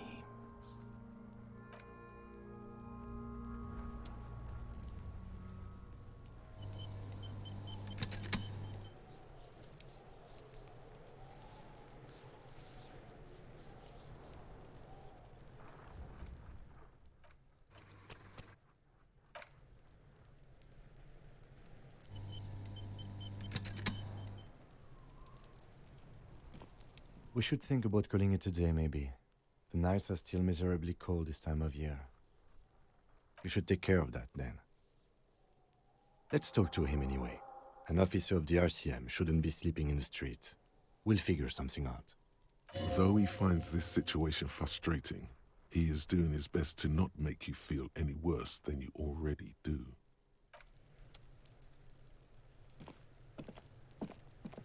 Necromancer pig? That shit was dark. Going in there like that. Oh, brutal shit. Tell me. Kuno dies. You're gonna pick one out of his brain like that too? Kuno's gonna go out in a hail of bullets. Gonna look like a fucking porcupine. The fuck about it? Kuno doesn't give a shit about the armor. Kuno's fuck gimp's got one big thing wrong with him. He's a fucking mutant. Look at him. Fucking growth hormone shit. He's a giant. The armor's too big for any man. Kuno doesn't give a shit about that freak armor. Kuno threw that shit away. Oh, come on. He's just pretending that he doesn't care because he's too small for the armor. Get the fuck out of here trying to fuck on me with that midget shit. Kuno's 12. He's huge. What are you? Fucking 80. When Kuno's 80, Kuno can fit 4 of you in Kuno. Fuck out of here. trying to fuck on Kuno. Fuck out of here. Kuno tried to get the helmet on. It was too big. Kuno kicked that shit in the sea, rugby style. That shit means nothing to Kuno. Yeah, that shit means nothing to Kuno. Kuno doesn't give a shit about material shit. Kuno's a fucking monk. You wanna fuck on someone about that armor? Go fuck the mustached union fuck. The jolly troubadour shit at the gate. Yeah, cocking boot. You know that jolly union cow fucker? Came around talking about cows or some shit. Came around pretending like he cares about cows. So yeah, he's the one you want to talk to. He's fucking crazy about that armor shit. Coming here pretending like he likes cows. Trying to catch a peep at Kuro's armor. Go to the gate. Ask him yourself. Curious, my liege. Why did Kuno feed you this information? Yeah, Kuno's doing charity today. Kuno Day. Kuno feels sorry for you two loser pigs. Kuno's doing pity now. Still, seems suspicious. He may have it in for that guy. Or you may be paranoid. That is also a possibility, sire. You're testing Kuno. Get lost. Kuno doesn't fucking care.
Can I help you?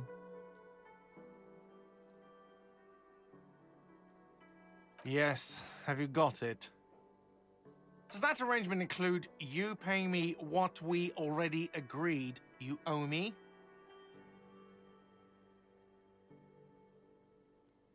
What about what I have been through, huh?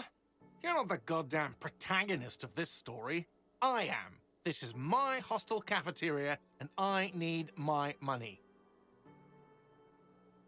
Literary demotion. That's the worst. Good luck trying to use it.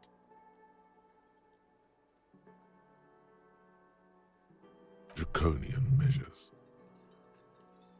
All the locks have an electronic component. They have to be unlocked down here with a master key before your guest key will open the lock.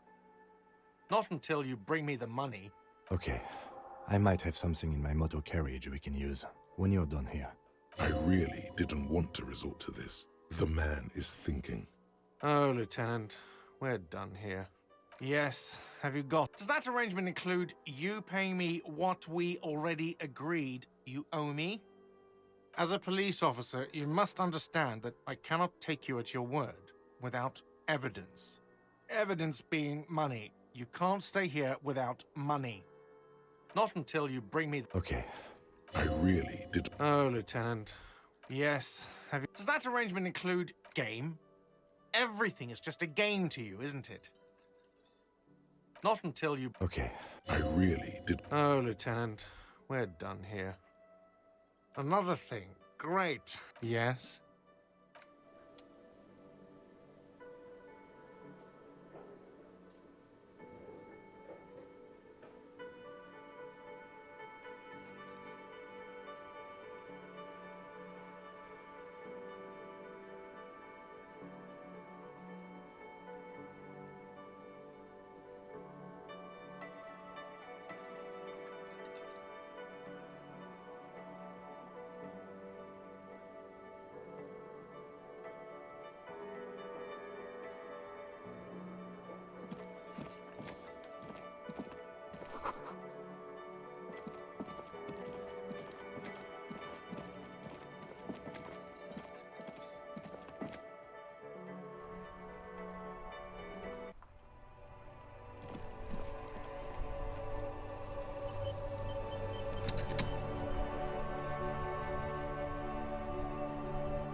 You're back.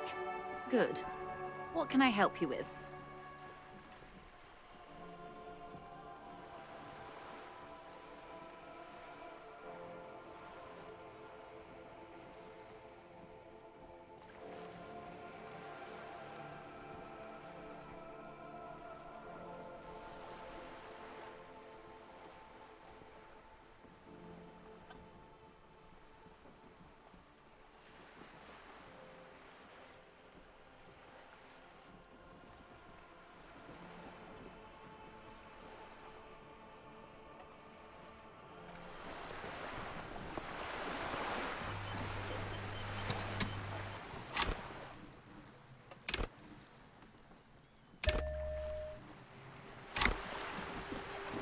You're back. Good. What can I help you with? Voila, you're doing it. Really put your back into it. Yell it from the top of your lungs.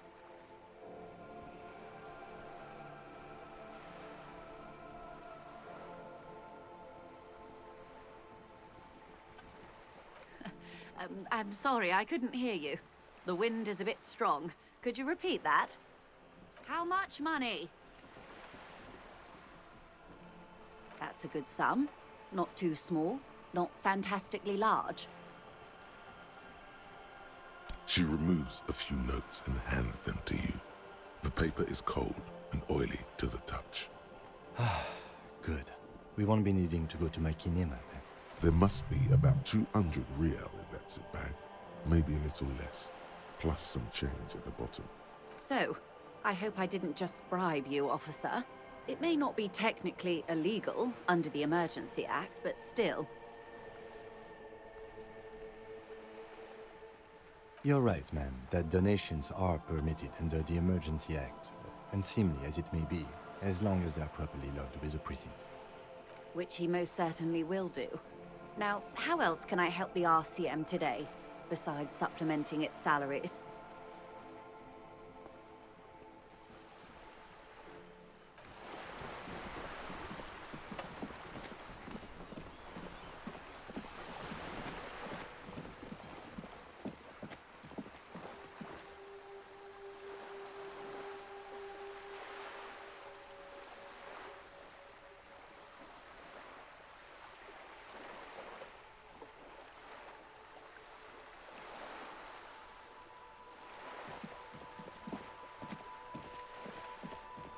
Just an ordinary wall. Nothing to see here.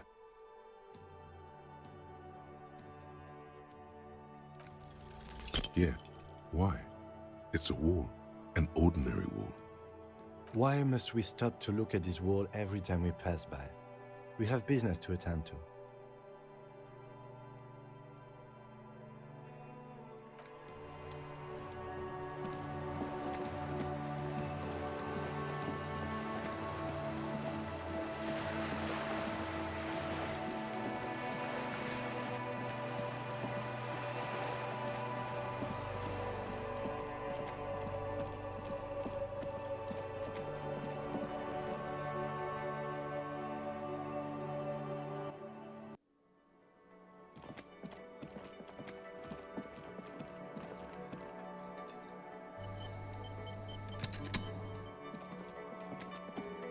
Can I help you?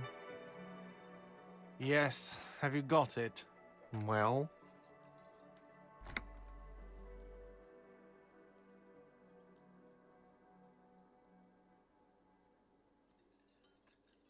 Great. Thank you, officer. That's all I wanted. Payment for services rendered. If you continue to stay here, I just ask that you please pay your nightly bill in advance starting tomorrow. The electronic lock to your room has been disabled till 9 p.m. tomorrow. Please pay for each night in advance starting tomorrow. 20 real per night. I'll take a room here too. Of course. Always happy to have officers from the RCM as guests. Anything else I can do for you?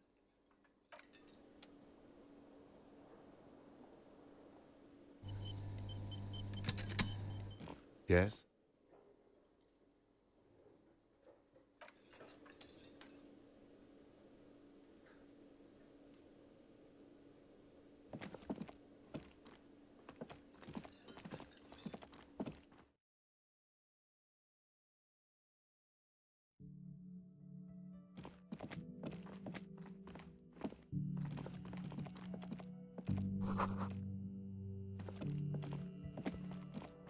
This is the door to the room you redecorated. Just a moment. We should talk about our progress on the investigation. Let's go out to the balcony.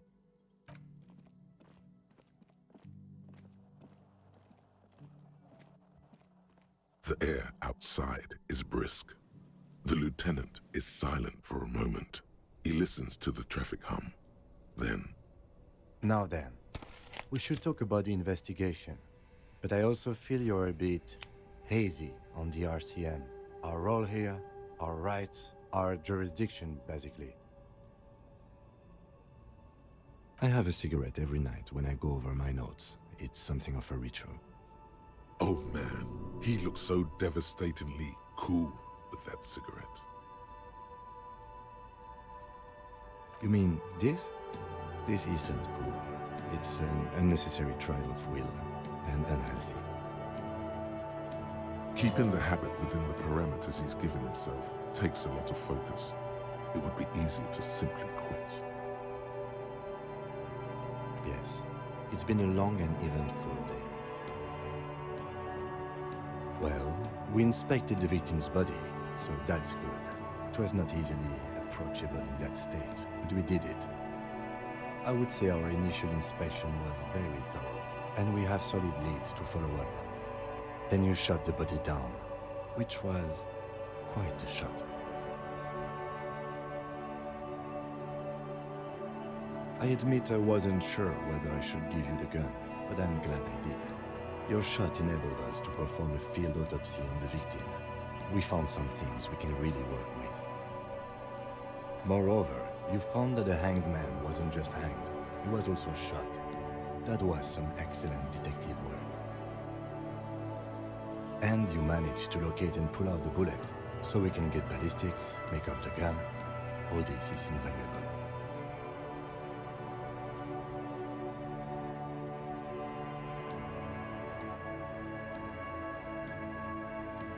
Unfortunately, the body is still decomposing in the yard. We should take care of that as soon as possible.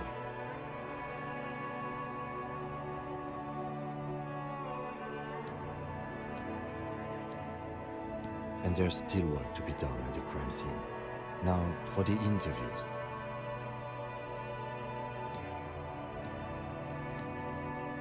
Not always the right people, I'm afraid. We weren't able to find the union leader, Everard Clare, much less interview him, so that's on the to-do list for tomorrow.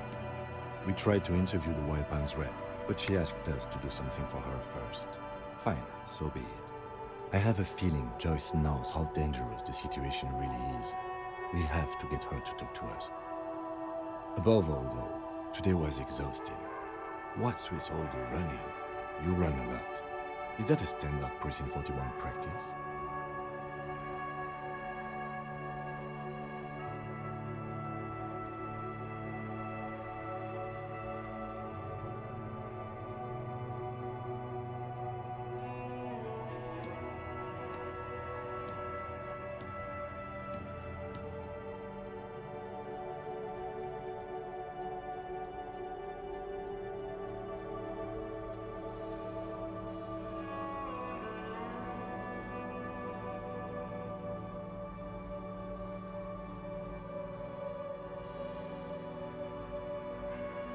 It's impressive, to say the least. For a man your age, especially. Those are some stylish shoes too, by the way. Those loafers. Must be hard to run indoors like you do. Thank you for the compliment. We could manage it even in wooden clogs. There are uncanny running reservoirs in this body. God knows why. They're quite limited, actually. The power officers of the Rebachol Citizens Militia exercise most frequently is imposing fines of up to 1,000 real for offenses, in accordance with an interdepartmental schedule. The RCM's primary role is to ensure safety. We are not really supposed to play any part in the economic structure of Rebachol. Yes, although indirectly, as citizens can always request records from their local station. Officers of the RCM have been known to take bribes of less than the prescribed fine amount. It undermines trust in the RCM. We can arrest people, of course, but rather than bringing someone in directly, it's preferable to serve a station cold sleep. It prevents confusion and overcrowding.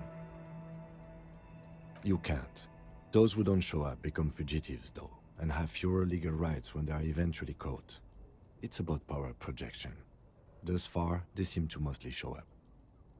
We are permitted to use whatever force we deem necessary, even lethal.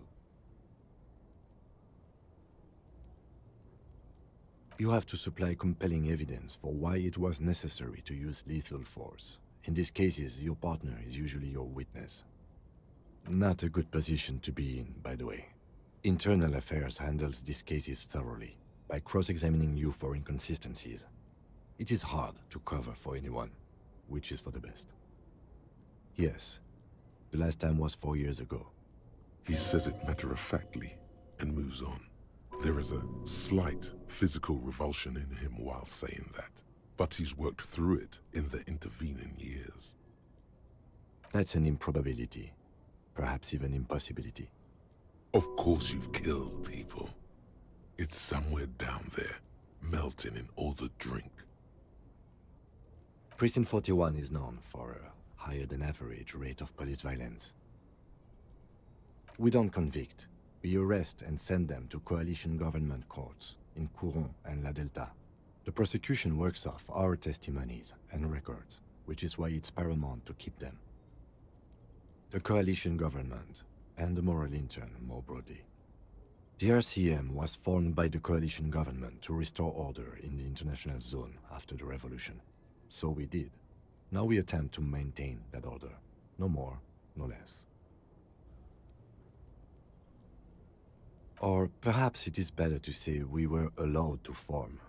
It's a point of contention whether the citizens of Rebachol or the coalition government founded the RCM. Be sentimental if you like. Either way, the moral intern leases us the right to keep the peace in this city, and they will take it away if we misuse it. The Moralist International are the world's largest political organization. You know who they are. They have been running this place after the revolution failed. They're a union of center-left and center-right parties across the Real Belt. Our coalition government is just one of its many projects. They also run the ICP, EPIS, most intergovernmental organizations in the world. What do they believe in? They are Dolorians. They believe they continue the humanist project set forth by Her Innocence Dolores Day 4 centuries ago. Others say they are just technocrats. Interesting question. It's a blue forget-me-not. Their motto is love, compassion, self-discipline. I think you can gauge what they want you to think of them from that. Something kind and usual. Something almost self-explanatory. Something ominous. Something like the dark blue, serious color of the early night sky above.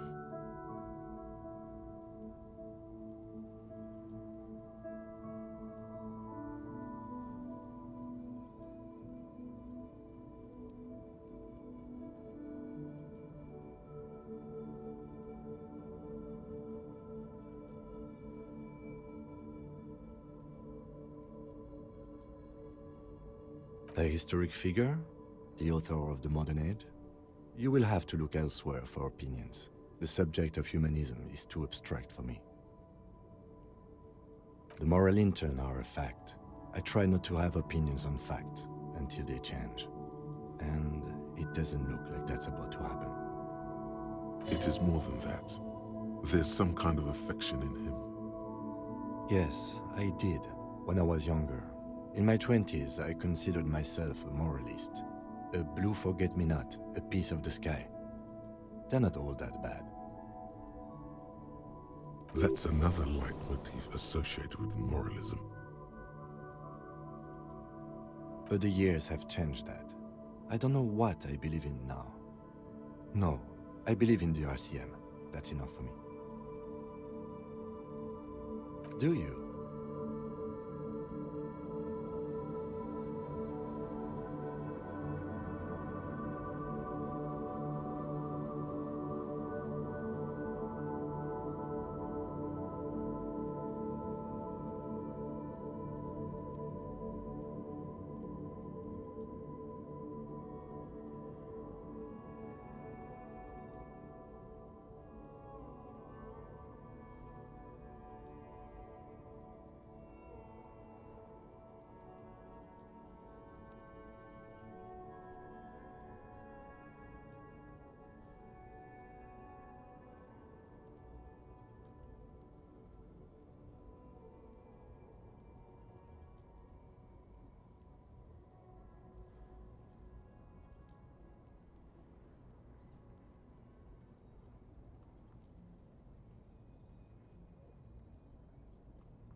In fact, we would need them even if you didn't think that way. We are in what is called the twilight of international law. The laws we claim to enforce come from the MI. Without them, we are simply vigilantes. Spoken like a revolutionary, not a cop. But hypothetical aside, in Martinez we already are vigilantes. At least the Union thinks so. I expect our job here to prove quite challenging.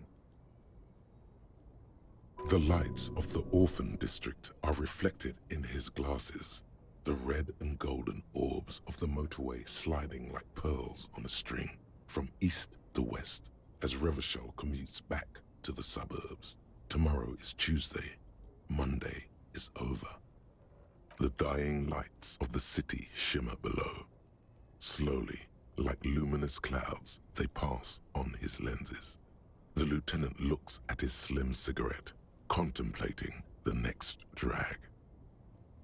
This soldier is the highlight of the day for me, he thinks.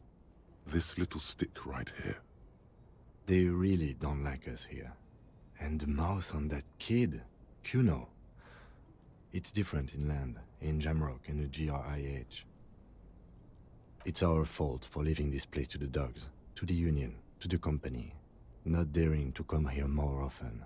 This place has fallen between the cracks, the jurisdictions of our two precincts. We run this city. West of the river is RCM land. It's incredibly hard. Human beings are... But we are in control, and it's worth it. The organization works, our systems work. If they didn't, the city would disintegrate. Me too. But I wouldn't count on any drastic changes in our lifetimes. He is very tired, but the dark circles under his eyes make him look younger, not older. Yeah, it's getting very cold now. Let's go.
The man is decomposing visibly now.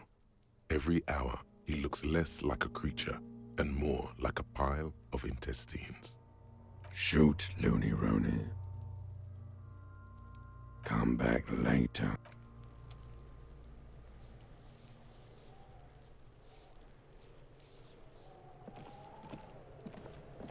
Fuck does Kuno care? The fuck about it? Your test. Get lost! Kuno doesn't. The man is decomposing visibly now. Shoot, Looney Rooney.